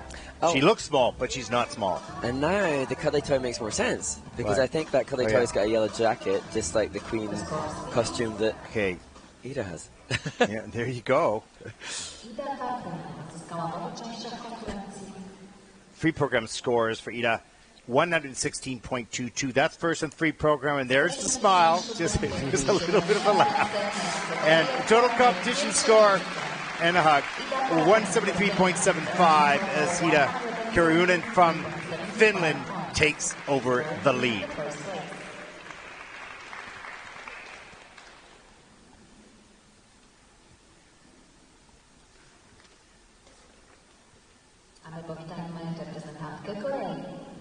Please welcome our next competitor from Republic of Korea, Hesoo Han. 14-year-old Hesoo Han from Korea. She was 5th in Ostrava at her first Junior Grand Prix assignment. Wants to move up after her 8th place in the short program here.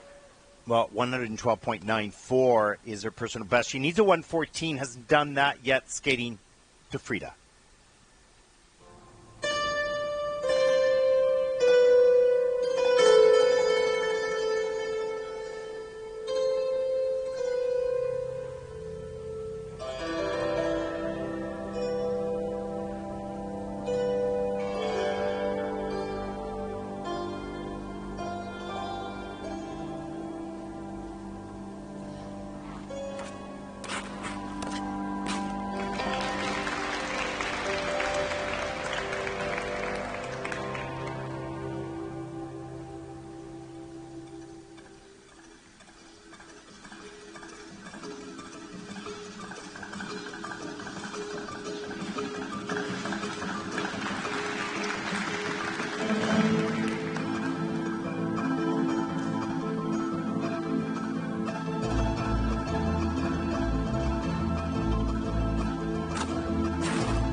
And an amazing spike position within the Bielman to finish the free skate for Hee Han.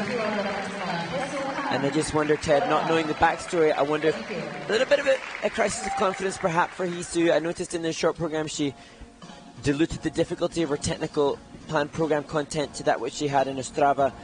And that seems to be the case a little bit here as well, going for easier content and having some issues. Maybe there's an injury, perhaps. Maybe there's been an inability to train. Yeah, no question. And, you know, she's really, it's a good, pretty good program and very strong jumping, but she needed to skate clean to compete at this high level with this group that she's even in here, not even the final group. But a couple big mistakes will be costly as we take a look. Good speed coming into the triple toe, reload, triple toe loop. Really great start to the program. You got to hold those hands a little longer there. Right. And I don't mean the skater, I mean you. Here we go. Too true. And here's the triple flip. There you go. And coming down the ice with good speed up into the triple loop. Okay, no problem. Good soft knees on the landing. But then she encountered some problems. And that was a really angled takeoff. Had no chance of that jump happening. Couldn't say that no matter what. There's the triple Saka. Unexpected and probably a bit of a shocking fall for her. But great spin position, great spin speed towards the end of the program. And Hee does train with many medalists on the Junior Grand Prix circuit already. She will be in a training environment with people who have had great success in this 2022 Junior Grand Prix. And that can have both positive and negative impacts if you're the one that's in your training environment that's not medaled on the Junior Grand Prix. So this is a very good skater, chasing that clean and magical performance, and it's still within her grasp. No question, she's really good. But a little bit of a disappointing evening for her here in Gdansk at the Junior Grand Prix. Let's take a look at the free program scores for Hee Han of Korea. 97.49. That's sixth in the free program with a total competition score of 156.66. And that will put Hee currently in the fifth place as we take a look at the leaderboard top five.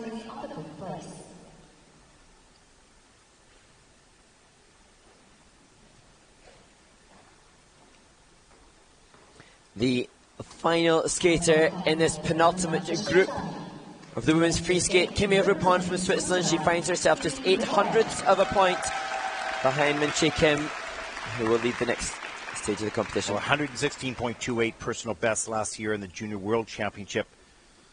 She's going to need 114.37. She can do it, but she's going to have to go clean skating to Ex Genesis Symphony by Muse.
Well, two main things about Kimi Repa from Switzerland is she is a fierce competitor, and she knows exactly what she has to produce in order to get that result. And the third thing, I suppose, she has that elegance and class and speed across the ice like Caroline.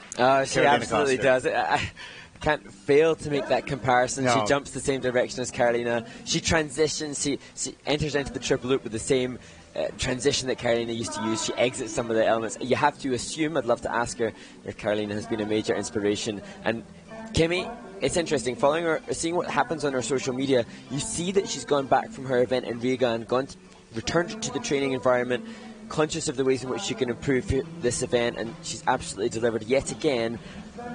Absolute maximum commitment. Yeah, it just, fabulous. And you can see her determination and focus. Well, and it looks like the dress came undone at the back a little bit in the program, and yet that didn't deter her focus at all. You can see going for maximum flow and glide. A little bit of an exclamation mark potentially on the edge of the takeoff of the triple lutz, and hopefully in the future she's going to gain a little bit more air time, so there's no question on the landing, and a little bit more flow through them as well. That's the area for improvement, but with where she's at now, those jumps are still excellent. There was no jumps with under rotations at all, but it looks like there might be, but there isn't upon review. So it'd be interesting. Some biomechanical studies for Kimi Repa from Switzerland might suggest that she rotates at a faster speed than almost anybody else. The judges do have criteria suggesting that they want to see very good height and very good length for the grade of execution, and that's not something Kimi does boast, but I'm very confident that she'll be working on it. Oh, absolutely. And where she is at in her state of development at this point is just exquisite. So 110 points in Riga, but looking at the reviews from the technical panel, she's going to comfortably beat that. And her personal best is 116, so can she beat that? Looks like that she will here. And she needs a 114 to take the lead. I think that will also happen. I think she'll give a nice reaction to this. And here it is. There it is. There it is. 121.06. That's first the free program season's best. Obviously, personal best. 180.45. Couldn't be happier for Kimi Repa from Switzerland. And I don't think she expected scores quite that high, but she deserved it on this day. And it's great to see that emotional release, having managed to contain herself and her emotions to deliver cleanly, then a well-deserved emotional release after a great skate. Well, there's a look at the standings so far after 8 groups and one final group yet to come. But that is going to be exciting, and that will determine the podium for sure. We take a short break here, Movie Man. Yep, we can look forward to seeing the final ISU Elements Explained video of the day with a look at the Salchow jump from the International Skating Union Centre of Excellence in Bergamo, Italy. And finally, a day with one of the new series that the ISU are pushing and allowing us to enjoy, and footage from skaters in Riga. Take it away. We'll be back right after this.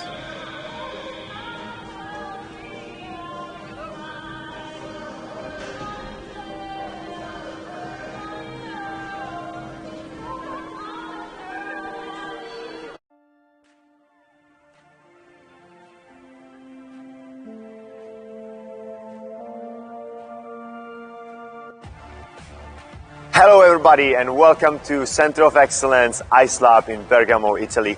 Today for the series Elements Explained, we're going to talk about Salchow.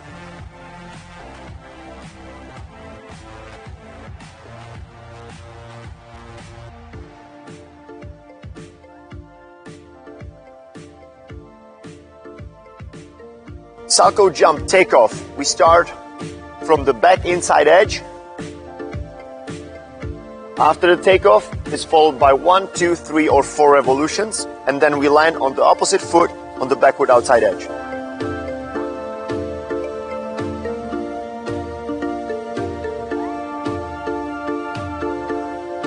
Most important thing is your stability on back inside edge. So Let's follow with the first exercise. We're gonna skate backwards on the inside edge, and we're just gonna do little hops. We're gonna try to be really stable on the skating foot. Next tip is how to turn during the takeoff. So we're gonna get back on the circle.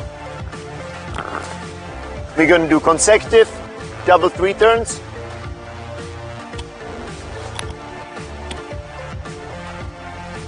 To learn how to turn.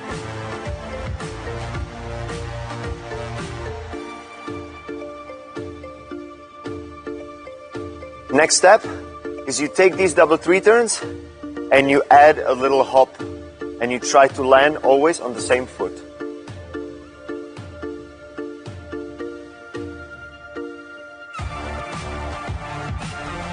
To get additional height on the salcho, try on the takeoff to bring your free leg knee really high and then switch to get the most height of your jump before you start rotating.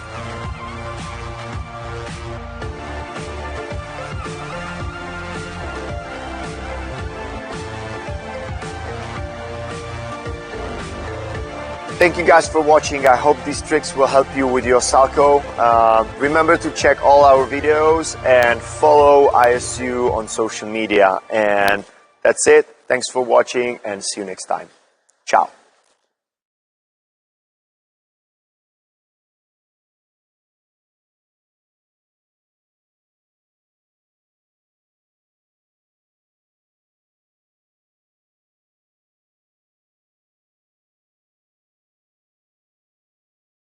Thank you very much for the skate. Good luck to the short program later. See you later then. Thank you very much. Yeah, you too. See you later. Yep. Bye.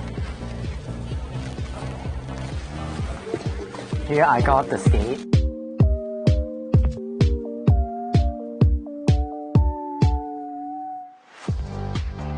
I am Chaeyeon from Hong Kong. You can call me Jeffrey. This is my first JGP here in Riga, and I arrived this week on Tuesday to Riga, and I found out my luggage was lost on the plane or where, and so my luggage is lost, and I have no skate, no costume, no clothes, even no shoes, and no toothbrush, and that's why it's really a disaster for me. Especially it's my first Junior Grand Prix, and I need to borrow so many things from other skater, coach in here, my coach, and also my teammates, and they really helped me a lot. Especially one of my another skater from Great Britain. His name is Connor Bray. He lent me his skate in the short program, and I will skate in his skate today. Here he is another skater from Great Britain. His name is Connor Bray, and he's willing to give his skate to me to skate in today in this short program. Although we have the different blades and different shoes, but we are the same size, and which is really great. But things you can't control everything, right? So although this situation is really bad, but luckily I have a great skater here that willing to give me this skate. Yeah.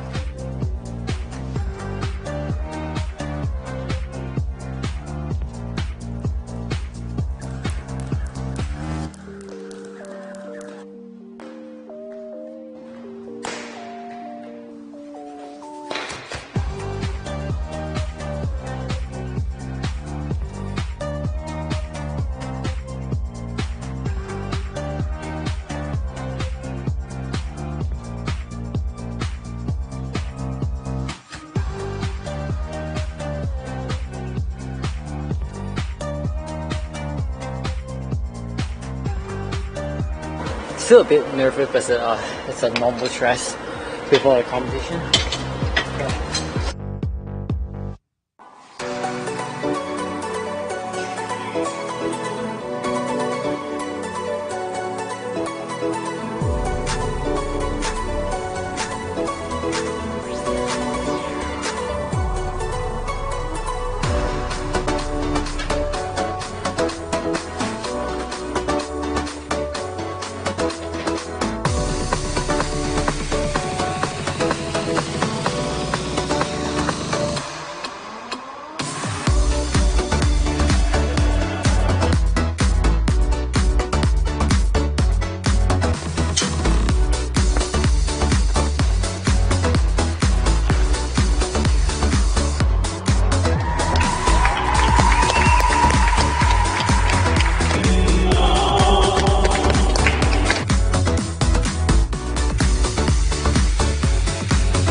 Well, I'm really speechless right now after the competition.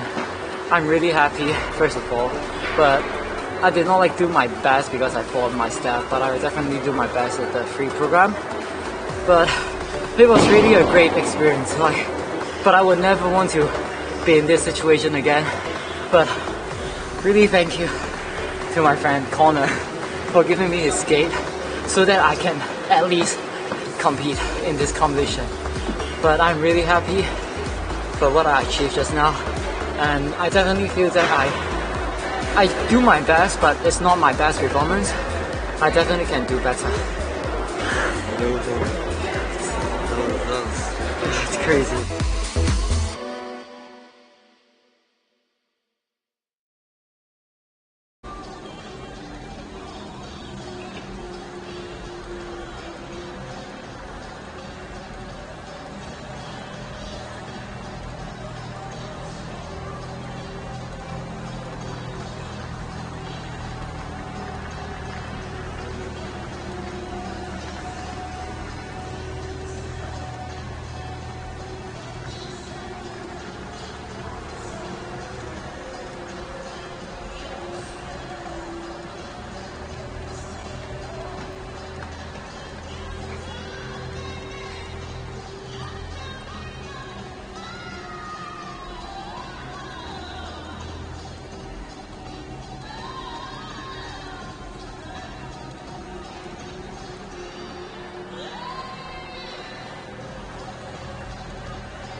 The following skaters may now take the ice for a 6-minute warm-up.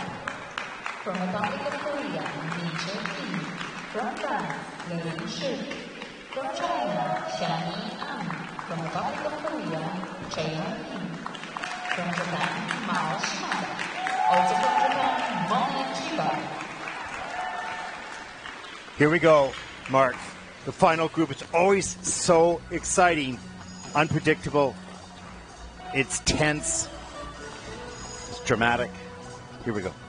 Really exciting, and for all the potential nervousness about covering an event of this size and length, it's been incredibly exciting, and that penultimate group of competitors really did deliver some incredible performances, and we see Switzerland's Kimi Ruppond leading the field at this stage, and she secured a 5-point personal best in her free skate to post a total score of 180 points, and we discussed the closeness of scores after the short program, so Kimi's brilliant skate and her free skate will put pressure upon those above her.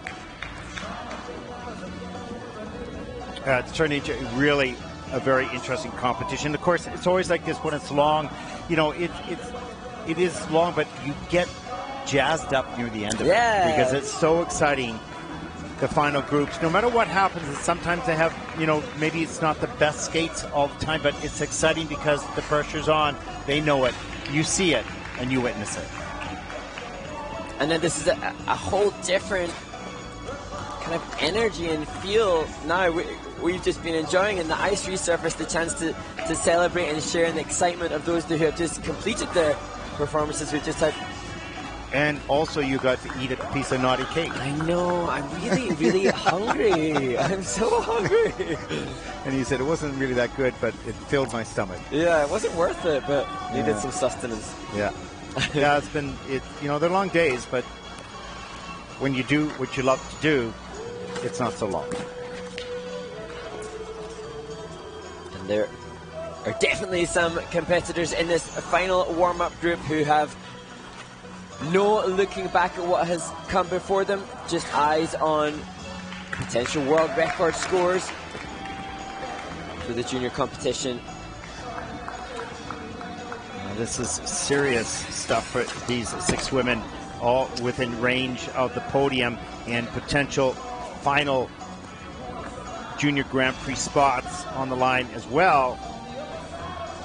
And they know they have to go clean. So if there's pressure, the pressure is on the cleanness of the program. One mistake, how do they cope with that, right? Yeah, and we see now the 6th place competitor after the short program, Korea's Minchae Kim, with 59 points, and then 11 points separate her and the leader, Chiba from Japan, who scored an impressive 70 points in her short program.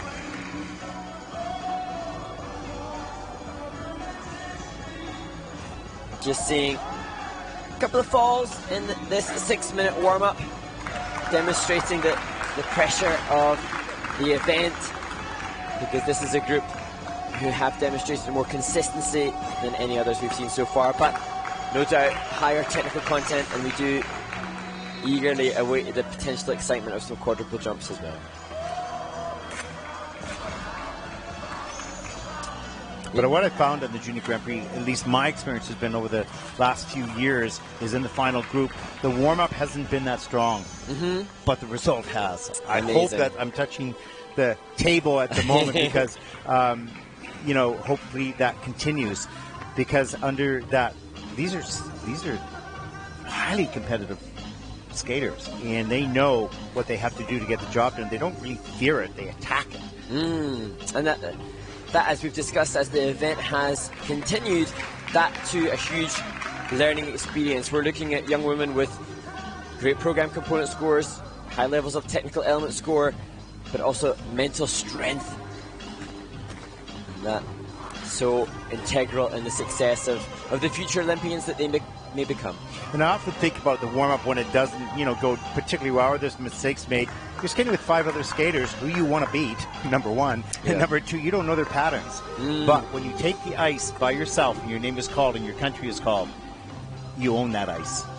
And on a warm-up, the energy in the warm-up, is really pivotal, and we've seen a brilliant penultimate group where there were many clean skates, and so that puts a certain energy in the arena, and the skaters will have shared the dressing room with those that have come off the ice, knowing that they've done a brilliant job, and then these skaters, you know, it was just glorious to see. Oh, there's the quad toe from Shimada.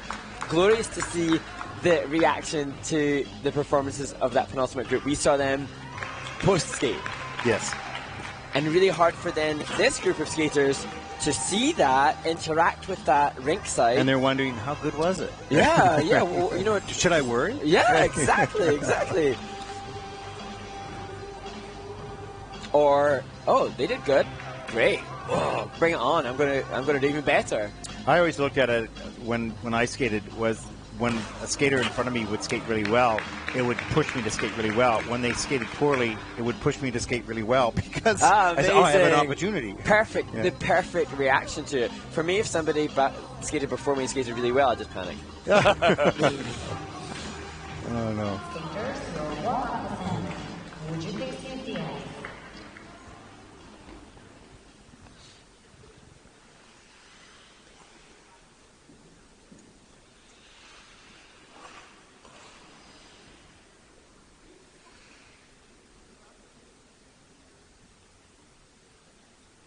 A moment of silence just before the music plays.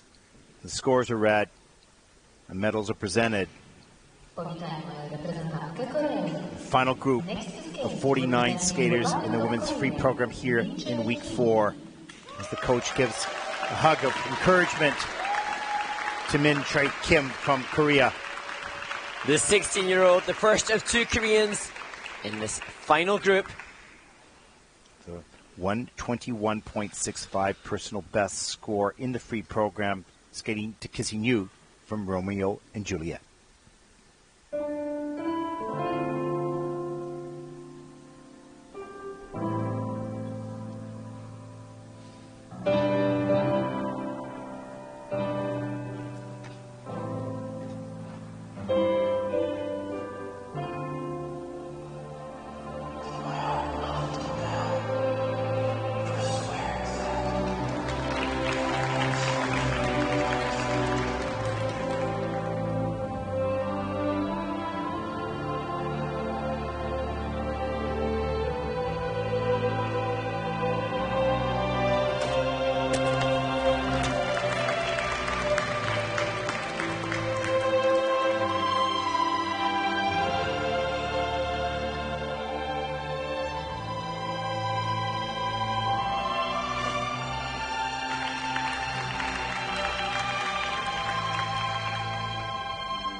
Minchae Kim from Seoul in Korea, and you can see the reaction to her performance was evident in the program as well as following the performance. And this is a young woman who has previously scored higher in her short program than the leader in this event, and I think she's struggling. The interesting thing, Mark, when I was watching the coach give a hug, I thought the hug was deeper. Yeah. And I was wondering if the warm-up was a strong warm-up, and she had to skate first. She wasn't maybe mentally prepared. The coach was doing everything they could to help her get through this. Well, I saw her go down in the warm-up, and that would make sense. Look at the knee action on all of the jump takeoffs. Really fascinated by the deep double knee action to elevate, and that was intended to be a double axel triple toe combination, and you can see the time it took for Minchae to get up. She was just feeling deflated and despondent.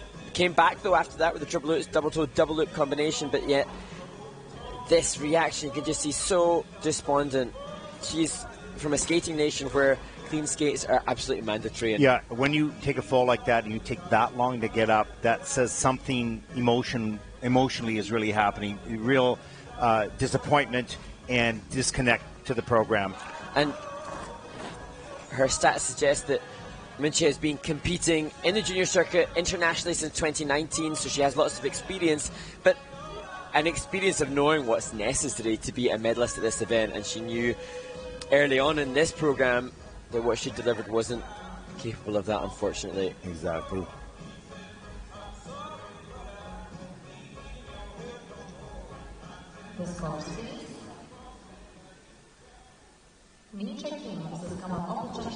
Free program scores for Minchae Kim from Korea, 92.78. That's 10th in the free program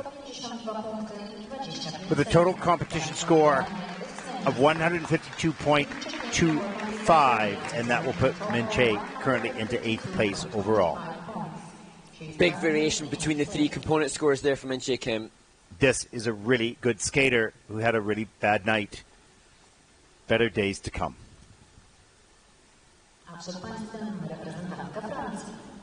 Next skate representing France, Lorine Schild. The winner of the European Youth Olympics earlier in 2022 and the only European skater in this final group, Lorine Schild. Needs a 120.31 to take the lead, but her personal best score is 107.75. Lots of work to do in this program as she skates to Moulin Rouge.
Wonderful skating continues in the women's free skate here in Gdansk as Lorine Schild continues a consistent streak for her on the Junior Grand Prix.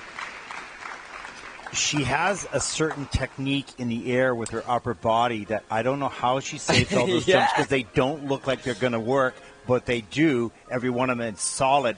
She's a very consistent jumper and has delivered everything that she planned to do here. And for me, Ted, I know that you've been following the Junior Grand Prix for so many seasons. I don't know how you don't get so emotionally connected to skater and coach. Following the season this year and seeing Malika Tahir, her coach, telling me how much she's committed to her students, taking them from early stages, very early stages of skating development, to seeing them then here competing in the final flight of 49 skaters on the Junior Grand Prix. And we'll look at the upper body in the air on the jumps. You'll see them just a bit of a twist. Watch the upper body slow here. And you see the arms are a little bit, one is higher than the other. A little bit of oscillation, isn't there? And for some reason, it works for her. She's able to save. Every jump is so solid on the landing. Nice. Lovely back outside edge there, and the back three turn into the spread eagle, making sure that there's transitional content, and also this great change of edge, good speed through the spins. And we have seen a stylization that we're familiar with the Korean skaters and the Japanese skaters that are competing in this final group. Lorine has her own style. That was a great save. Both the triple loops, a little bit sketchy, but staying up. Well, her personal best, the season's best, 107.75. She's going to destroy that score right now, I believe. A big smile on her face, maybe bigger yet to come here in just a few moments. And there it is, season's best, 118. She looks over the coach, says, are you kidding? 118.85. That's second in the free program with a 179.00 for the competition. And that puts Lorine Schild from France into second place.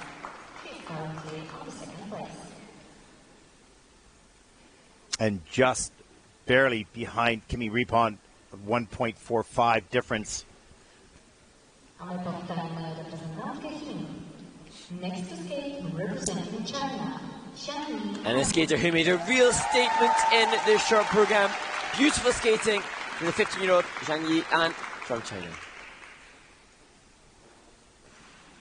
Well, needs a 115.06 to take the lead. Certainly possible. Beautiful skating skills and performance skills as well, demonstrated in the short program as she will skate to the theory of everything.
Well, Mark, in my opinion, this is a shining star of Chinese skating for the future, and even at the moment, there's something incredibly special about this young woman skating, and such a bright, bright future.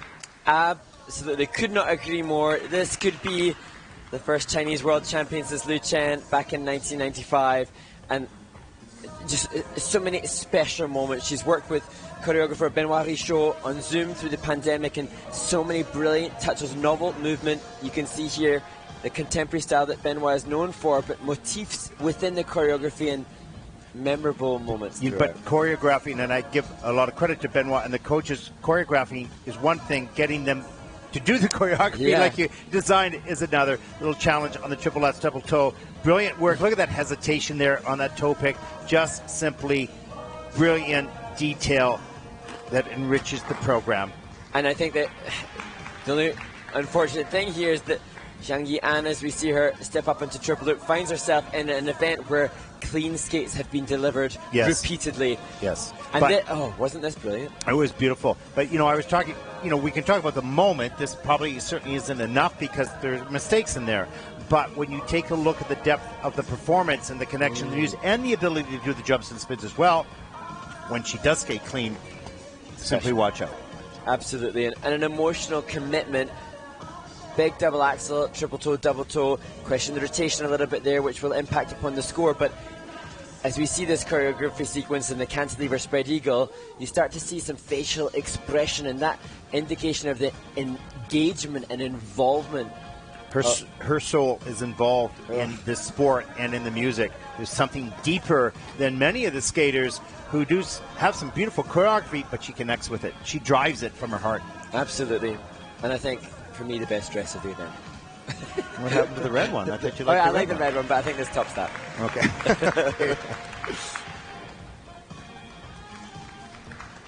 Yeah, very, very nice. Too many mistakes here to take the lead, I would think. So, needing a 1:15.06 to take the lead might come close. We'll see, but no, just a little bit short, 1:13.91. That's actually fifth in the free program so far. Total competition score of 179.31, but that will earn her second place at the moment, with 3 yet to come. And there's a look at the standings so far, your top 5. It's great competition.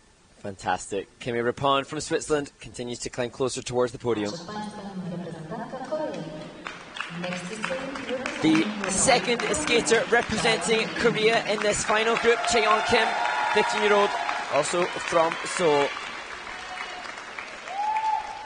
124.56. The personal best, certainly lots of room there. She just needs a 112.35 to take the lead.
Yet another skater to deliver a 7-triple free skate.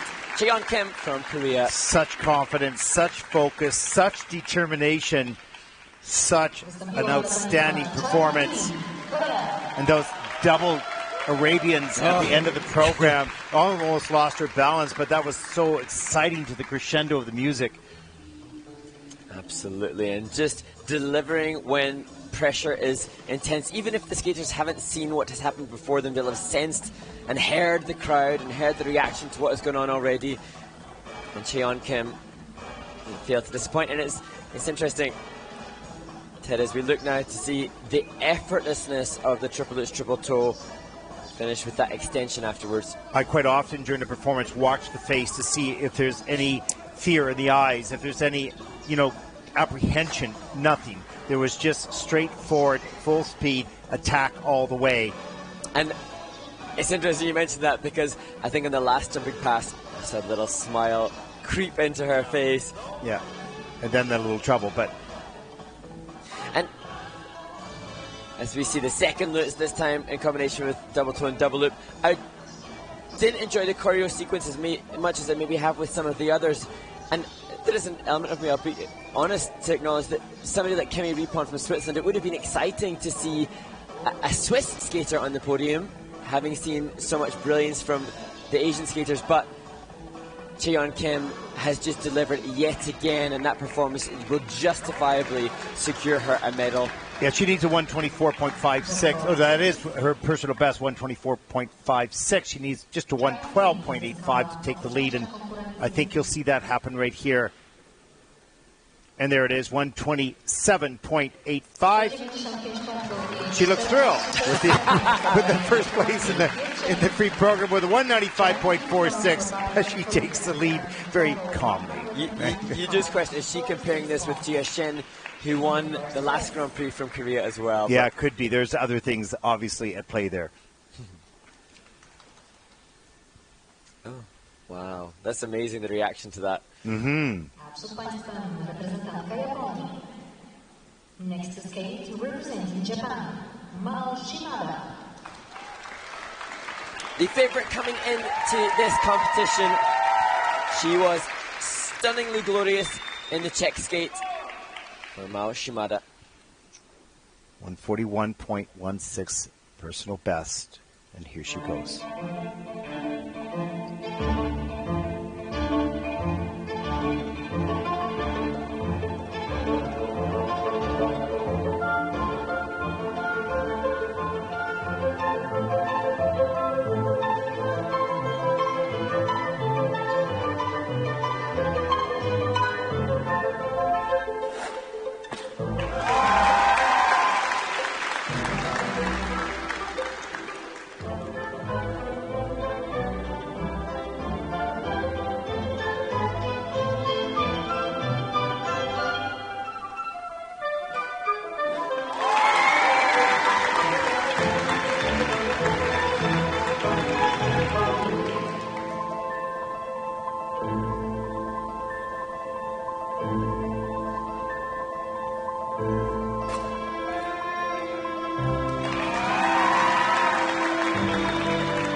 Well, Japan and the world have another Mao, a new era.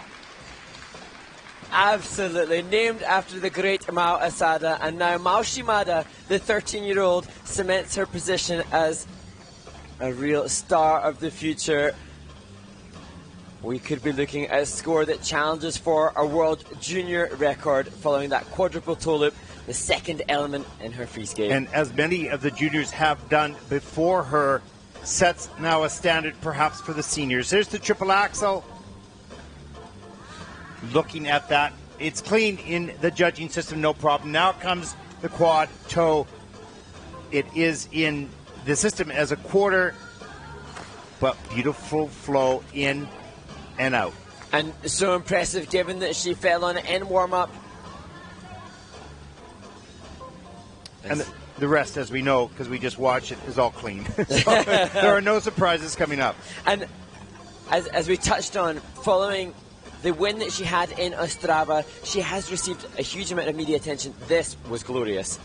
Well, the left forward outside edge here in the spiral on the choreography sequence, and the musicality of this. This is just going to take the attention in Japan to a new level, not only of Mao, but of course of the skating, which is already at the highest level possible. And a new star, another star for Japan. That landing position is just exquisite. One of the best ever. Really, it's one of the finest junior performances that we have seen. Skaters with lots of quads, we have seen very few with the quality of everything that this skater has demonstrated here tonight. I'm sure +5 grade of execution for many, if not all 9 of the judges, for the speed and quality of that combination spin. Same too for the final layback. And it's interesting, we know now that Mao Shimada, should she stay healthy and fit and well, will not be able to compete at the Winter Olympic Games until she's 21. It will be 8 years from now. And if we see this quality as a 13-year-old, I wonder what we might get to see should she stay healthy. And then you wonder when you see this, is the rule, the new change, good? Now that's not, I'm not making a comment, I'm not making an opinion here. I'm putting that out there for people who will have those type of discussions as we wait for the scores for Mao Shimada from Japan. It's a season's best, and it's a 148.87, of course, first. Testament to the drive, determination of the skater and the coach. They look fractionally disappointed. Yeah, 217.68, and they're smiling, but in their mind they're going, We'll have more next time, please. Yeah, exactly. There'll be more next time. Brilliant, brilliant work. Wonderful performance tonight. But one more skater to come. The leader after the short program. The only skater to post over 70 points in the short program. She was delightful in her Schindler's List short program. Now to the butterfly lovers for Mona Chiba, also from Japan. Needs a 147.53 to take the lead.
Well, once again, absolute brilliance. It's just remarkable skating.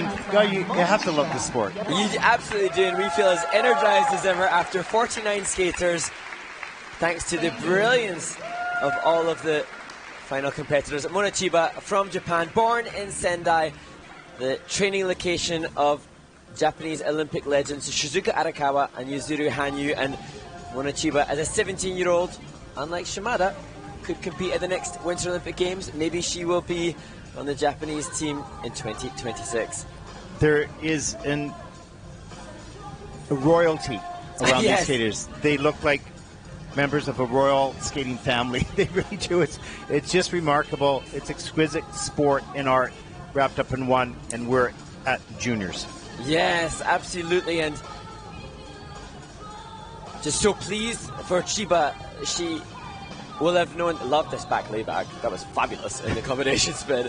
But she will have known coming into this event that Shimada was the heavy favourite. And so then to find herself having won this short program was incredibly exciting, I'm sure, but places some pressure on her shoulders. And although she knows, as we look at the choreography sequence and a gorgeous left forward outside spiral, that she could not be competitive with Shimada because she doesn't have the higher value jumps. Well, yeah, she could be if there's a mistake, but there wasn't any mistakes. So a triple axel and a quad, that's the difference that you're going to see in these scores. Absolutely. But she came out and delivered to the absolute best of her capabilities, and great increase in speed here. You'll see as she squeezes the layback feature up into Bielman. Absolutely exquisite and sort of in the present moment all the way through that program. Not only clean from a technical jump perspective and spin, but also from performance. And interestingly, she said she was vexed last year with some under-rotations and downgrades, and she's done the good work. And we see the results of that now. And the score is 135.66, and she's thrilled with that. That's second in the free program. She knows she had a battle. Japan will go 1 and 2 in this event with a 205.82 as Mona Chiba from Japan will take home the silver. She just is thrilled. She was the leader, but she's happy to get the silver. And that's what you want. You want a delighted silver medalist, and that you have in Mona Chiba. Yeah, that was so exciting, that competition. The last two flights, amazing skating, and much more to come over the next 2 weeks, of course, as well in the Junior Grand Prix, and of course the final. And there's a look at the final standings. Mao Shimada, Mona Chiba, and Chaeyeon Kim of Korea, your top three. We've been here on the microphone for nearly 14 hours today, Ted, but I feel after that I could do another event. No, I'm feeling really good, but my ears are really sore from this headset, I can tell you that. So everyone, please stay online for the medal presentation. I'm going to go out and get interviews from the champions, and of course Mark is going to do a brilliant highlight package to be posted a little bit later tonight for the world to see. What brilliant skating. But please stay online, enjoy the medal ceremony. We'll close out day 2 of competition here in Gdansk, Poland. I'm Ted Barton for Mark Hanratty and the ISU. Thank you for watching. Good night, everyone.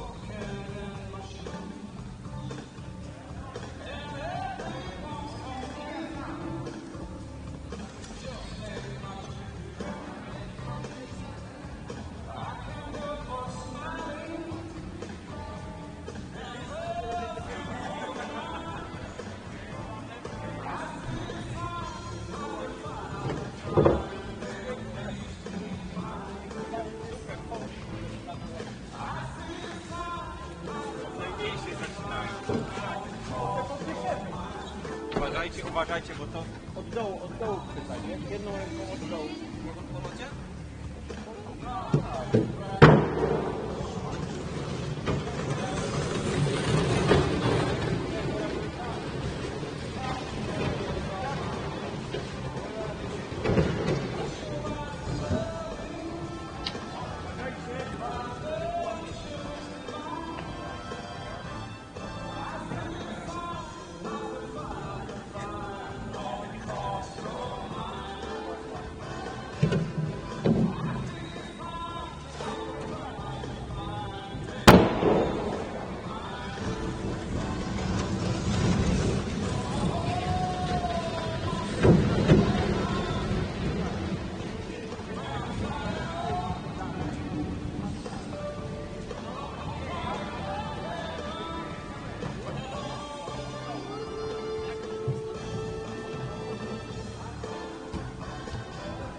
Solidarity Cup 2022. Ceremonia medalowa solistki juniorki. Victory Ceremony Junior Women. Trzecie miejsce i zdobywczyni brązowego medalu. First and winner of the bronze medal. From Republic of Korea, Chaeyeon Kim.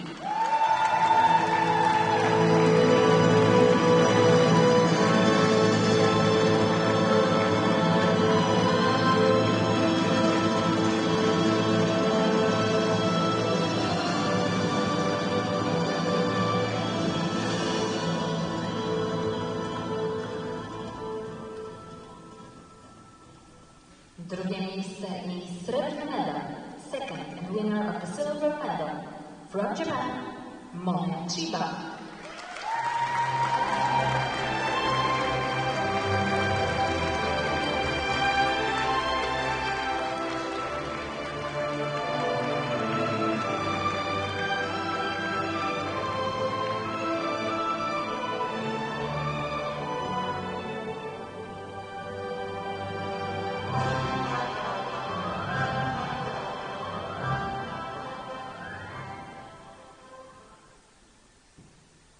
Pierwsze miejsce i złoty medal. First and winner of the gold medal. From Japan, Mao Shimada.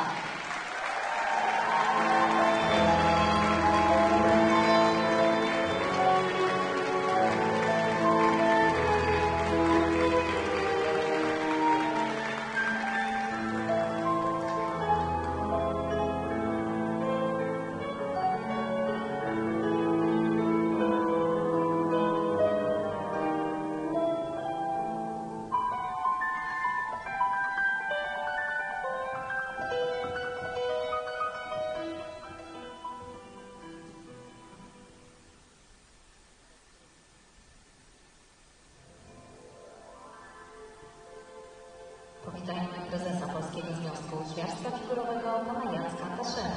Please welcome Mr. Jacek Kaszer, the president of the Polish Figure Skating Association.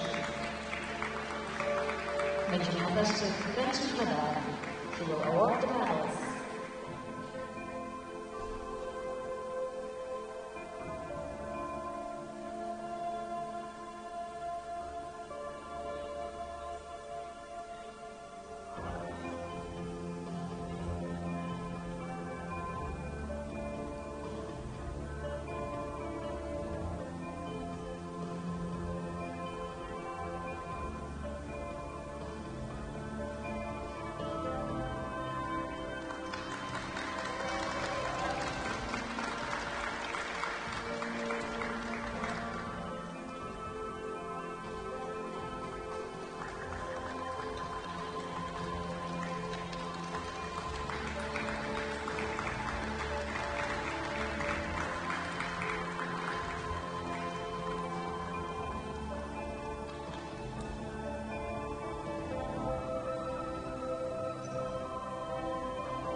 Powitajmy sekretarza generalnego Polskiego Związku Łyżwiarstwa Figurowego pana Jakuba Wójcika.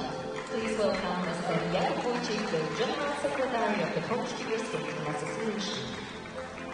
Będzie miał zaszczyt wręczyć kwiaty. He will award them the flowers.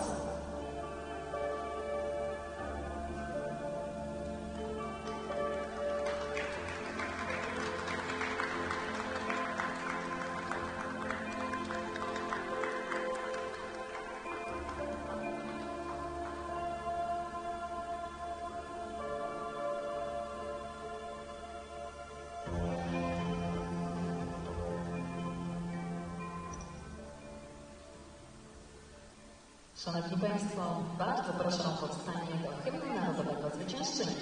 Ladies and gentlemen, please rise for the national anthem of the women.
Ladies and gentlemen, these are your medalists.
Solidarity Cup 2022.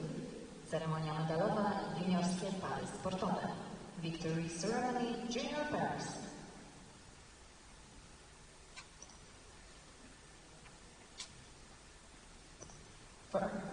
and winner of the bronze medal, trzecie miejsce i zdobywcy brązowych medali. From Japan, Haruna Murakami z Sophia Moriguchi.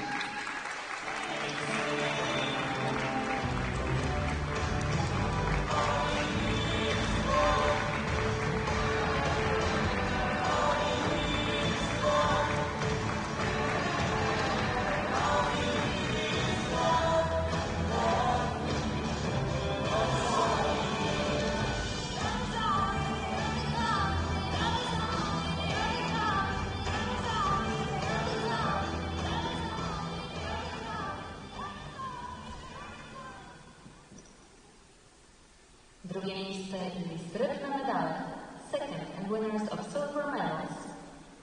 From Ukraine, Violetta Sirova i Ivan Hopta.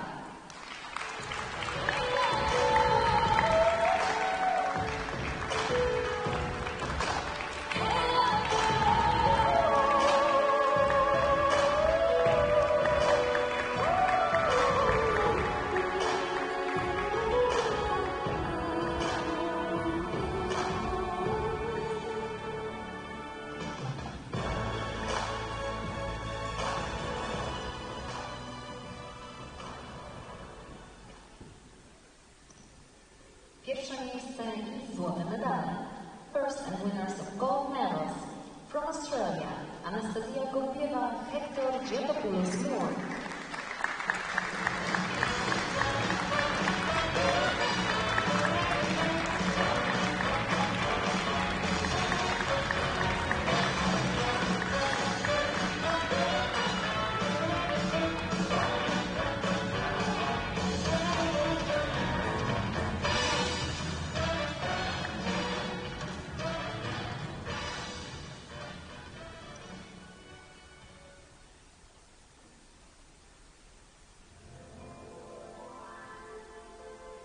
Powitamy prezesa Polskiego Związku Łyżwiarstwa Figurowego pana Jacka Andaszewa.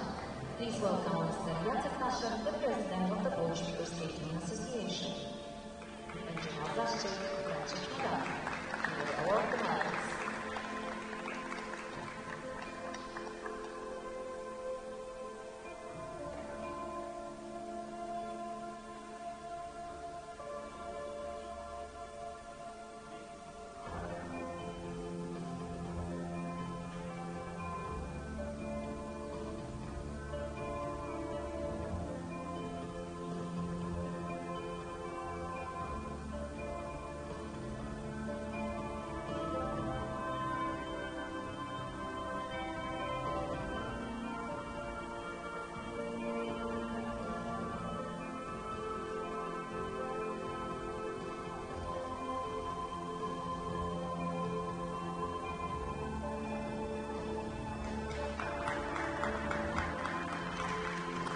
Powitamy sekretarza generalnego Polskiego Związku Łyżwiarstwa Figurowego pana Jakuba Wójcika. Please welcome Mr. Jakub Wójcik, the General Secretary of Polish Figure Skating Association. Będzie miał zaszczyt wręczyć kwiaty. He will award the flowers.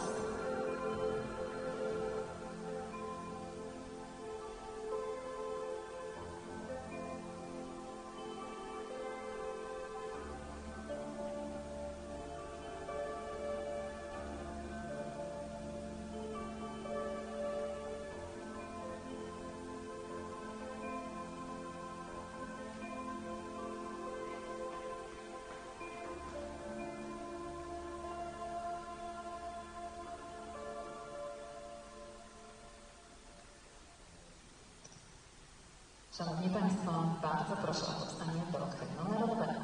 Ladies and gentlemen, please rise for the national anthem of the winners.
Szanowni Państwo, brawa dla naszych medalistów.